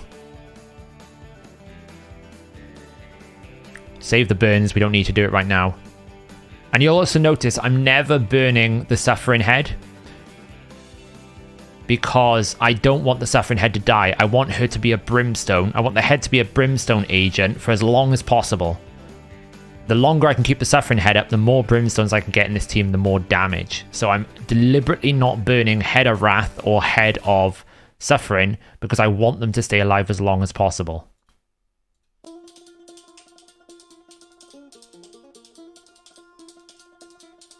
And besides which, if I AoE, I'll get more Warmaster procs on my Geomancer, right? So it's a good idea. Right, you can see how quickly I'll be able to get my Royal Guard out from here. Now that I've got Suffering, I've got HP Burns out. The Brimstone proc here will activate next turn. That's free 250,000 damage.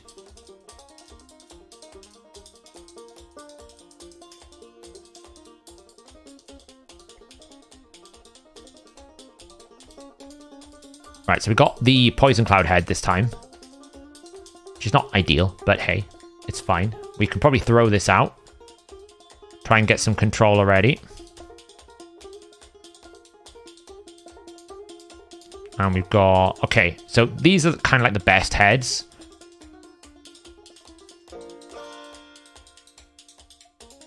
We won't have the problems we had last time because we got block buffs out now. Last time we got really unlucky that there was just like a perfect storm of terrible RNG, which resulted in us basically losing all the enemy debuffs, not being able to re-debuff, and he had Vengeance buff up and he just did too much damage. Because there's no revive in this team, right? If I lose someone, it's pretty GG. Like, right now, he's at risk because he's been provoked. But it should be okay, because we've got AoE decrease attack out, we've got AoE decrease speed, we've got leech, we've got everything we could possibly need. There's no more torment head to slow us down. Like, this is like a perfect scenario. We can even cleanse it away. So, how much has Geomancer got? He's got 14 turns. We're pretty comfortable here now. This should be an easy 1-key. Do you ever beat Hydra like you do other clan boss teams? Yeah, of course. When you do 1-key Ultra Nightmare, when you do 1-key Nightmare, right? That's beating the clan, beating Hydra.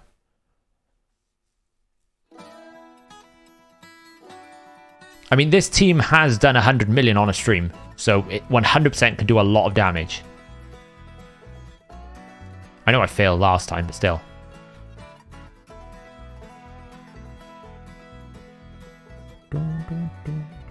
Again, we're delaying it until we do Brimstone. Now we can AoE.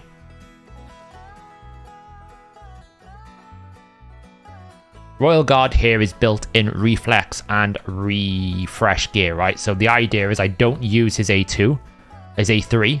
Even though his A3 is quite good for decreased speed, I don't need it because I got Necmo. All we want Royal Guard doing all the time is A2ing and refreshing that A2 as much as possible. So I'll only ever A1, A2. These little intricacies, I think, get overlooked with Hydra a lot. And, you know, that's why I'm giving this detail as I'm fighting it. To try and, like, I don't know, help out people who probably don't get given the intricacies of how things work. Like even I learned a few things with Geomancer. I always used to think that what you needed to do with Geomancer was burn the Wrath Head, when actually what you want to do is burn everything other than the Wrath Head, because the Wrath Head activates so often, you can get more Geomancer passive procs on the other heads, but not kill the Wrath Head too quickly. It's those little intricacies can make the difference between someone doing 5 million and a person doing like 1 million. It's very big. Let's just get rid of that. Where are you with Arena and Hydra stats in the Great Hall? I'm putting all my focus at the moment into Clan Boss, because it's my thing. I like Clan Boss. I like doing stuff with it.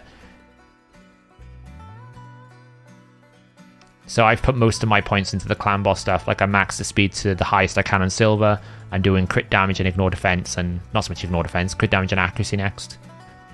I'll throw points around. I've thrown a few points in Hydra, but not many. I think I threw the bronze medals that I had spare in Hydra.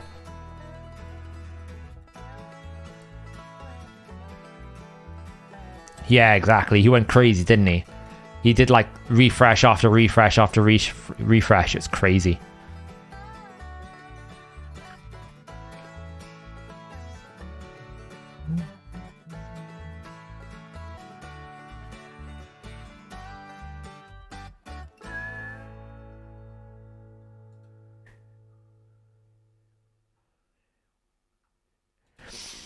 Who are we going to be in here?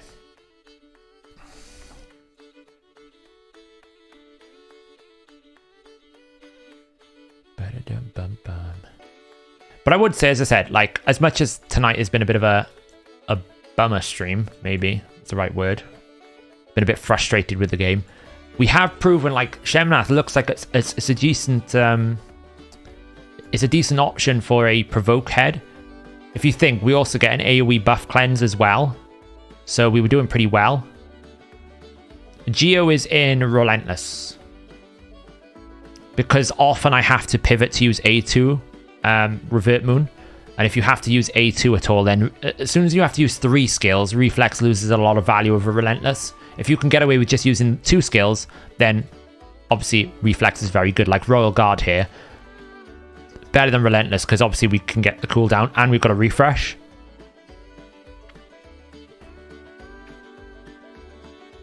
So, oops, I should have A2'd there. Is Samson worth building? I saw Shinny beating up the arena with Samson. I personally don't think he's super good because he's a bit like Trunder and Hefrak, right? If you can't get the HP or the kill activation, his damage is a bit weak. But check out Shinny's stream, because I'm pretty sure I saw Shinny doing some stuff with Samson and beating people up. Maybe he's found some success with it. I personally don't have the champions, I can't tell you. But all I can tell you is the numbers are basically like Trunder and Hefrak. If you can get the activation of the second hit, it's pretty powerful. But that's if you can get the activation of the second hit, which may not be possible because of, you know, just the fact you've got to kill someone, right? And that's very hard to do in Arena on a HP-based champion. If you're not Taras. Of course, if you're Taras, everything is, like, super easy.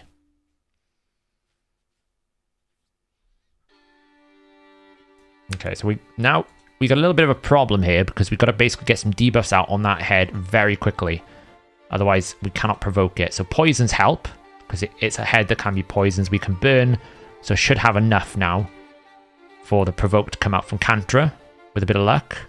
There we go. You always risk the team when you transition, right? When the heads come back, you just need to get re-established control. If you can re-establish control, then you're good. Sometimes it's hard to do so.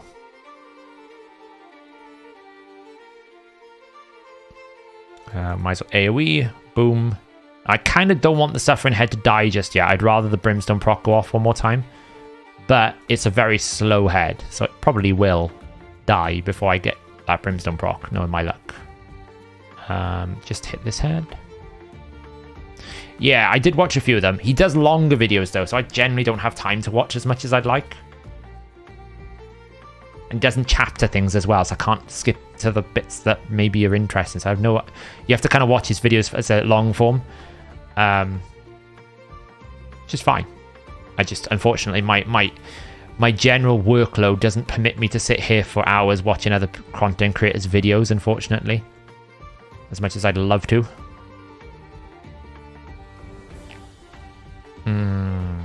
Probably should A2. Maybe we get decreased attack. The nice thing about Kantra is, yes, she's a provoke bot. But she's also a great backup debuffer, especially if there's Poison Cloud out, right?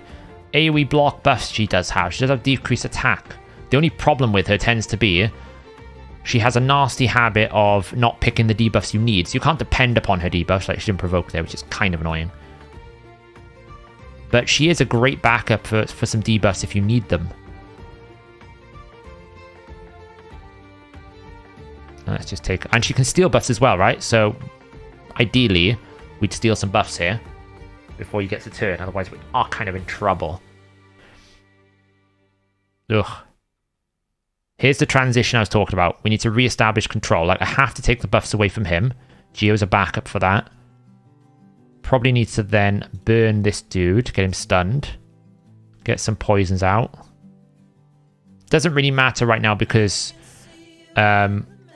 The skulls are on cooldown, so we've got some time to re-establish control. That's a real waste, but it's not much I can really do about that. We're just going to heal up to make sure we're full HP.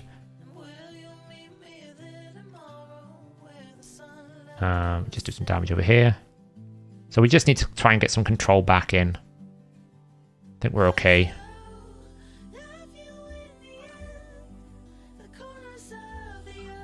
Might as well just do this. See, a block buffs to decrease accuracy. It's huge. She's like, I still think Kantra for me, even though she's not 100% Provoker, is possibly the best Provoke champion for Hydra. Purely because you get so much utility alongside the Provoke. And you don't have that passive on a cooldown, like it's always up. So you're just basically running it, and you just gotta sometimes play the RNG game going, damn, I didn't get it that time. But the fact that she can place debuffs on weak hits, which means she can bypass the Poison Cloud, is so valuable to me. Let's just go hit him for some damage.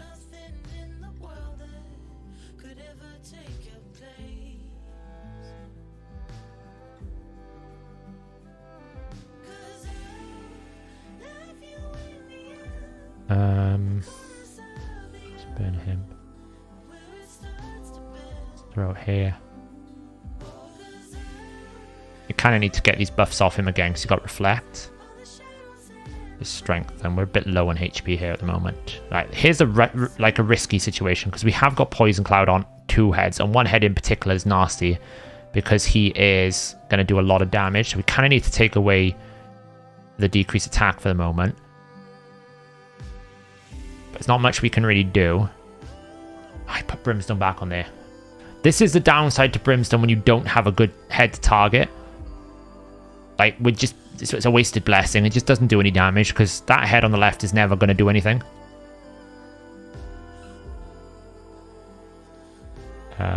Yes. Would have been great to have an extra turn there. But hey, we can do some debuffs. So good. Oh, did I already have 10? Oh, fair enough, Beth. Yeah, that is the only risk of that is the only risk with this team is I can't control the Mithrala poisons.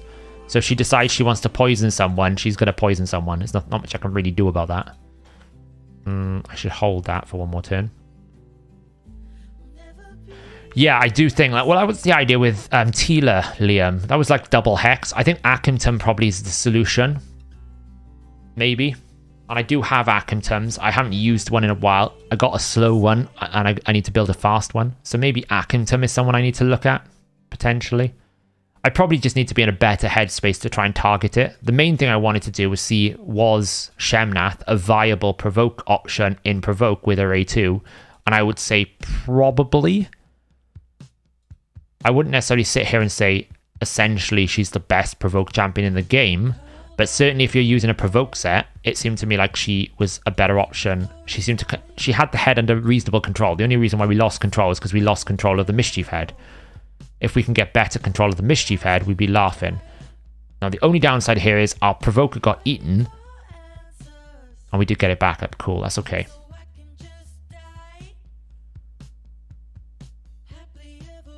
I mean, you really don't need her in Provoke set, right? You just need turn meter boost. Pair it with someone like a Necmo or a Lysandra or someone like a Morrigan. Basically, someone who can give her turn meter. Like, you know, probably the Rabbit. I even tell you what I really should do. I should probably look at putting the Rabbit in one of my teams. If I'm going to use him in Clan Boss and fully build him out in high speed, I should put him in one of my Hydra teams and just basically let him run amok, because you're going to get lots of turn meter with him. We're taking a bit of a hammer in here. Let's get rid of those buffs. Did we get a cleanse or something? Can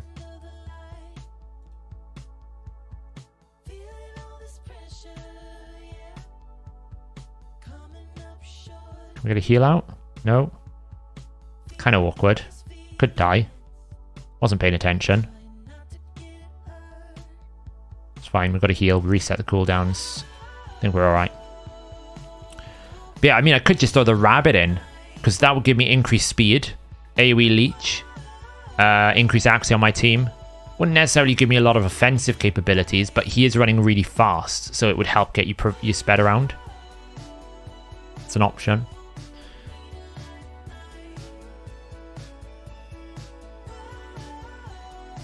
I do need to do, like, I actually, at one point, I literally sold all of my Provoke sets because I didn't think it was worth much. I don't know. I think Ugo's got Cruelty, Brad. I'm pretty sure my Ugo's got Cruelty. How hard is it to go from hard to brutal? It's reasonably hard. Like, champions that can probably stay alive on hard can't on brutal. Like, the stat jump is quite a lot in terms of offensive capabilities. Oh, this is really awkward. We got double freaking... Well, we won keyed, so it's fine. Just heal up, just to make sure we can, like, not get one shot.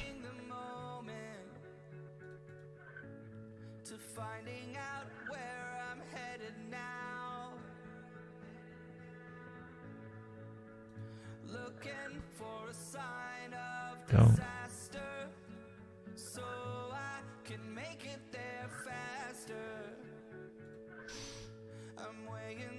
What was Tila in for, and do you have Drang? I have Drang. Tila was in there for like the Resist Aura and the Hex backup with Leech. Razzlevarg Provoke is okay, I think. No, because his A1 is just a single roll. I wouldn't put Razzlevarg in Provoke. You don't get much value out of that at all.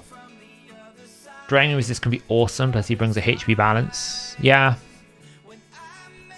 Shemnath did fine. It wasn't the Shemnath. It wasn't the decay head that was really causing us a problem. It was just like, it's a problem I've had in the Shadowkin team actually. It was more of a problem with Wuji because Wuji had less chance, but I just couldn't control the head of decay. He was just running amok. I couldn't do anything. I was really struggling with it. But hey, we've managed to do at least one thing, which is complete nightmare. Whew. You asked a Septimus question some time ago. Yeah, I think Septimus is a decent damage option. I would say he's a bit like, out of all the max HP nukers, Husk obviously has priority but affinity issues. Royal Guard is very good. Acrisia is very good. I wouldn't necessarily say Septimus brings enough over the others, because with Royal Guard, like, it's AoE. With Husk, it's AoE. He's good, but he's single target, and he's not as strong as Acrisia, where every single ability is as good. So I think that would be what I would say about him. He's an option, but I wouldn't say he's in top tier. Mithrala, I think, is just in, like, perception gear. She's just high accuracy. She's built for arena. She's not built for this. I've just thrown her in here.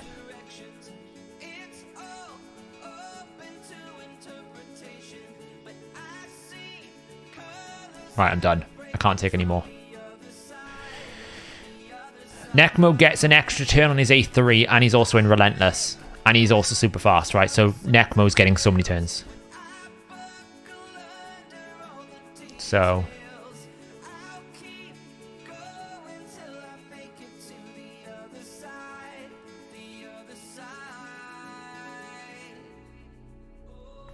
Royal Guard is really good. I think Royal Guard's great. I use my Royal Guard in Spider as well, on Spider 20, but I don't use Royal Guard in Hard 10, right, Liam? But you can see, like, Royal Guard outmatches Geo. Do I think Arix would work in Hydra? Maybe. Yeah, I could see it. I could see it.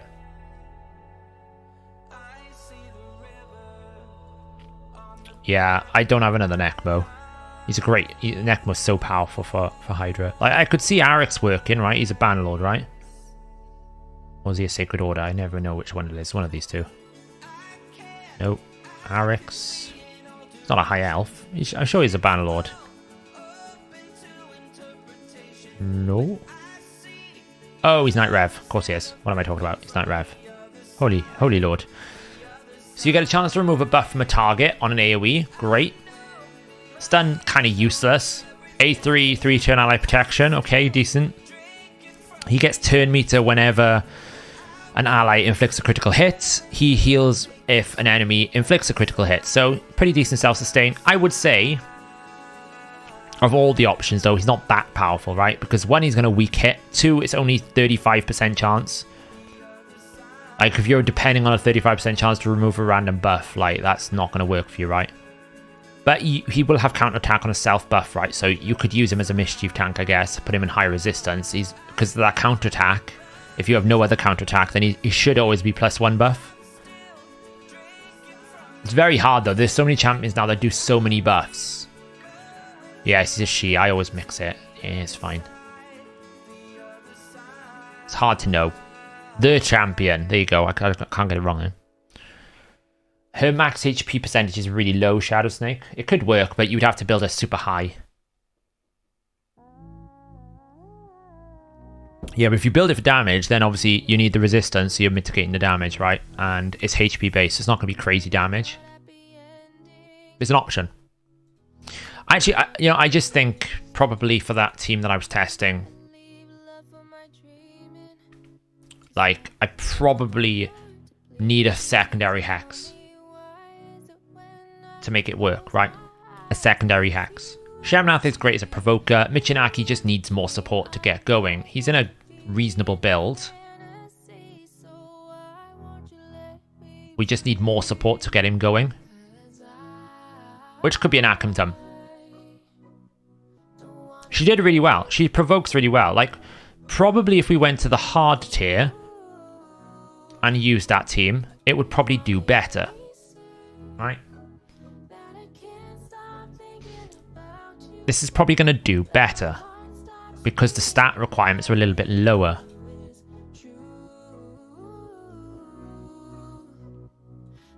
So see, extend, provoke, get the hex out, start attacking it. Didn't get weakened, fine, it can happen. He's now HP burning, wasn't HP burning before, which is kind of annoying. Extend all of our buffs. Oella is actually really good for this position. I just think I can't get the balance right on that other team. So we're going to just AoE here. Provoke. Nice.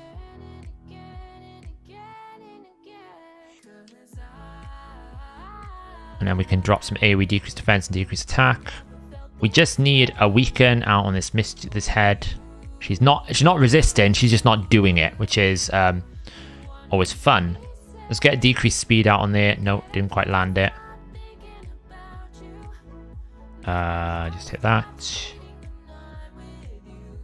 Smack that for some damage.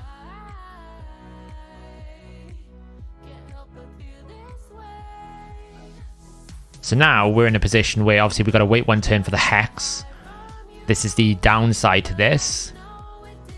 And she's not landing weaken, which kind of sucks. Can we get a weaken, please? No, we resisted that time.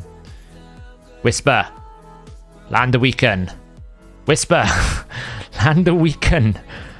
Oh my god, Whisper. Whisper, stop it.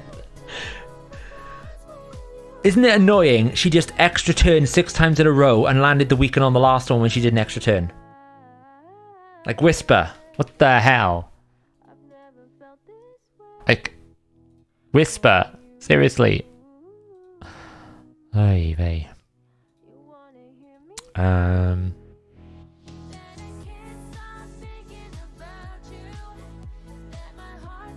Hex back out. She took so many turns to try and do that. Like, seriously. There was a lot of extra turns, and it was all kind of useless because I couldn't do this. This is what she's meant to be able to do. Annihilate ahead. Thank you, Whisper. Here we go. This is what Whisper's in this team for, if we get going. She's just built probably a bit too squishy. Provoke. So Shemnath as a provoker, certainly for hard difficulty, absolutely fine by the looks of this. Everyone got decreased speed, yeah. So we just A1. But it does feel like Michinaki kind of either needs some sort of debuff extender. Didn't get a provoke that time, so this is at the risk now. We didn't get a provoke, but she does have increased speed, so she should be able to like cycle back. Let's just go and kill you.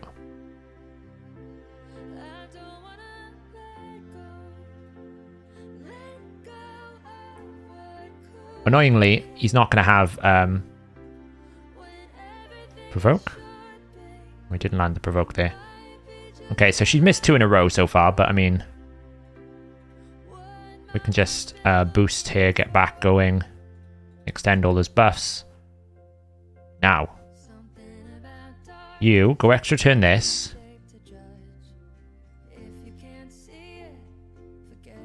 Land weaken over here.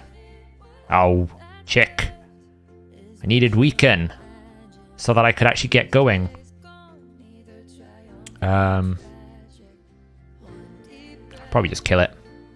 Provoke. I actually think she's solid as a provoke, right? She really is a very great provoke option.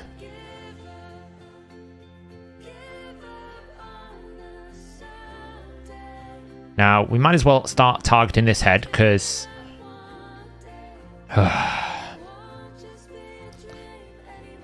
it's just annoying we can't get the weaken. We haven't got a set. Ideally, I should have a secondary source of reliable weaken in here, because Whisper requires the weaken. If she doesn't have the weaken, then she loses quite a lot of damage.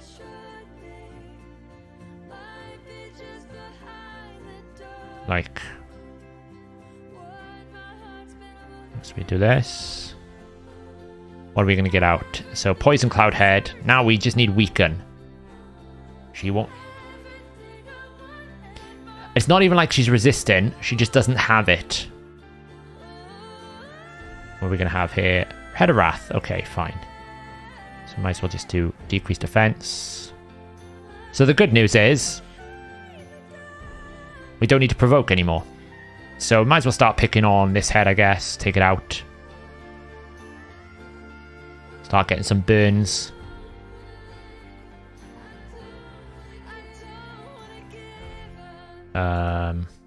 Anyone got weaken out? No. Just smack it.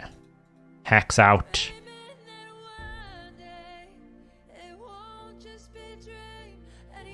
The only risk we've got at the moment is like decreased defenses, kind of. I'd say like this dude over here hasn't got decreased attack at the moment, which is kind of scary because obviously he hits really hard and I could die from it. Weaken. Right, we can now see how this is going to work because we're bound to get back onto another turn before that head takes a turn. Might as well hit that for some damage. We get decreased defense. Nope. Ooh. Hopefully we should be able to get a turn. Yes. This is why Whisper's in the team.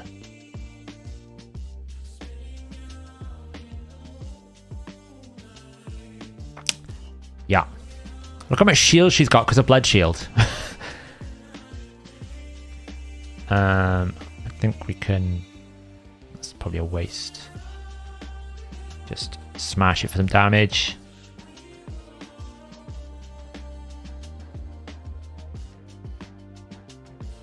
So I feel like I've got a hard team, but I guess this answers the question someone asked me earlier.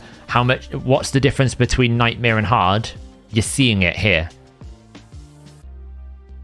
Like, this is the difficulty difference. This team couldn't do... was struggling to do Nightmare hard. Was struggling to do hard, brutal. I can't get the words out of my mouth today. So you're starting to see the difference as to...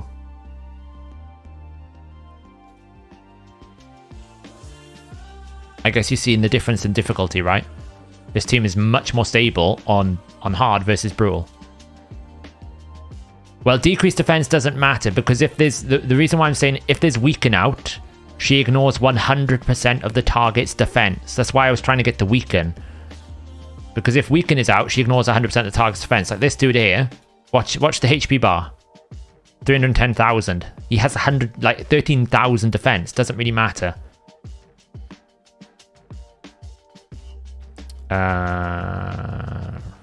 We only really have one head we can hit, so I'm waiting for Poison Cloud to fall off.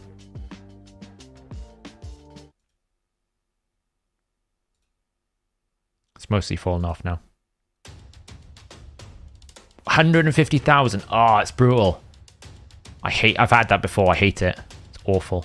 Oh, I shouldn't have done that. Oh, nearly killed it. Let's just take away those buffs. This is why I like Shemnath.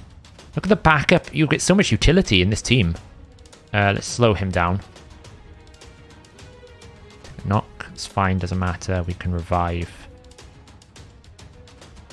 You're going to eat into protect.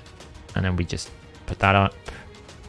Drop turn meter. Yes. Kind of can't. Yeah, we can attack that.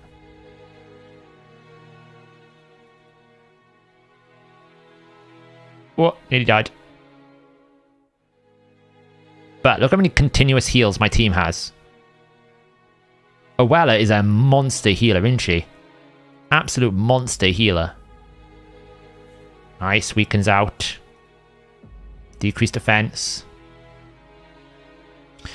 So this is the problem that I've got right now with Hydra.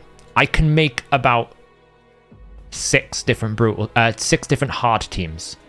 But the step up from hard to brutal right now, I just can't find the right balance with the teams. I'm struggling with it. I probably just need to do a bit more refinement on the builds and trying to find balance. But Whisper, for like this content, is a monster. Look at her go. She's like, you're dead, you're dead, you're dead. 3 turns in a row. Let's just drop turn meter here.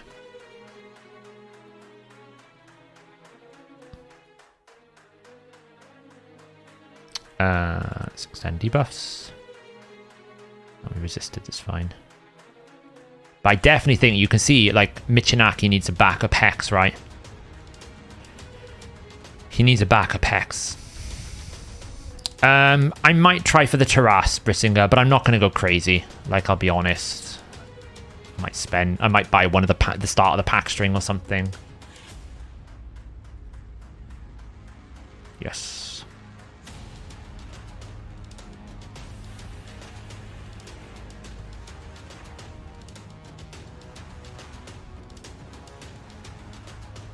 Nice. Come on, get a weaken. Yes. The nice thing about Shemnath as well is if I actually had better options for provoke sets, you can double her up as a secondary damage dealer. So you get a provoke out of it. If you then don't need her, you've got a backup damage dealer. Watch this now. Here we go. Smack it for some damage. 910,000. Yes, keep going. 542,000. And again. 1 million damage. She's literally just done, in 4 turns, more damage than the team that I tried last time did in 35 turns. Backup damage source. 100,000, 93,000. That's a 300k hit there. Oh, we took a bit of damage there. But it's okay. Owella comes in. Look at this heal. Boof. Awesome.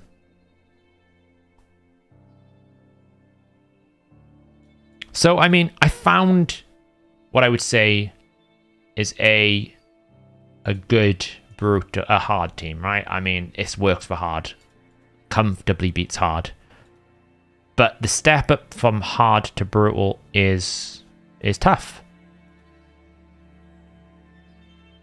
It kind of goes to show as well, like, my account's reasonably well developed here, and I am finding the step up difficult.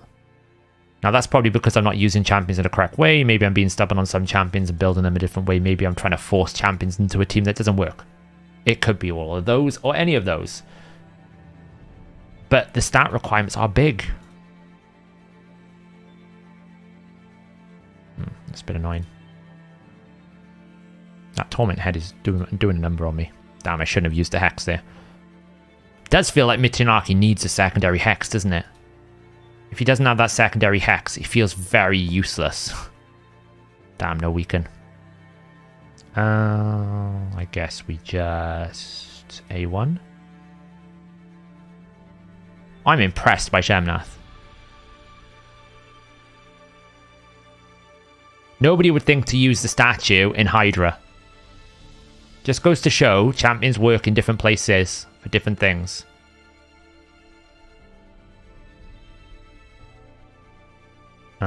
Drop to me. Kind of in a bit of a shaky position here because we haven't got any decreased attack out.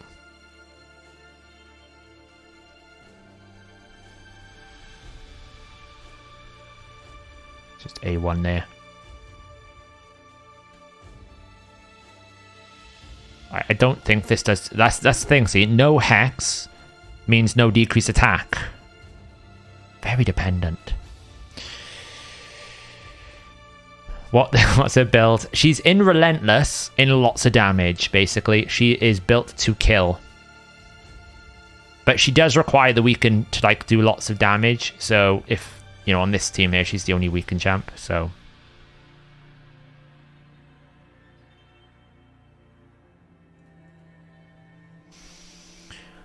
Is there anything that hits harder than Trender's A2? My all-time favorite hit in a pop head. Yeah, Acrisia. Oh, he missed Hex on the head that needed Hex. Great. Wonderful. You, go smack a dead head for a bit. Here we go. Go beat it up. 1.027 million damage. That's what we're talking about.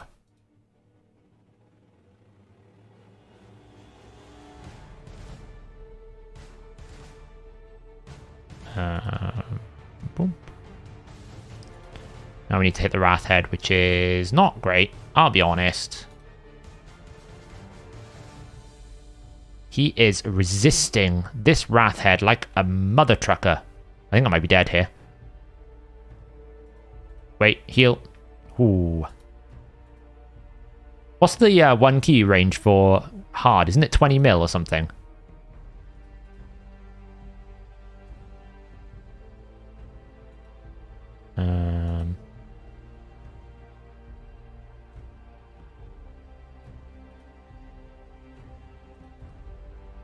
Yeah, so we're 1 keyed hard. Just smack it for a bit. Oh, that was a big hit without decreased attack. Duchess is back. Let's just extend the Hex over here. So with Shemnath, we're also getting some debuff extension. So if we can get into a situation... I feel like if I can slot Akimtum into this team, it could do a lot of work. The challenge is trying to get Akimtum into a team when there's not a lot of capacity for him. Like, who are we taking out for Akimtum? You know, all of these champions are doing different roles for different things. Owella is pretty much keeping the team healed, which is great. She's giving us the resist buff. Kimmy's giving us the decrease accuracy, decrease speed, without which, like, I think this fails. Duchess is giving us the veil for the Torment Head, and probably that revived defensive capabilities.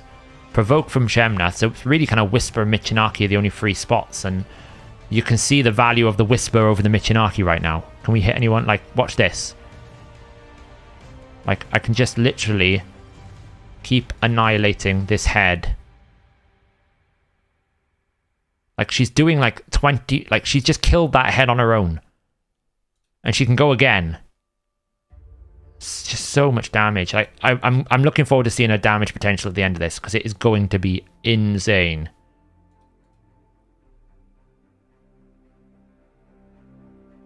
If you don't keep the key, mind if I take a pick of the team? I'm going to keep the key, so you'll see the end of it, Daniel. I'm going to push this as hard as I can go.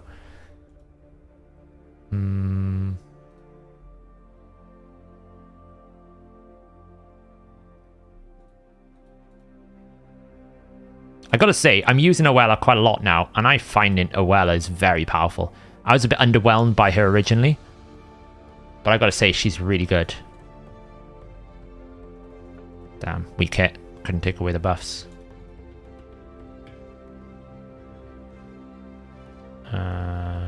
Maybe I get lucky. Decreased defense. Nope, but I did kill that guy. But he's not very good. Like, I thought on a 3-turn cooldown, he'd be quite good at, like, keeping the Hex up, but I'm really finding that Michinaki cannot keep Hex up. Like, he's no Hex again. Luckily, we get decreased attack, which means we get to go extra turn. Damn, that was bad luck. Boom. She's not built at 100% crit rate because she has increased crit rate on the A2. So normally I'd use her for the A2 into the A3. So that's normally what I'd do. Damn, that dude got it back. I just got rid of his buffs and he took them back again.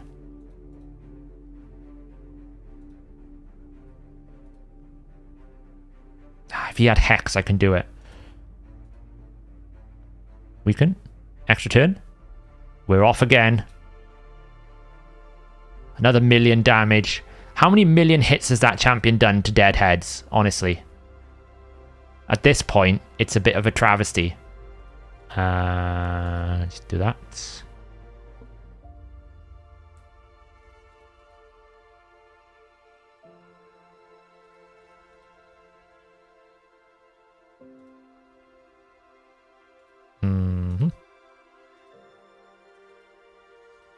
Oh, we feared.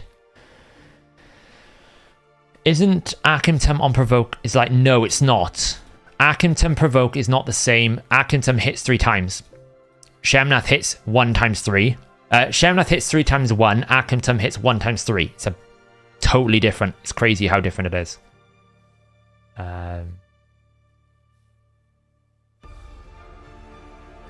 You can't replace Whisper. She basically does... I mean, she does... It doesn't really matter the difficulties, right, Chris K? The only thing that matters is, can you keep her alive?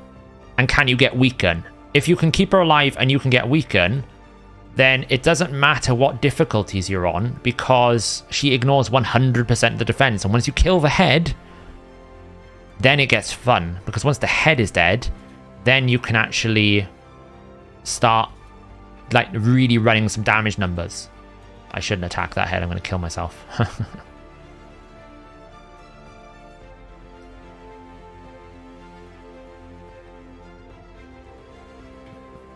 He's kind of running amok a little bit, I'll be honest.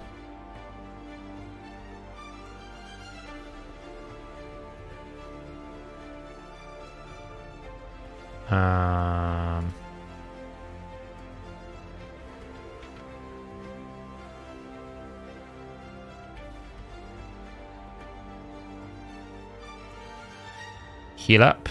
Oh, look at that heal. Oh, well, is a beast for healing, isn't she? We'll probably run it to like 40 million if we get that far, just to see the damage spread.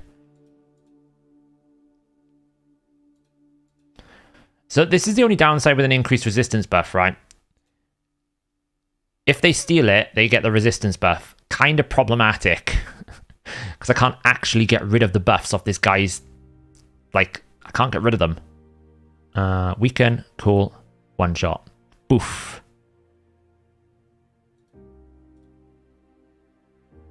That's good. Decrease attack. Weaken, weaken. So the Mischief Head has got a bit out of control a little bit. Especially because he's also healing as well. Let's just hit you for some damage.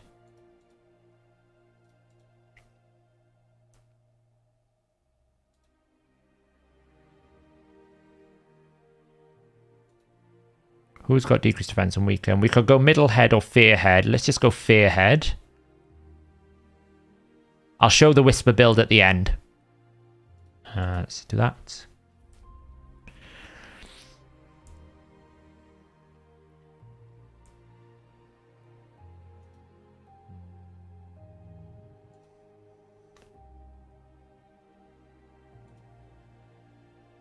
Right, we have another attempt. There we go. Now we can get this out. Hex, nice.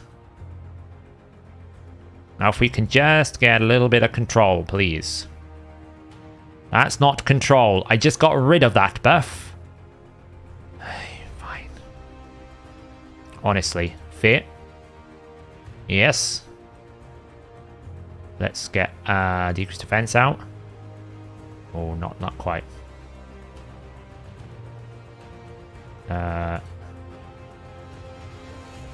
Heal everyone up. Extend all the buffs. Drop that.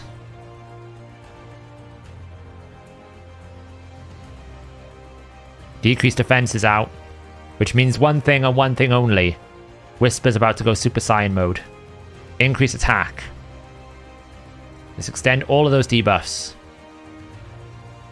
Here we go. Super Saiyan mode. Boom, boom. 800,000. 1 million damage. Any more? Ah, that was it. No extra turns there. It's crazy, though. Like, if I can just get a little bit more control out of this team, I feel like it's got the potential to do the higher difficulties, right? I mean, having those backup buff removals from both Shemnath and Michinaki is great. Because if something does go wrong, you've got some security. Oh, God, she's got another extra turn. Oh, she does have decreased attack this time, so unfortunately, not quite as much. Oh, she's got another extra turn. Oh, God. Oh, Lord. Whisper, it's already dead. You've killed it 3 times.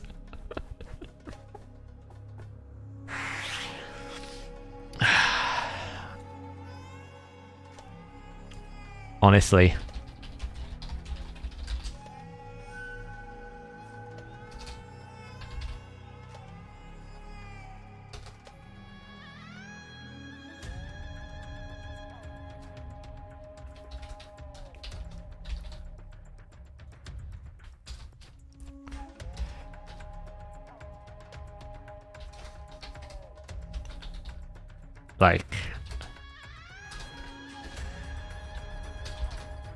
What's it going to be, guys?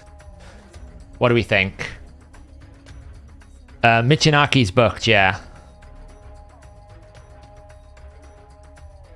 Ironically, we've not been, like, we haven't really tested the provoke that often because we killed the head once and then we haven't had a provoke head since. Which is quite funny. Oh, really?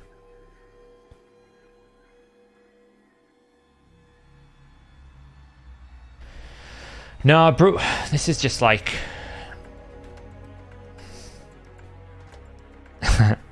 no problem. Now, again, the nice thing about this ability, not only do you increase your own buffs, you decrease the buffs on the enemy, and you also increase the duration of the debuffs. So like you can see on the Wrath head over here, I don't really want to lose decreased attack, so I can target it. As long as I don't weak it, I extend it, I drop the ally protection. It's actually really, really handy utility. It's a bit niche in the sense that you can't guarantee that you're gonna like it's only one target, right? But sometimes if you just need that targeted thing to stop something from happening, it's very strong. We don't have any weaken out, so I guess we just pick on this dude.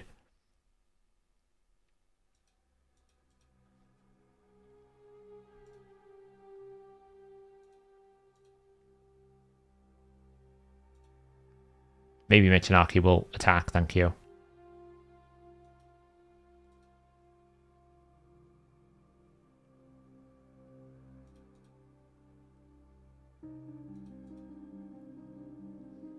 We're going to stop at 50 mil, probably. I said 40, but it's just doing too much. Okay, who's dying? Anyone got weaken? No. Okay, so you just die. Okay, never mind. It was close. Really? Really? Ooh. Might be in trouble here now. Because we don't have Hex. Hex there.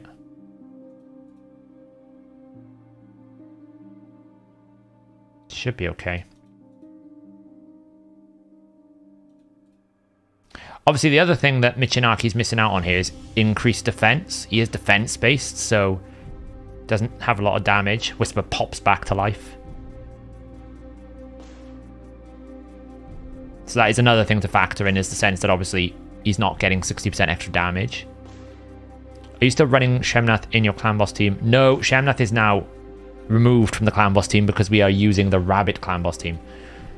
A1? No weaken. Damn it. We resisted. I was unlucky.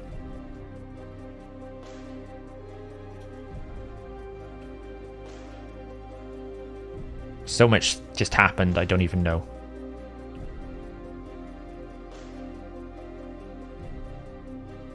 Is Whisper in Relentless or just passive luck? She is in Relentless. Whisper is in Relentless. A1. Extra turn. Damn it. Unfortunate.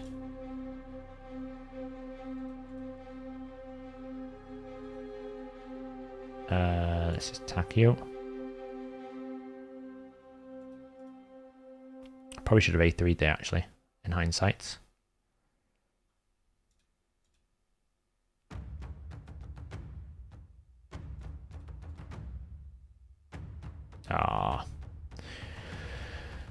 Relentless don't proc for Whisper. I think they patched it. No, she does. 100% does. It queues it up, believe it or not. It queues it up. Can confirm Relentless with Whisper is God tier broken.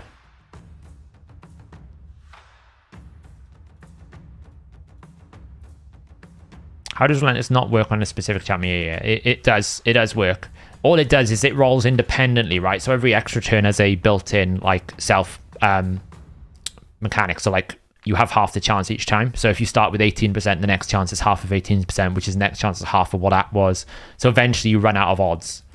That's what they changed, where before it was 18, 18, 18, 18. They changed it so that it meant it was a lot harder for it to get repeat attacks. But her passive and Relentless is on 2 Qs, so essentially she can double extra turn if she wants to.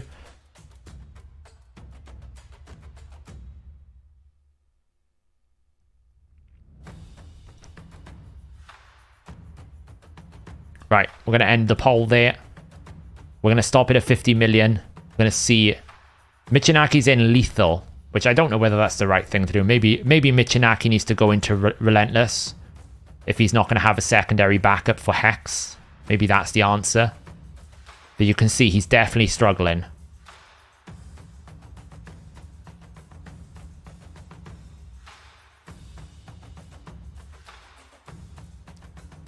Is she going to go on one last hurrah? No, she's not. There we go. End the battle. 50 million. How much did... You guys reckon she did 20 to 30 million. 40 million for 25%. And the others 11 to 10. Okay. 23 million. Michinaki. Where did that damage come from for Michinaki? Like, where the hell did that damage come from? It didn't feel like he was doing anything. But still, 23 million. You guys are right. I'll be honest, it didn't feel like Michinaki was doing anything.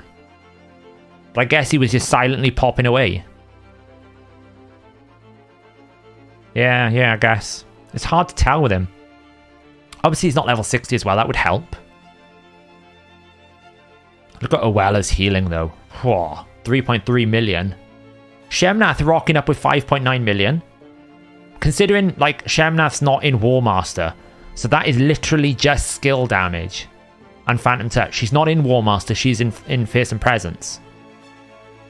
And I think that's the problem with this team, right? Duchess is not in War Master. Kimmy is not in War Master. Owella is not in War Master. Shemnath not in War Master. So really, all my damage sources are all coming from the two main damage. So potentially I might need to, like, maybe I re-gear Kimmy and put her into War Master. That might help. Just to give some extra excess damage into the team. But I mean, it's a solid start, right? Just needs more refinement, I think.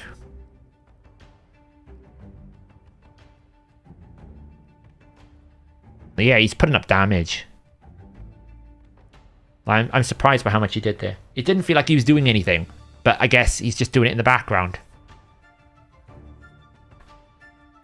I probably just need to make sure all their gear is upgraded, improve it. Like, Whisper is built glass cannon. I'll show you the Whisper build now. Like, Whisper is seriously built glass cannon. I actually need to check my Sand Devil team still works as well. We'll do that before I finish. Where is she? Like, Whisper is built glass cannon. She is kill or be killed. Skrunk is very good in Hydra. I highly recommend Skrunk for Hydra, actually. AoE HP burn, AoE self-buffing increased attack. You also get the A1 weaken as well. Very good option, right? 193, 7k attack, 262%. In Hydra, she would have been getting 195 speed. So you can see she's built for, like, one-shotting, but slow. Michinaki is in... Where is he? He was up here somewhere, or is he down here somewhere? Like, his weapon's not upgraded, but I don't really care because you can get speed, I guess. So he was in 194 speed, 268% crit damage, 5k defense. He's built for damage.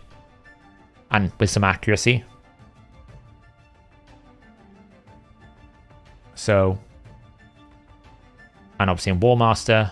So I guess he was doing a lot. It just felt like he wasn't actually activating this as much. Maybe I just need to bring...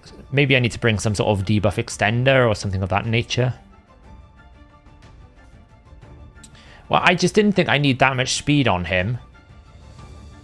But because I guess I didn't really think I needed that much speed on him because I figured Hex would always be up. But obviously, if he's not going as fast as the boss, then he's not going to be able to sustain the Hex. So maybe on a solo Hex, he needs to be faster. Whisper doesn't need 100% crit rate because Whisper does self-increased crit buff. Yeah, but keep in mind she was getting increased accuracy, Dead Space. So she was getting increased accuracy from Kimmy. So we're just rolling the odds. So she gives herself increased crit rate. So the idea is you increase crit rate into this, into that, back to this, and it's on a 3-turn cooldown, so you get back to it pretty quickly. Michinaki. Oh, of course. Michinaki was with Tomoa. He was built for this team. He was built with Tomoa. He's built with Tomoa. So that's probably why his build is bad now, because he was built for my Shadow King setup with Tomoa. Who obviously gives increased crit rate, counterattack, and increased crit damage. Which is probably why he probably needs to be rebuilt if I'm not going to build the Shadow Only Kin. If that makes sense. He probably needs to be rebuilt out of that now and into a better team. With 100% crit rate. That will help. So actually it's pretty impressive that he did that kind of damage without 100% crit rate then. To be fair. So, you know, and obviously Owella we've just built now in Frenzy gear. We'll make her tankier soon, but tomorrow. But she was built for, she's built pretty tanky. We then had, who else was in that team? Kimmy, I think, was built super fast. Like, Kimmy's in this weird place at the moment. She probably needs a rebuild, but she was built for like arena at 332 speed. So she's over-indexed into accuracy, under-indexed into resistance, and super squishy. She hasn't been built for Hydra. She was built for arena. So I probably need to consider, like, you know, they need to be upgraded, fully ascended. I probably need to look at different things. Like, she's in crit damage gloves. Is that really appropriate? Yeah, I don't think Michinaki's got the extend debuff either. He's not in support tree. So, see you, Woodsman. Yeah, he may have done. Who else was in that team? So we had Kimmy, we had Owella, we had then Duchess, right? Duchess is just built in an arena setup. Stone skin. 250 speeds. High resist. Tanky. I don't know, it was interesting. Needs work though. Let's just test that Sand Devil stills work for 7th Stage 7 because I changed Riho. It should still work. Hopefully it still works. Hopefully she still has enough accuracy. Let's find out. Oh, it doesn't. She's too fast. Well, this sucks. I guess we're making a super fast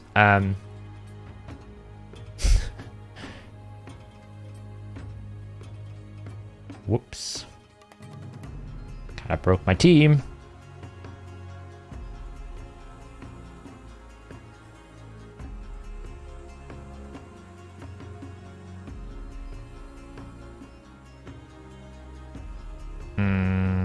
I don't think that's gonna wake up in time. Oh, I should have just A2'd, I'm dumb. I forgot he doesn't wake up straight away. Oh well. It's gonna wake up now. Just heal everyone up. One must fix their team. Which means Muckstalker's about to get super fast. Because I think he needs to be like 300 plus speed now.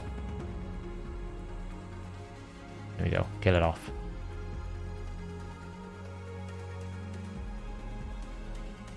Oh, okay.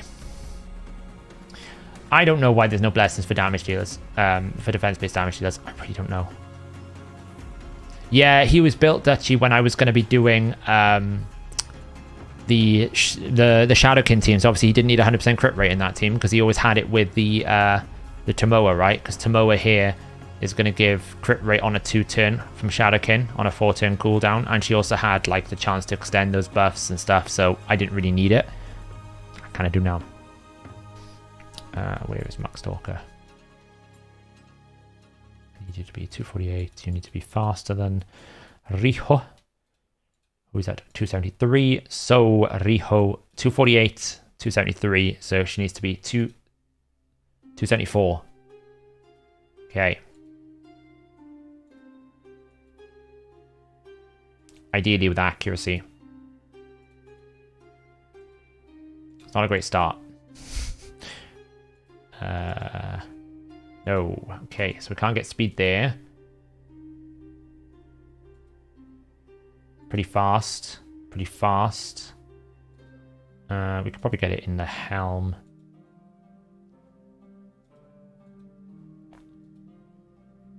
Doesn't need that much accuracy, to be honest. Fit in room. Try on.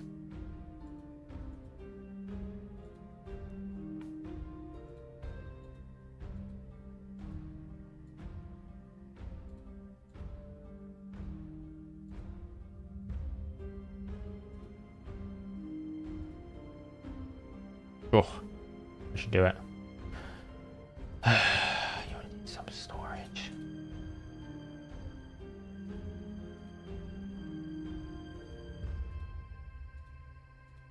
There we go. And we probably just need to glyph the last few speeds.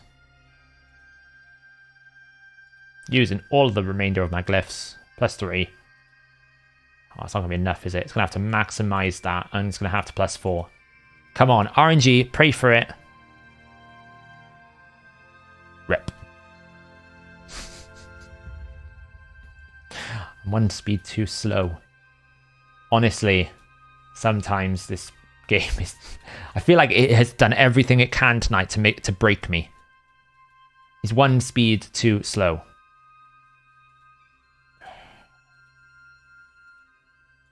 There we go. Don't really want to lose much more. Any of these got like... That'll be fine. 274. Okay, let's just double check that that works now.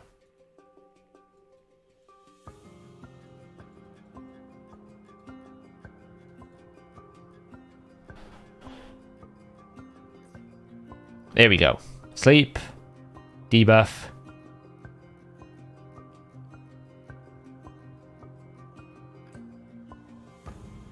Boom. It's dead. Yeah, I was going to start early so I could finish early today. Didn't work. Didn't go to plan. So, cool. Anyway. What a day.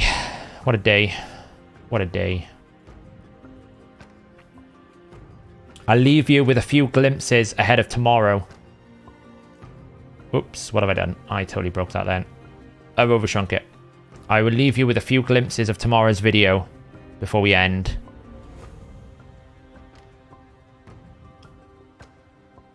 You can watch a few little attack animations go. This is a terrible affinity for this, by the way, but it doesn't really matter. The new clan boss team.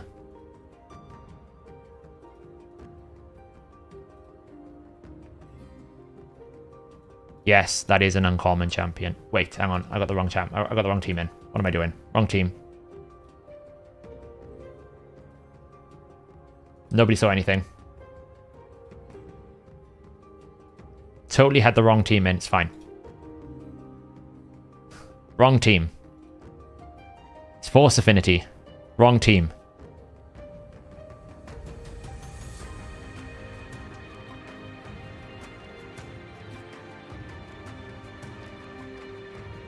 The things you do for content.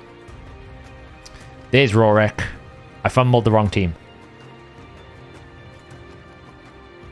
You will not believe how crazy this team can be. Like, it's like crazy.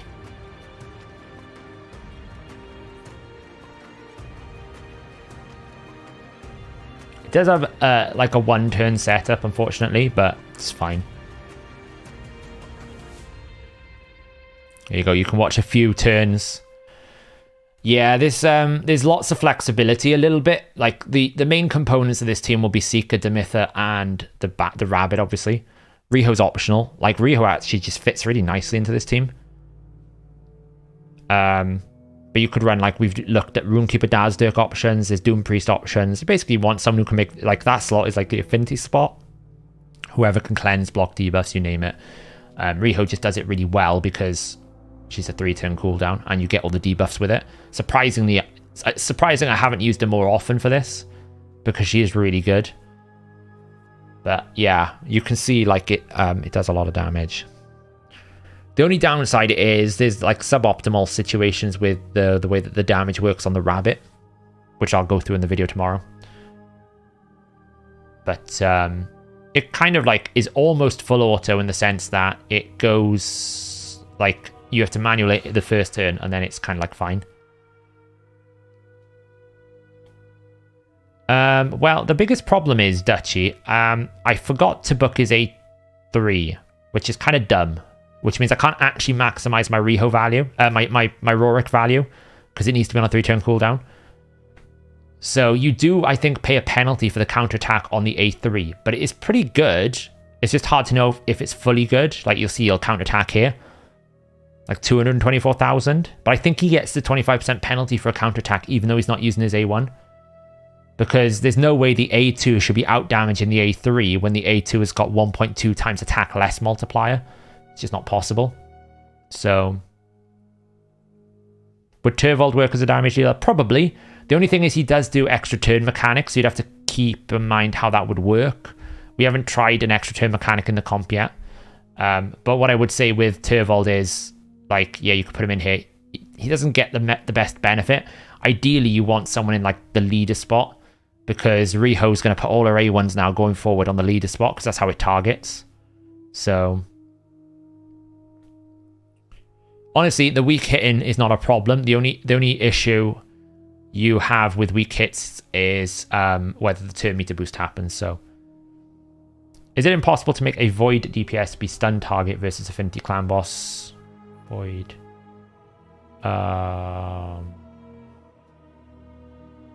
Yeah, bring everyone else Void.